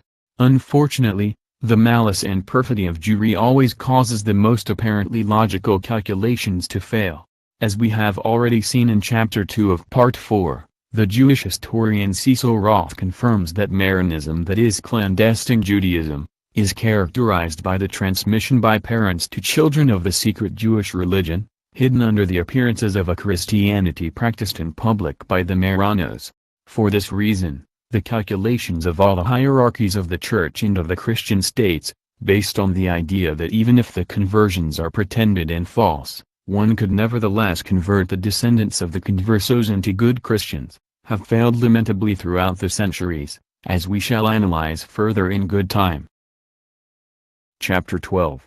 The Fourth Toledo Council declares the bishops and clergy supporting the Jews to be blasphemers and excommunicates them. One of the principal reasons for the slow but constant triumph of Jewish imperialism in the last 1900 years has been the short memory of Christians as well as pagans, who were always inclined to forget the past, and did not take into consideration that history is the instructor of life. The Jews were always able to gain control of the government offices and obtain great influence within Christian society, if they were successful by application of their indescribable skill in deceiving their neighbors, in attaining the confidence of Christian potentates, whether churchly or worldly. This so greatly desired power was used by them in order to cause harm to those of generous heart, who had opened door and gates to them, since now they conspired with greater prospect of success against Holy Church or the Christian states. Thus we see that, once Ricard had died and the motives had been forgotten which justified the exclusion of Jews from public offices, the latter were again permitted to exercise these and they were permitted to fall back again into their wicked practices, which had brought about the just punitive measures of the Third Toledo Council. In this manner they represented a new grave problem in the Gothic kingdom. When therefore in the year 612 Sysbutus was elected through the votes of the Visigoth potentates and with approval of the episcopate, he first attempted to call a halt to the abuses of the Jews by putting into effect the canon of the Third Toledo Council, which, because of neglect or yielding by the previous government, was no longer practiced, and by likewise most energetically refusing the Jews the right of being able to buy Christian slaves. J. Amador de los Rios confirms as follows: Sysbutus, firm in his efforts to separate the Jewish race from the Christian, by his removing every power of the former over the latter, commanded that the crown should permit the return of all incomes, gains or presents which they had accumulated through deceiving the kings before him. The historian in question reveals that Sysbutus with his zeal to put into application the statutes of Ricard in their entire extent, gained for himself the approval of the episcopate and the applause of Catholics and, conversely, the tenacious opposition of the Israelites, who already showed the hard attributes of Jewish infamy. Finally, Sysbutus resolved to grasp the evil by its roots, and to remove from the imperium this community of disgraceful aliens, who left in peace neither the Visigoth nation nor the Hispanic Latin believers and hence represented a lasting threat for church and state.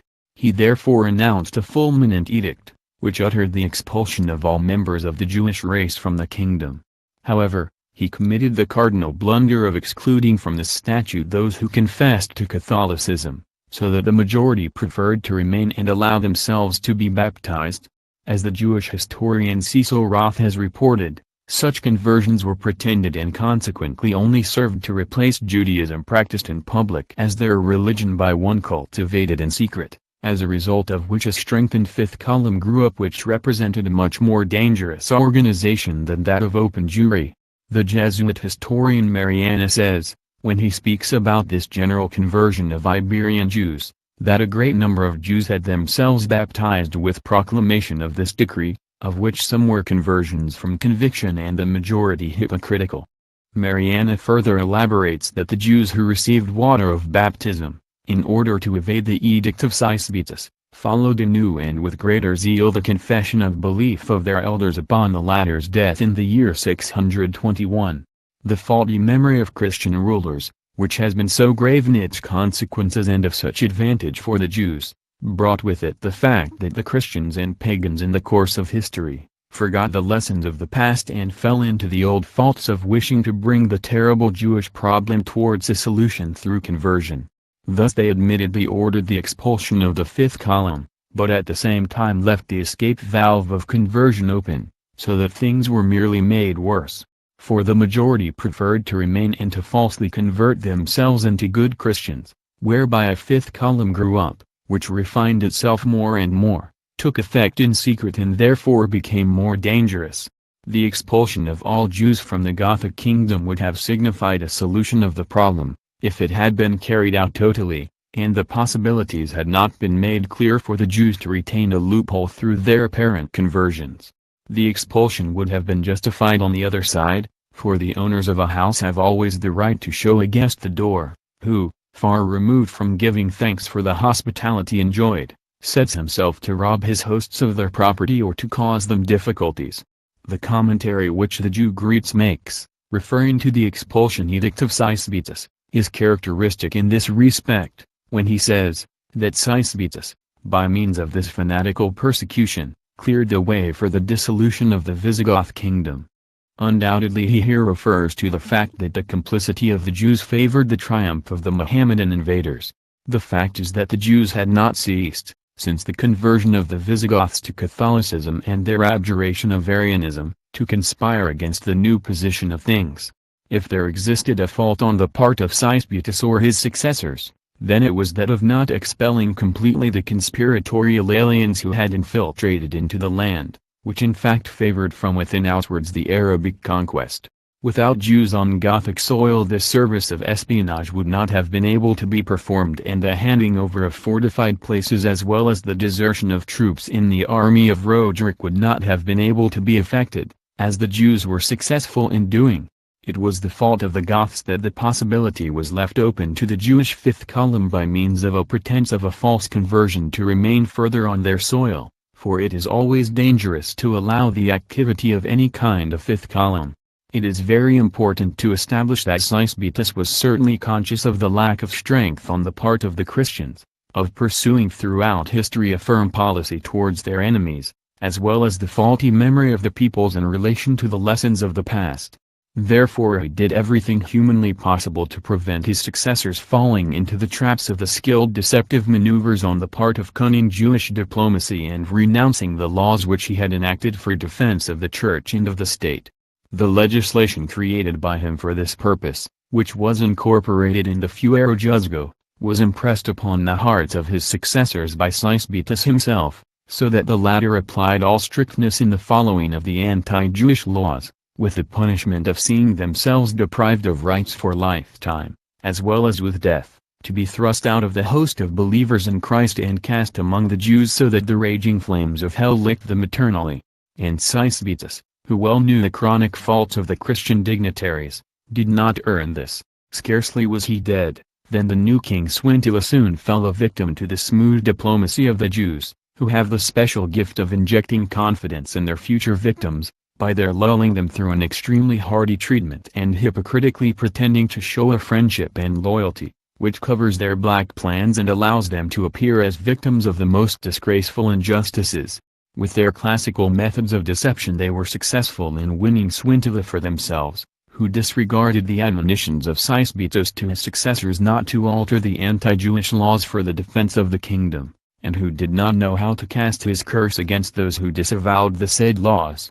He lifted the entire anti-Jewish legislation and with it the edict of expulsion of the Jews, so that the untrue converts, if they wished, could again publicly practice their Jewish cult, as well as return to the land from which they had been driven out. The Jew Greets, who is better acquainted in the internal matters of Jewry than Father Mariana, says in this connection the following: in spite of baptism the converted Jews had not given up their religion. He thus does not make Mariana's allusion, that, although the majority pretended conversion, there were nevertheless some who did it from inner conviction. On the other hand, Greets further elaborates that in the epoch of the Semitophile Swintila the act of baptism was regarded as sufficient, and none bothered to make inquiry as to whether the converts retained their old habits and practices. The noble King Swintila was naturally dethroned through a conspiracy of the nobility and clergy, who placed Sisinand in his place, who was a willing tool of theirs.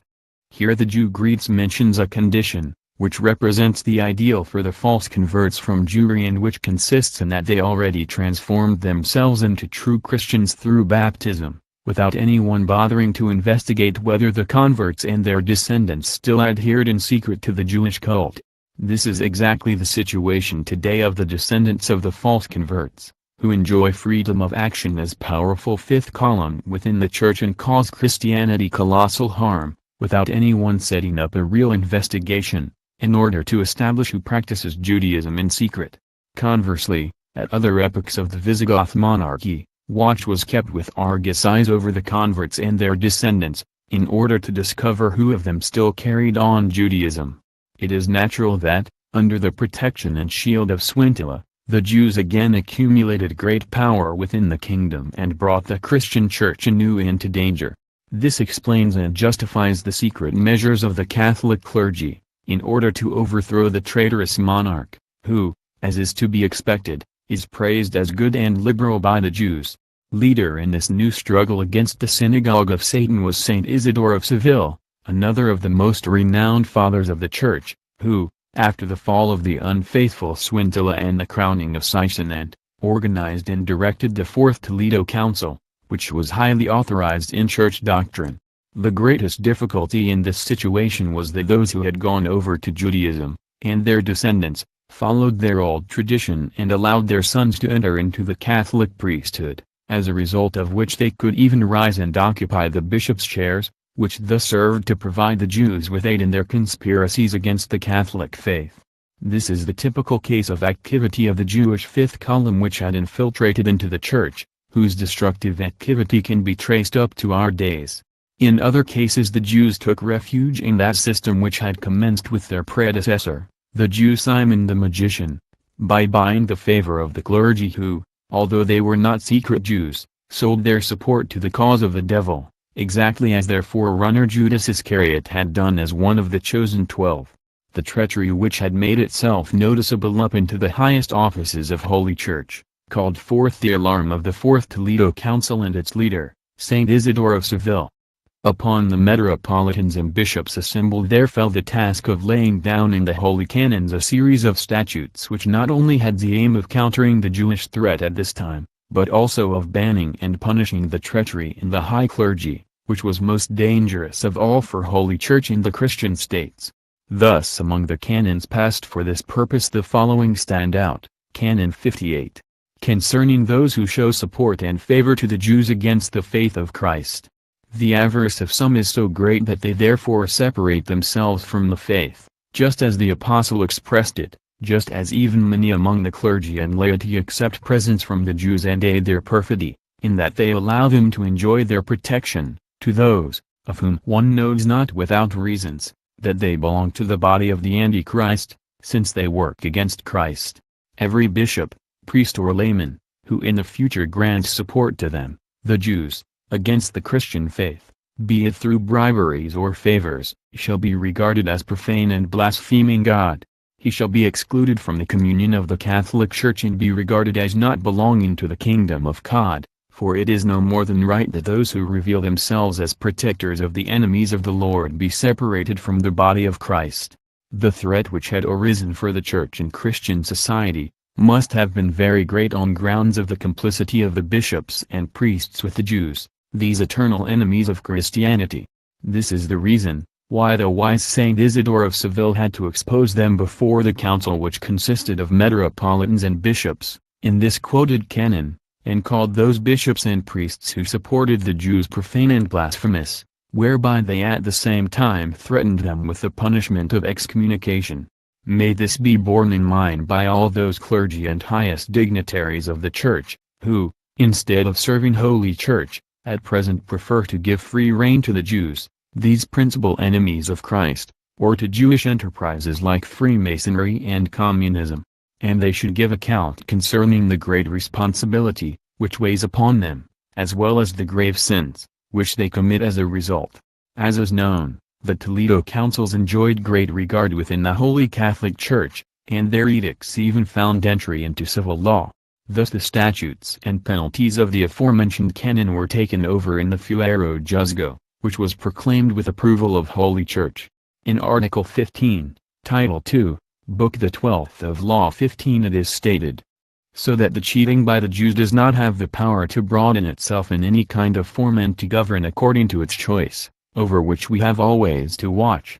Therefore we stipulate in this law that no man of any religion, or spiritual order, or any dignity, or of our court, either great or small, nor any kind of people, nor any kind of line, neither princes nor potentates should strive accordingly, to protect the Jews, who will not allow themselves to be baptized, in order to hold firm to their beliefs and their customs, nor those who have been baptized but return to their perfidy or their bad customs.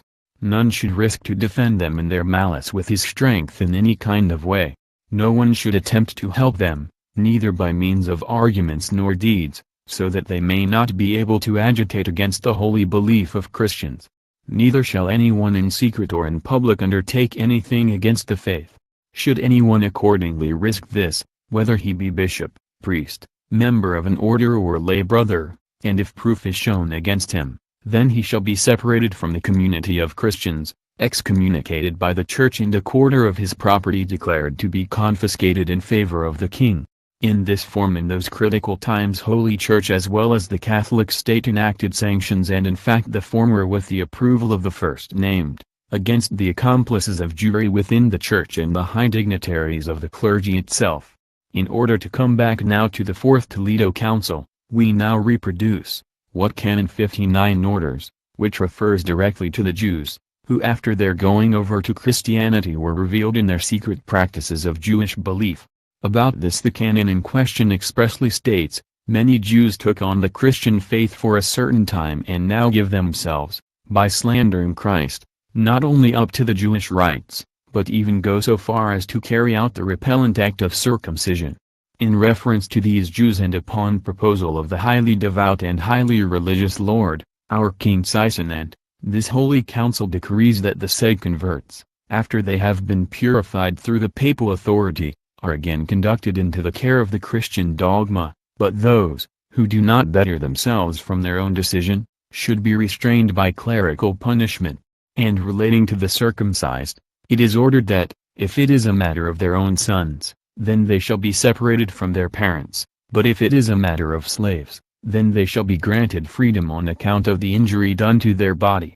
Although both Cecil Roth as well as other Jewish authors assure us that the conversions were, according to their nature, pretended, and in this they agree with the Jesuit historian Mariana and with what is laid down in various medieval documents of undoubted proof, then the Church at least in the early periods held every converted Jew to be a serious Christian, as long as it was not proved that he practiced Jewish rites in secret. Later, all Israelites were under suspicion of crypto-Judaism who had gone over to Christianity as well as their descendants, since proof could be provided that with few exceptions all pretended their conversion and transferred their secret religion from father to son. It therefore in no way astonishes us that, in the aforementioned Canon 59, measures were seized upon, in order to prevent the crypto-Jews, that is the untrue converts, from transferring Hebrew rites to their sons, and the latter were separated from them for this purpose. For the same purpose the council in question passed its 60th canon, which according to its compiler, Tejada Ramiro, refers to the so-called backsliding Jews, that is to the Christians, who fell back into the crimes of secret practice of Jewish belief. The said canon elaborates. It is ordered that the sons and daughters of Jews, so that in the future they may not fall into the error of their fathers, be separated from their parents and entrusted to a monastery or to Christian men and women, who fear God, so that in their education they learn the cult of the faith and, better instructed, make progress in customs and beliefs. As one can recognize, these canons were chiefly conceived in order to destroy the Jewish fifth column which had infiltrated into the Church, be it by means of punishments of the false crypto-Jewish Christians or through the attempt to prevent the latter handing on the secret rites to their sons. It was and remains highly dangerous for the Church to have in its ranks members of the Jewish sect who, disguised as good Catholics, make efforts to destroy Christianity. For this means to have the foe in their own ranks, and no one has called into question the right that every human society possesses to render harmless the espionage service of enemy powers or to get rid of saboteurs. The measures seized upon by Holy Church, in order to ward off Jewish infiltrations, which attempted to undermine it externally, were fully justified, even if they may also appear very strict, exactly the same as those, which every modern nation seizes upon, in order to eliminate espionage or sabotage of a hostile power. History has proved, that even if open Jewry was expelled and despised in many nations, that crypto-Jewry nevertheless lived on under the mask of Christianity. It was always held to be logical, that the intercourse of converted Jews with those who practiced their cult in public was harmful, since the latter could influence the first named to fall back into Judaism. Canon 62 of the Holy Council mentioned deals with the banning of this danger, concerning the baptized Jews, who have dealings with the false believing Jews. If association with the bad often in fact destroys the good, with how much more probability will the former be destroyed by the latter, who incline to blasphemy. Therefore, from now on, the Jews converted to Christianity must carry on no association with those who still adhere to the old rite, so that they do not become perverted by them.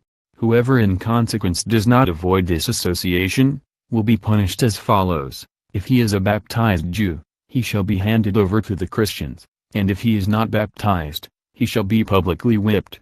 Canon 64 rejects the capacity of giving witness, and in fact here not by the open Jews, but by the crypto-Jewish Christians.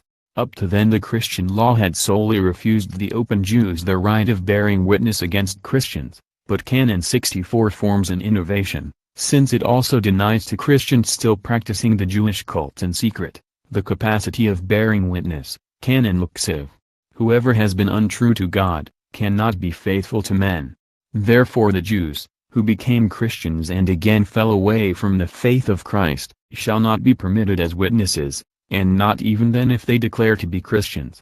Just as one mistrusts them relating to the belief in Christ, so shall one suspect them else in earthly evidence. More logical the proof given by the Council Fathers could not be, for it is logical that, if they lie in things of God, they likewise speak untruth in earthly things. On the other side, one sees clearly that both Saint Isidore of Seville as well as the metropolitans and bishops of the council knew best of all the lasting distortions and falsities that had become second nature of the false crypto-Jewish Catholics. The same one can say of many today, who swear to be Catholics but act as Israelites. In spite of this violent defensive struggle on the part of the Church and of the Christian state against the dangerous infiltration by the Jewish fifth column, the latter must have obtained further government offices, particularly during the desolate period of government of the Semitophile Swintil. This development attained such a dangerous degree that both the Catholic monarch on the throne and also the Holy Toledo Council resolved to make an end of the situation. So in their holy canons they uttered the express ban, which refused the Jews their right to occupy public offices within Christian society. Canon 65 says, upon command of our illustrious Lord and King Sisinant, this holy council lays down that the Jews, or those who are of their race, may occupy no public offices, because through this they would insult the Christians. Therefore the judges in the provinces in common with the priests should make an end to these cunning deceptions and forbid them to occupy public offices. But if, in spite of this, a judge grants his approval to anything of the like, then he shall be excommunicated as a blasphemer and be accused of fraud and be publicly whipped. Canon 66 expressly calls the Jews servants of the Antichrist, just as another already quoted canon said of the bishops and priests who helped the Jews that they formed part of the body of the Antichrist. It is worthy of note that Canon 65 adds an innovation to the laws of the Catholic Church in that admittance is not only blocked to declared Jews to government offices, but to all those who belong to their race. This must not be interpreted as racial discrimination, for Holy Church regards all men as equal before God, without discrimination of race. But since the conviction, repeatedly substantiated through facts, predominated that Christians of Jewish race with few exceptions secretly practice the Jewish cult, it was logical that one attempted to prevent the infiltration of crypto-Jews into the government offices. This was a vitally important defensive measure by the Christian state, since, if the latter had once been ruled by its deadly enemies, who are simultaneously the principal foes of Holy Church, both institutions would have come into gravest danger. To block the door to government of the state to aggressive or converted Jews, was not only prudent but indispensable to protect it from the powerful fifth column which at a given moment could cause its collapse. Thus it came about in catastrophic degree when a weak-minded leader of the state, who violated these laws of the Church and those announced by his predecessors, cleared anew the possibility for the Israelites to gain control of the leading posts in the Gothic kingdom. This law of public security is without doubt the predecessor of further most energetic and far-reaching laws, which Holy Catholic Church passed many hundreds of centuries later. It is interesting to establish that Saint Isidore of Seville in his struggle against Judaism wrote 2 books against the Hebrews, which, according to Greeks, were compiled with that lack of taste and feeling that distinguished the fathers of the Church from the beginning in their warring polemics against Jewry. It is entirely natural that the anti-Jewish books of the Church Fathers do not please the Jews, but one must understand that the Israelites obscure the historical truth. Also they attempt to destroy the honor of all those who have fought against them, even if it is a question of such holy, learned and excellent men as the Church Fathers are.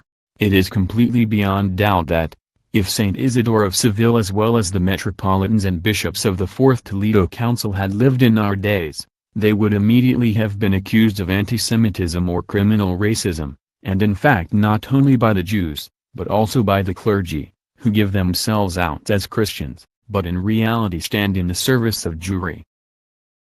Chapter 13. Condemnation of Kings and Catholic Clergy who are negligent in their struggle against clandestine Jewry.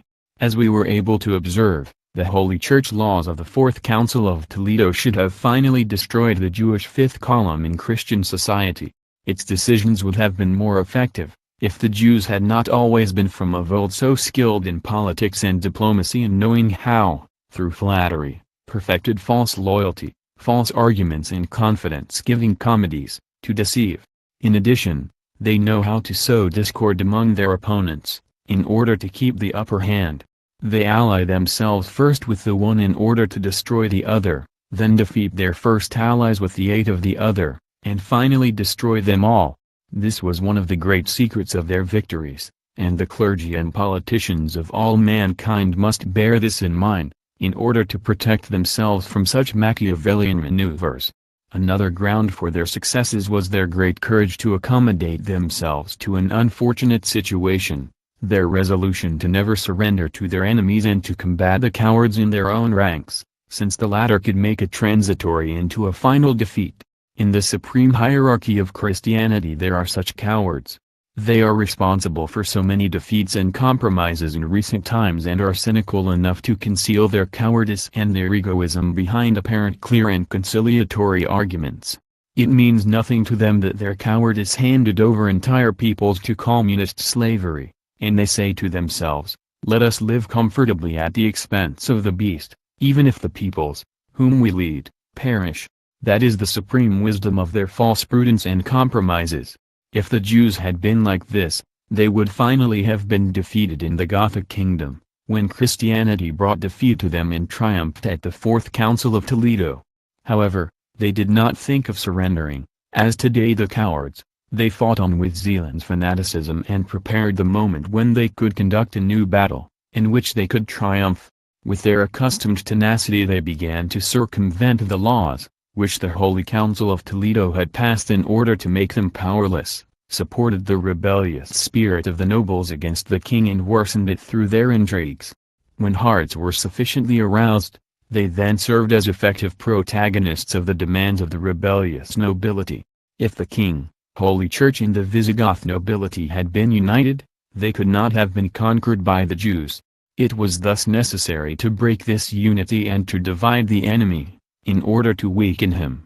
This was not difficult, since the nobles frequently showed a tendency to rebel against the authority of the king. The Jews made use of this tendency, utilized the arising frictions in order to sharpen the struggles, and gradually attained their goal.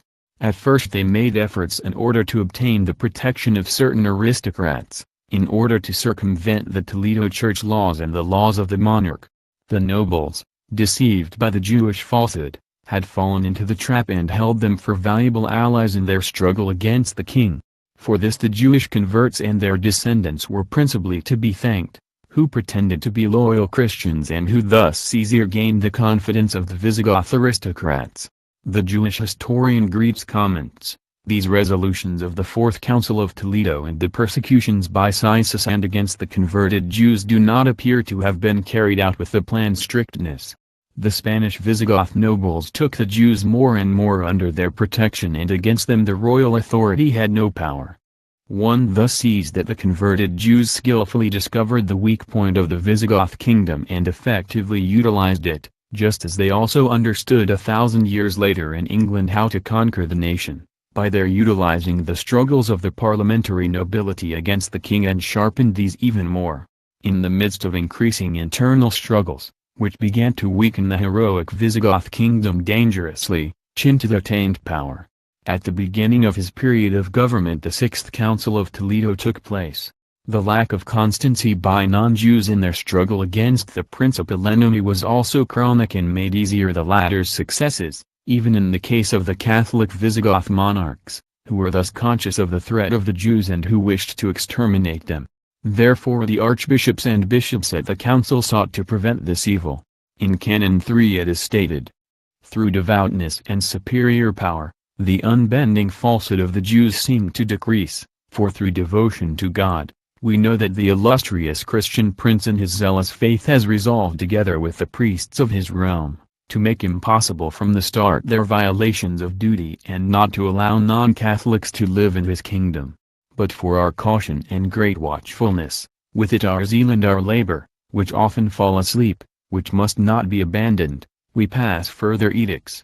We therefore announce with one heart and one soul, a unanimous judgment, which must please God and which we also simultaneously approve, with the approval and reflection of his nobles and aristocrats. That anyone who in future strives for supreme power in the kingdom will not become king if he does not promise, among other things, not to allow the Jews to dishonor this Catholic faith, that is the Jews apparently converted to Christianity, so that he in no way supports their faithlessness, or through neglect or greed gives way to violation of duty which leads to the abyss of faithlessness.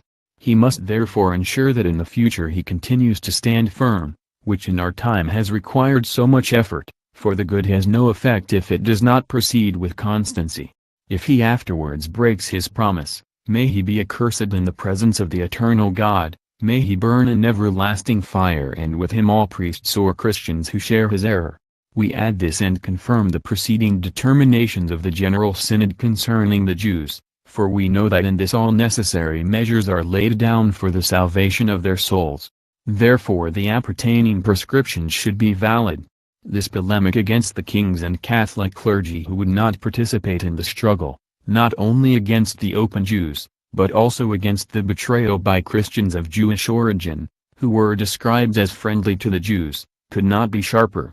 It is worthy of note that, while hitherto the condemnations and penalties of the Holy Church councils only hit at bishops and priests who supported the Jews and were their accomplices, now also those priests were threatened with immediate excommunication who were not constant or were neglectful in the struggle for life and death which Holy Church conducted against clandestine Jewry.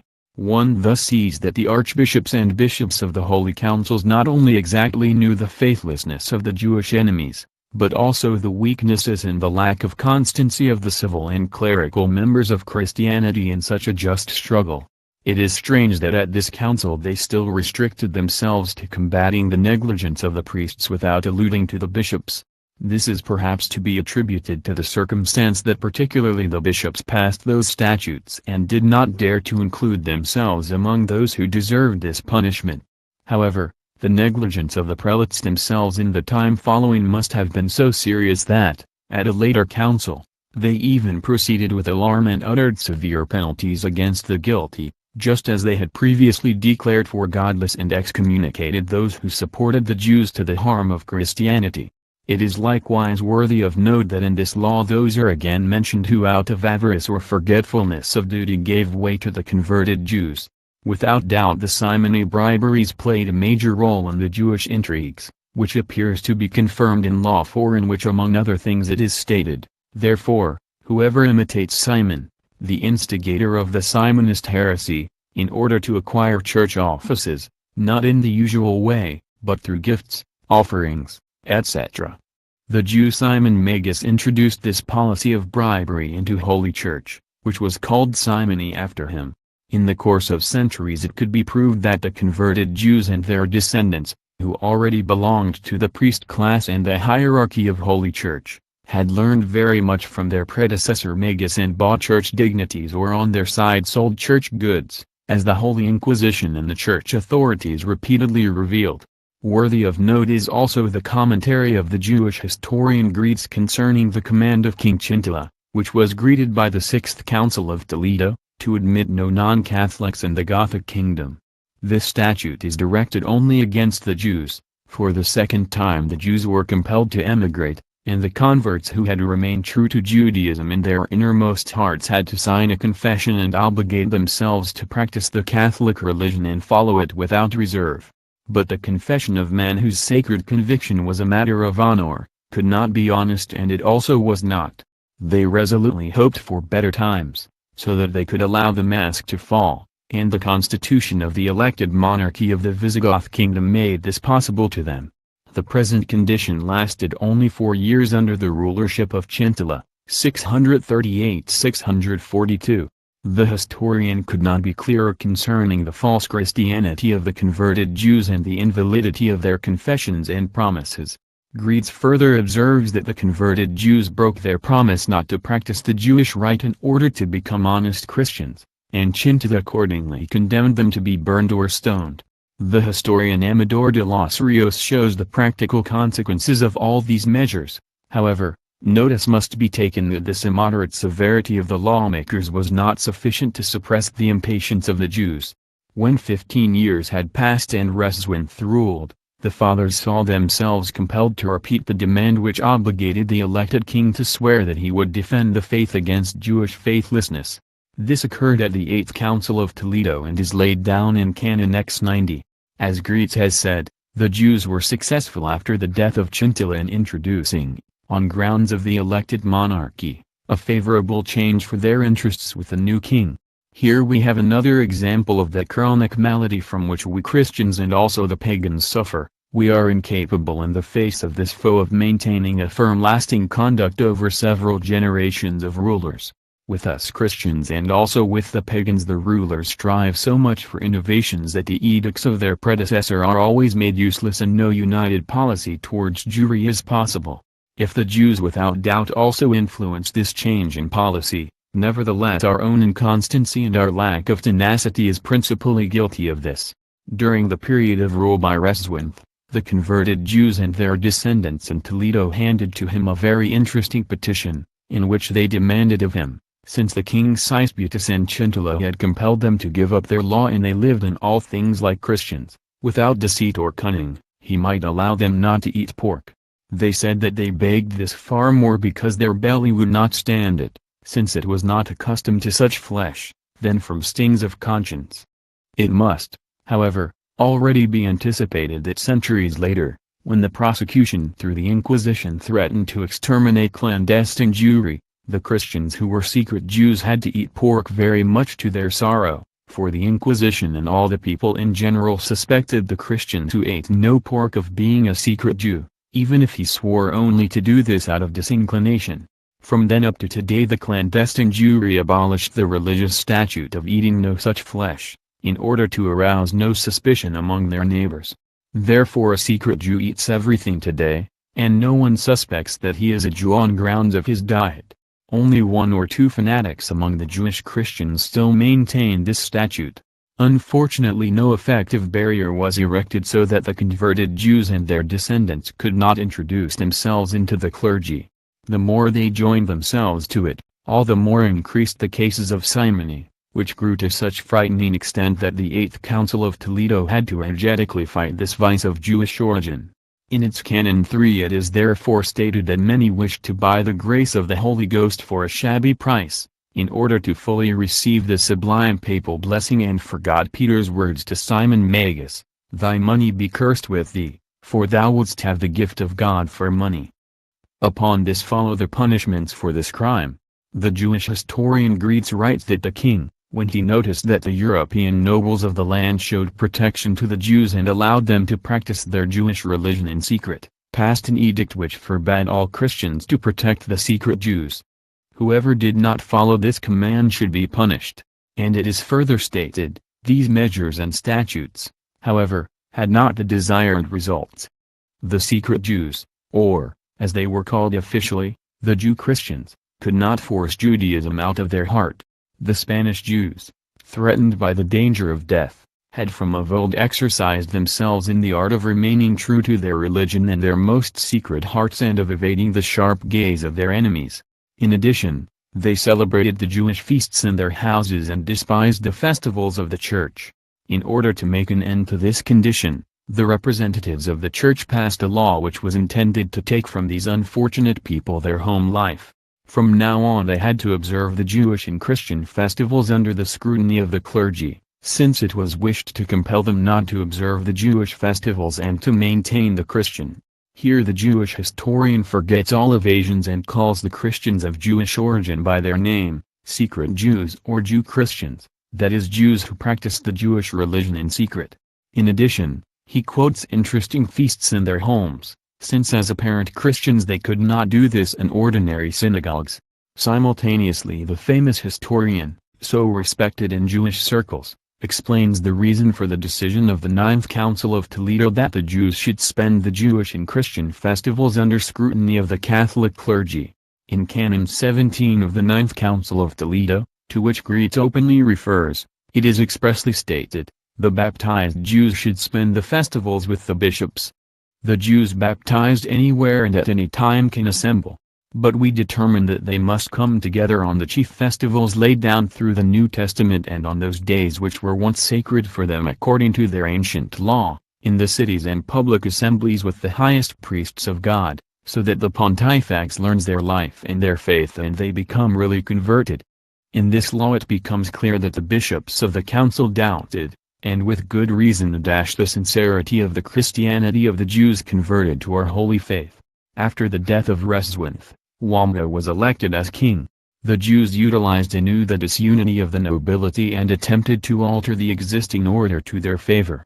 José Amador de los Rios mentions that the 10th Council of Toledo had almost ignored the Jews and comments, the spiritual legislators perhaps believed in the honesty of the almost universal conversion of the Jews and hoped that, if they were all Christians, the internal struggle with them would find a happy end.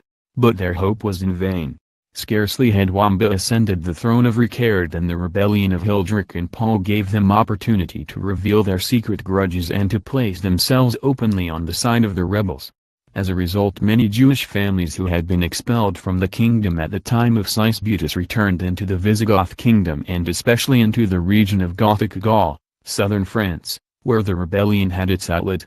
But the rebels were defeated in Nîmes and destroyed, and several edicts were published for the punishment and penalizing of the Jews. The latter were expelled anew in large numbers from Gothic Gaul.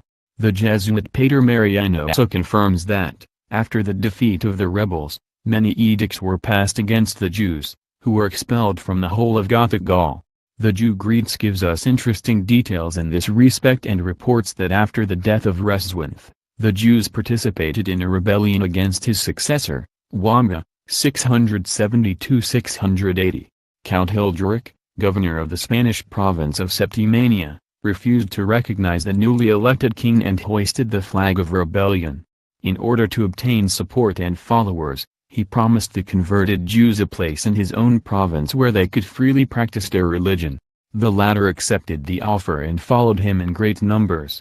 The rebellion of Hilderic in Nîmes took on enormous extent, and at first the hope existed of an easy victory, but the rebels were finally destroyed. Wamba appeared with an army at Narbonne, France, and drove the Jews from the city. However much one watches over the fifth column, it nevertheless always utilizes the first opportunity to overthrow the government, which does not suit it. Once again it becomes clear that disputes and personal lust for power gave the Jews the opportunity of coming on top. Fortunately the rebellious count in this case lost the battle and could not alter the existing order, which would have been disastrous for the Church. Thus Christianity triumphed fully over Jewry and its egoistic opportunist allies. At the same tune, however, when the visible recognized foe was decisively conquered, the fifth column slowly gained ground. For the more the Jewish infiltration took roots in the bosom of the Church, simony, an evil of Jewish origin increased and the false converted Jews and their descendants and the clergy utilized it. The 11th Council of Toledo, which took place during the period of rule under Wamba, laid special emphasis on the combating of simony and made efforts to prevent the cunning, which is utilized by those, who wished to buy the bishop's dignities, offices, so desired by the Jews of the fifth column. Chapter 14. The Church combats secret Jewry. Excommunication of negligent bishops. 50 years had passed since a great number of Jews in the Gothic kingdom had been converted to Christianity, and 3 decades since the time when the historian Amador de los Rios spoke of an almost universal conversion. The kingdom of Ricard was nevertheless flooded and undermined by false Christians who secretly practiced the Jewish religion and plotted in secret to destroy the church and the state. In the year 681, when Urvigio entered the government, the situation was so serious that the high Catholic clergy and the monarch together worked out common civil and church laws in order to destroy the Jewish fifth column in Christianity. Everyone who, as a Christian, observed in secret the rites and customs of the Jews and supported these false Christians or concealed them in any kind of form, even without exception of the bishops who made themselves guilty of this crime, was severely punished. These laws were at first approved by the monarchs in collaboration with respected members of the clergy and later laid before the 12th Council of Toledo for approval. There these laws were approved as church authority by archbishops and bishops and were entered into the laws of the synod mentioned. In order to understand the basis of the canons, both of the ecumenical as well as the provincial Holy Church councils, which wished to solve the terrible Jewish problem and especially that of the fifth column in Christian society, one must bear in mind that both then as today no land tolerated that a group of foreigners might abuse the magnanimously given hospitality and betray the land in question, which had naively opened its doors to them, through espionage and sabotage. Then these spies and saboteurs were without exception punished with death by all peoples, as also in general still in modern times. There is additionally the fact that the Jewish fifth column in Christian and pagan nations, besides carrying on espionage and sabotage, has also exercised and provoked in the course of centuries an inner attempt at conquest and has provoked civil wars which cost millions of men their lives, and which has murdered in their own house those who opened the frontiers to them, robbed them or attempted to enslave them. Undoubtedly the so-called Jewish colonies in the Christian and pagan lands are more dangerous and harmful for the states afflicted than the usual espionage and sabotage organizations. If the members of these organizations are punished without regard to race, religion or nationality, why should an exception be made to the most dangerous, harmful and criminal fifth column? What privilege do the Jews enjoy, that when they commit high treason, espionage or sabotage or plot against the people which houses them, they are forgiven and not punished like spies of other races and nationalities? All peoples have a natural right of justified defense. And if a pair of alien immigrants violate the hospitality granted them, they bring these peoples into a dilemma of life and death. These disgraceful aliens are solely responsible for the measures which the betrayed, threatened people seizes upon against the fifth column.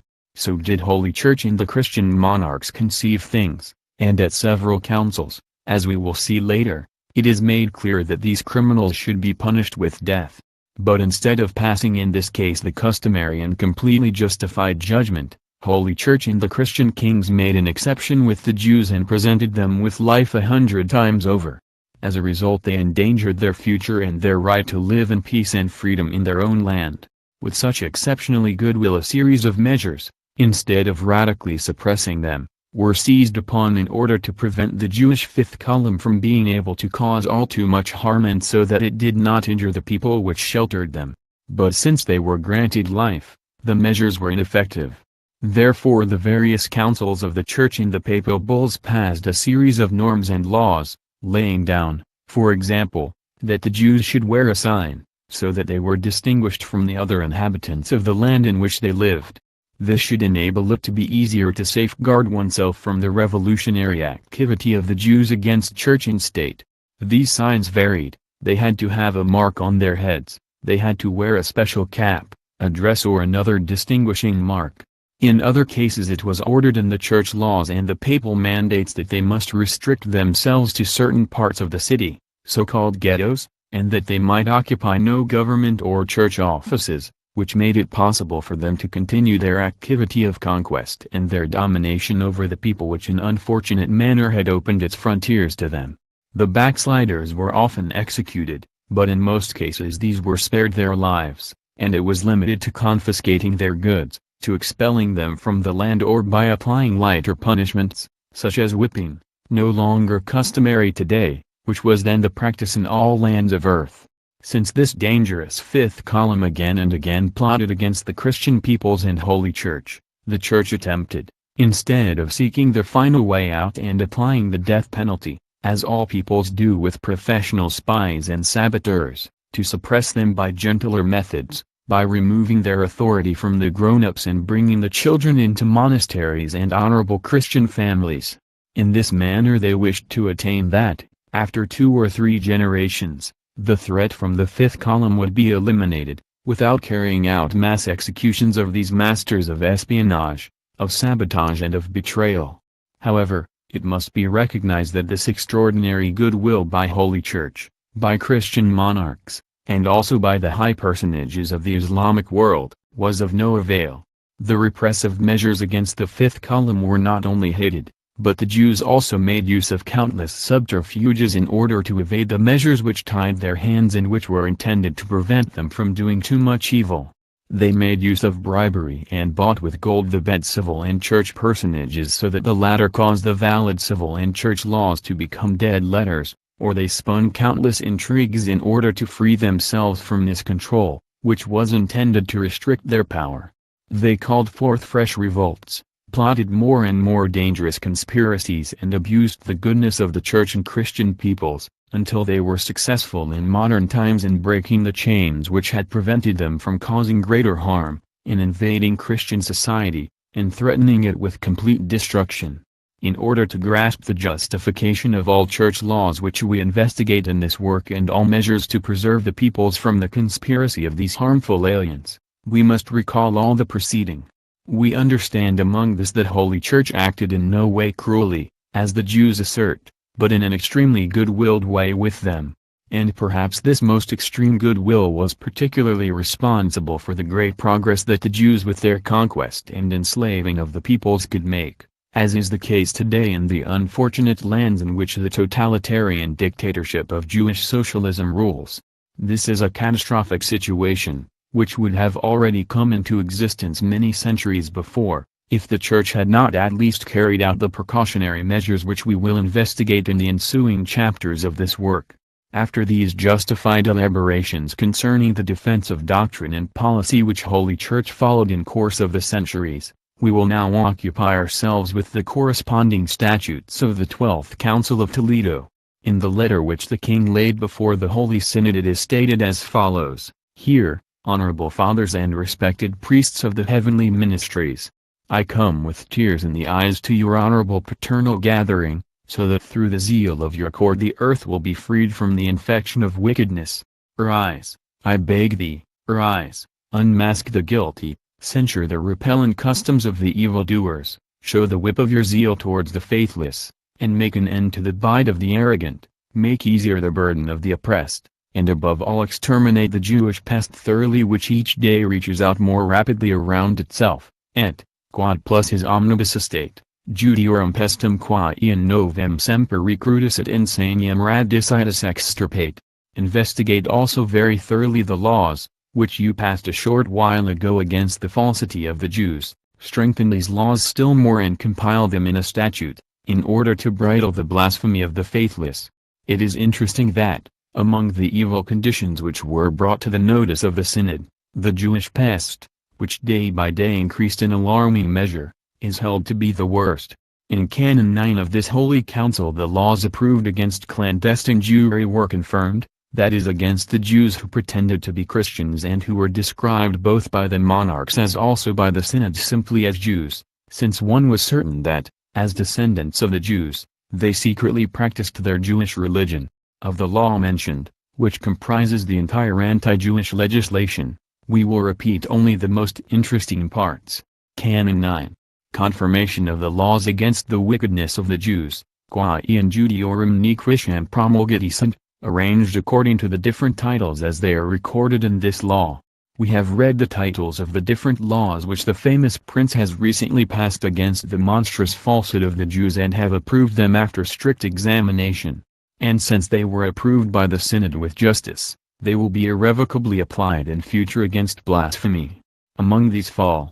Now follow the laws which, after their approval, belong to Law 9. On account of their importance we have emphasized the following statutes. In the first law it is mentioned that the great falsity of the Jews and their dark errors become very subtle, and they perfect themselves in their wicked art and in deceit. For they pretended to be good Christians and always attempted to evade the laws which forbade to them their secret subterranean Judaism. In the fourth and fifth canon the punishments for the secret Jews are cited who celebrate the Jewish rites and festivals, and who attempt to bring Christians away from their faith in Christ. Here it is not a question of the rites and ceremonies of an alien religion, but of punishing the false Christians who, in spite of their hypocrisy, still practiced the Jewish religion in secret. The repressive measures were thus aimed at destroying the Jewish fifth column in the bosom of Holy Church and of the Christian state. In the seventh canon, the Jews who pretended to be Christians are forbidden to practice the Jewish religious customs relating to meat. However, it is elaborated that the good Christians must eat no pork. One sees that these false Catholics still always deceive the clergy and the king with their apparent disinclination against pork. In Canon 9 the revolutionary activity against the Christian faith is forbidden and severe penalties laid upon malefactors. In addition, punishments are even provided for Christians who conceal the Jews or support them. Concerning this it is expressly stated, if anyone hides them in his house or aids them to flee, he shall, if that is proved, receive 100 lashes of the whip, his goods fall to the king, and he will be expelled forever from the land. Thus those who supported the Jews or concealed them are punished in a terrible way. By this the bishops of the council and the monarch himself wish to be rid of those who supported the Jews and their accomplices in the struggle against Christianity. Without doubt more than ever today must effectiveness be given to these statutes of this holy law. For only thus can we hope to conquer the Jewish communist beast, which has success because the seeming Christians are ready to support the Jews and communists and to make their victory easier. Also in the 10th law, without regard to class or position, punishments are ordained against those who support Jewry, and it is stated among other things, when, therefore, a Christian of any origin, class or rank, man, woman, priest or layman, accepts a gift in order to help a Jew or Jewess against the law of Christ, or accepts any kind of present from them or their agents, or in return for any kind of gift does not guard and hold high the commandments of the law of Christ, simple passivity in the face of the foe, so, all who allow themselves to be bribed with a gift or conceal the fault of a Jew and do not exemplarily punish his wickedness, will be penalized by the statutes of the Holy Fathers and the decrees and must, if it is proved against them, pay double to the state treasury of the king of what they received from the Jew or Jewess. As one sees, the Jews have always understood in a masterly way how to buy the Christians and Gentiles with gold, since the latter frequently suffered from a chronic avarice and sold themselves to the synagogue of Satan. The Israelite ambassadors and embassies in various lands of the world have handed over to archbishops and high dignitaries of the Catholic Church suspicious invitations and seduce them with an interesting, expense-free journey with a skillfully drawn-up route of travel, exactly as in the case of travels in the Soviet Union. This they do on the eve of the next ecumenical council and wish with this, as we have experienced, to buy support for their proposal condemning antisemitism, which the international Jews hold in readiness and which their agents of the fifth column intend to set through at the council. We hope that this kind of bribery-gratis journeys to Palestine fails and that no imitator of the apostles commits the sin of Judas and sells himself for 30 pieces of silver. Holy Church has always made efforts to find the motive which binds secret Jewry, the converts and their descendants. A reason lies in the Jewish books which these false Christians secretly read and whose doctrines were inherited from father to son. In Canon 11 it is proposed to punish this offense severely, and it is ordered, among others, that the secret Jew, who is found with such books in his house or which are found on him, shall be marked on his head and upon the first occasion receive 100 lashes of the whip. In addition, he must sign in the presence of witnesses that he will never again read such books or possess them. If he afterwards becomes backsliding, his property shall be made responsible to the baron, whom the king has appointed, and he shall be expelled from the land. If a teacher is trapped thereby in spreading this error, and continue to teach what is forbidden, then he shall experience the same punishment as his pupils when they are older than 12. If they are younger, they are not punished in this manner. As one sees, the utmost effort was made in this regard, in order to prevent false Christians transmitting secret Judaism through instruction in their doctrine and secret books handed down from father to son. Simultaneously a vain attempt was made to prevent the guilty from backsliding, and they were made to give before witnesses a formal written promise that they would not do it again. This promise was valueless, for the Jews have neither upon this nor upon other occasions kept their promises or solemn pacts, as the facts have proved in the ensuing years. In Canon 13 it is ordered, if a Jew, through cheating or deceit or from fear of losing his wealth, asserts that he keeps to the morals and laws of the Christians and fulfills the words according to the law of Christ, and says he will retain his Christian servants because he is a Christian, so we have reflected upon what manner he shall prove what he has said, so that from now on he may not cheat or hold back what he has said.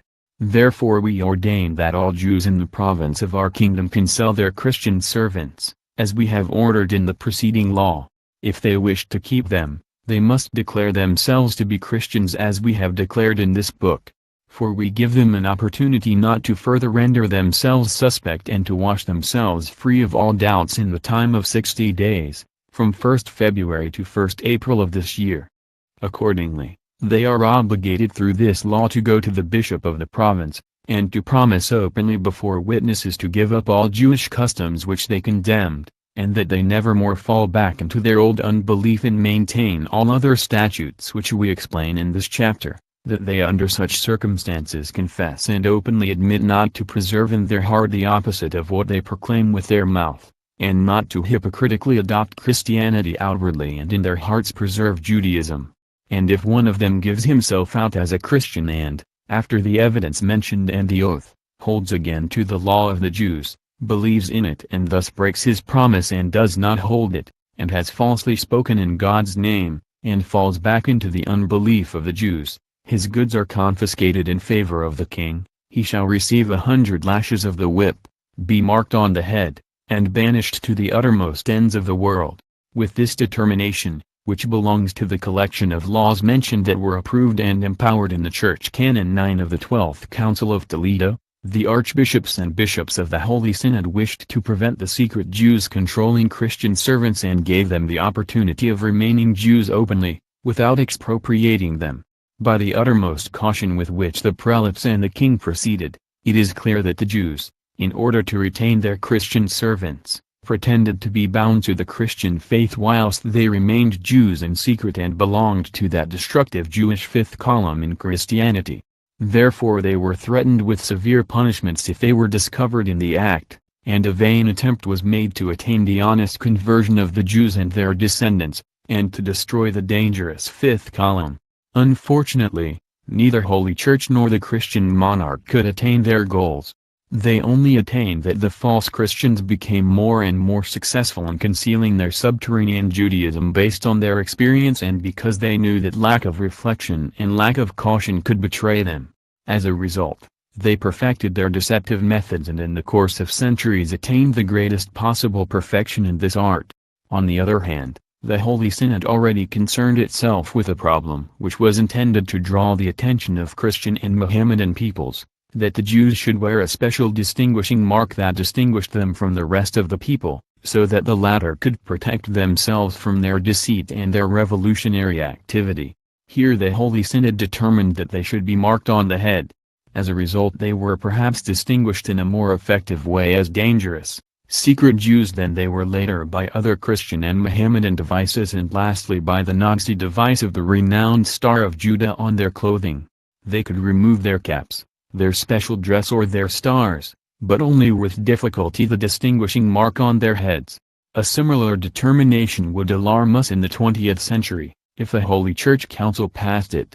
But whoever knows the deadly danger which this Jewish band of criminals has always represented for the rest of the world and still represents will be more tolerant and understand. These signs, which were used at different times, were an effective method, so that the false Christians of the Jewish fifth column were recognizable and the real disciples of Christ could protect themselves from their destructive activity. If we could recognize them at the time in our days, then it would not have been possible for them to commit so successfully their betrayal and deceit, through which so many peoples were handed over to murderous communism. We will come back again later to the Holy Council of Toledo. To the laws which were approved through the Church Canon 9 belong the Canons 14 and 15, which contain the wording for the conspiracy of Judaism and simultaneously the oath of loyalty to Christianity. Both were unfortunately used within the framework of an unfruitful attempt to secure the honesty of this false conversion. In spite of all measures to prevent this, the Jew attempts, in every land which opens its gates to him, to exercise a rule over those who afforded him hospitality. Through Canon 17 it is attempted to make an end to a part of this activity by forbidding the Jews, among other things, to have power over a Christian or control him and ordering that they in no manner command Christians, sell them, or have any kind of power over them.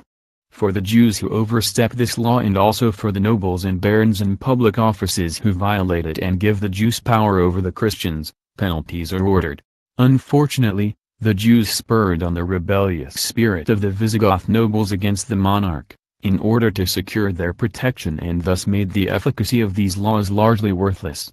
Another measure of the Holy Council for destruction of the fifth column is cited in Canon 18, which established a veritable espionage against Christians of Jewish descent within their very homes, by compelling their Christian servants to denounce their Jewish practices and offering them their freedom in exchange. In the law mentioned it is stated concerning the servants, that at each time he who says and swears he is a Christian, and reveals the unbelief of his master and reveals his error, shall be set free. Perhaps this measure for the destruction of clandestine Jewry in the bosom of Christian society was the most effective of all those previously cited. At that time it was logical that a servant who was almost a slave had interest in receiving freedom, if he revealed the secret Jewish practices of his masters who were only seeming Christians. In this respect the prelates of the Holy Council really undertook a decisive step, for now the members of the fifth column in their own homes had to take heed before their own servants, who could any moment discover and report their secret Judaism. Unfortunately, the false Jewish Christians found ways and means in order to conceal their secret Judaism even in their own homes, and the measure was not sufficient in order to destroy the fifth column. Clandestine Jewry was only more resolute and concealed, as we shall see in later chapters. Banishing of bishops and priests. Who give power to the Jews. This Holy Council concerned itself again with the condemnation of bishops and clergy who supported the Jews in a harmful way and manner. In addition it is stated in Canon 19, which was approved in Church Law 9, and when a bishop, priest or deacon provides a Jew with power, in order to somehow control the church or to destroy the affairs of Christians, he must give so much of his property to the king as the church affairs are worth which he entrusted to the Jew. If he has no property, in order to pay, he shall be expelled to the furthermost ends of the earth, so that he does repentance and realizes his wicked act. The prelates of the council also approved laws intended to prevent Christians of Jewish origin traveling from one city to another in order to secretly exercise their Jewish religion, when they were no longer subject to the control of the clergy where they currently were. Therefore it is stated in Canon 20, when they travel from one place to another, they must reveal to the bishop, priest or burgomaster their place of arrival. They must not remove themselves from this priest, so that the latter can provide proof that they have not celebrated the Sabbath and have not maintained the customs of the Jews. They shall have no opportunity to preserve their error and to hide themselves in order to remain in it. For the same reason they should pay heed to the laws of Christianity. It is further stated that when they pretend to travel from one place to another, they must not leave the priests without permission, to whom they come, before the Sabbaths have passed and before the priests know that they do not observe the Sabbaths. And the priest of their place should write a letter to those of the other place through which these Jews come, in order both with the period of stay or also with the journeys, to avoid deceit. And they are instructed to carry this out exactly. If anyone does not follow our command, the bishop, priest or burgomaster of the place can order 100 lashes of the whip. for we do not tolerate that they return home without the letters of the bishops or priests of the place which they visited. In the letters the days must be remarked, which they spent with the bishops of that city, how they have come there, when they leave it and have come home. Without doubt the obligation was difficult for Christian servants to denounce their masters, who were also Christians but who practiced the Jewish religion in secret, but it made it difficult for the secret Jews even to maintain in their homes the rites of the Sabbath and of the Jewish festivals. There therefore remained no other choice for them than to pretend a journey and to perform these rites in a secret unwatched-over place. After this cunning had been seen through, the Holy Council and the Christian monarch sought ways and means to control these journeys by secret Jews down to the last detail, in order to prevent that the official Christians as a result practiced the Jewish religion. The Law 11 perfects the preceding ones and renews the old law that the Jews must spend the Jewish feast days with a bishop or priest or, if that is not possible, with good Christians of the place, so that they prove together with them that they are good Christians and live correctly. In this manner they sought to deprive Christians of Jewish origin of even the smallest possibility of keeping the Jewish feast days, in order to see if they would in the long run become honest Christians and no longer adhere to secret Judaism. Clergy forbidden to protect the Jews. Through the Law 23 the priests receive power, in order to carry out these laws, and the strict command is given them, not to protect the Jews or to cite grounds for their defense which give them the possibility of remaining with their error and their law. Clearly the problem of the Judases among the clergy was already then so great that the approval of this law through the Holy Synod was also justified. Excommunication of negligent bishops. Canon 24 is still more definite in this respect. The priests of the Church must avoid falling into the sin of leaving the peoples in their error. And therefore we add, in order to shake them out of their negligence, that a bishop who gives way to avarice or a bad idea and hesitates to fulfill these laws, if he knows their errors, their conceit and their folly and does not compel and punish them, will be banned for 3 months and must pay the king a pound in gold. If he does not possess this, he will be banned for 6 months, so that his negligence and weakness be punished. And we give every bishop who zealously serves God the power to check and restrain the error of those Jews and to correct their follies, and he does this in place of the negligent bishop and he completes what the other overlooked. If he does not do this, if he is negligent like the other bishop, fails to serve God zealously and is not conscientious, the king shall make good their error and punish them on account of their sin. The same which we have ordered for those bishops who are negligent in their task of correcting the error of the Jews, is valid also for all believers, priests, deacons, clergy. When the council approved this law in its sacred Canon 9, it was declared that it was not only deadly sin if one supported the Jews, but also if the bishop, priests or cleric is negligent in the fulfillment of his duties in the struggle against Jewry, and this deadly sin would be punished with the excommunication of the guilty. Here one could now ask, how many prelates and high dignitaries of the Church would be excommunicated today if Canon 9 of the aforesaid Sacred Council were applied, since the committing of this deadly sin to support the Jews in any kind of form is so widespread among our present-day clergy? In Canon 28 a very effective measure is ordered.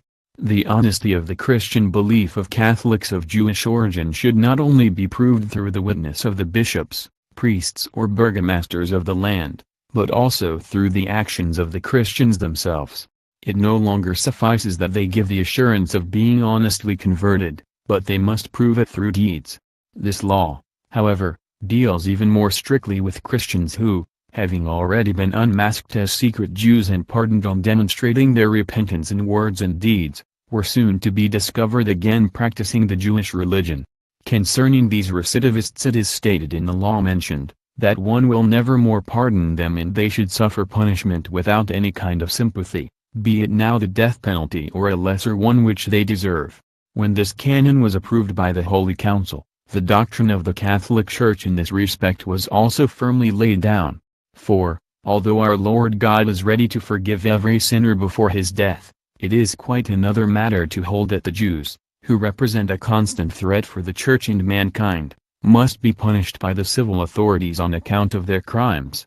It is not permissible for them, in order to escape their justified punishment, To quote our divine Savior's sublime doctrine concerning the forgiveness of one's enemies, for he referred to forgiving the offenses committed by one individual against another individual, not to the crimes or offenses of an evildoer to the harm of society or of the nation. The clergy who today stand in the service of Jewry, draw in this respect sophistical conclusions and attempt in a blasphemous way and manner to use the sublime teachings of love and forgiveness of our Redeemer Jesus Christ, since they wish to prevent peoples threatened by Jewish enslavement from making use of their natural right to a just defense and from fighting against the criminal Jewish conspirators and allotting them a just punishment. Moreover, one should not forget the great authority that Holy Church has always given to the councils of Toledo regarding the definition of ecclesiastical doctrine and regarding the measures taken against the Jews by the 12th Council. Their vigor, as doctrine of Holy Church, is even greater in view of the fact that, in the year 683, a new Council of Toledo, number 13, not only confirmed, in its Canon 9, the laws approved in the previous synod, but also ordered that they should be eternally in force and constant, giving them the perennial character of a doctrine of the Church. To this end the aforesaid Canon 9 of the 13th Council of Toledo says, although the synodal acts of the 12th Council of Toledo, which took place in the first year of government of our illustrious Prince Ervigio, were arranged and fixed by the unanimous judgment of our agreement in this royal city, we now add with firm resolve that these resolutions, as they are written or ordered, shall have eternal force and validity. Chapter 15.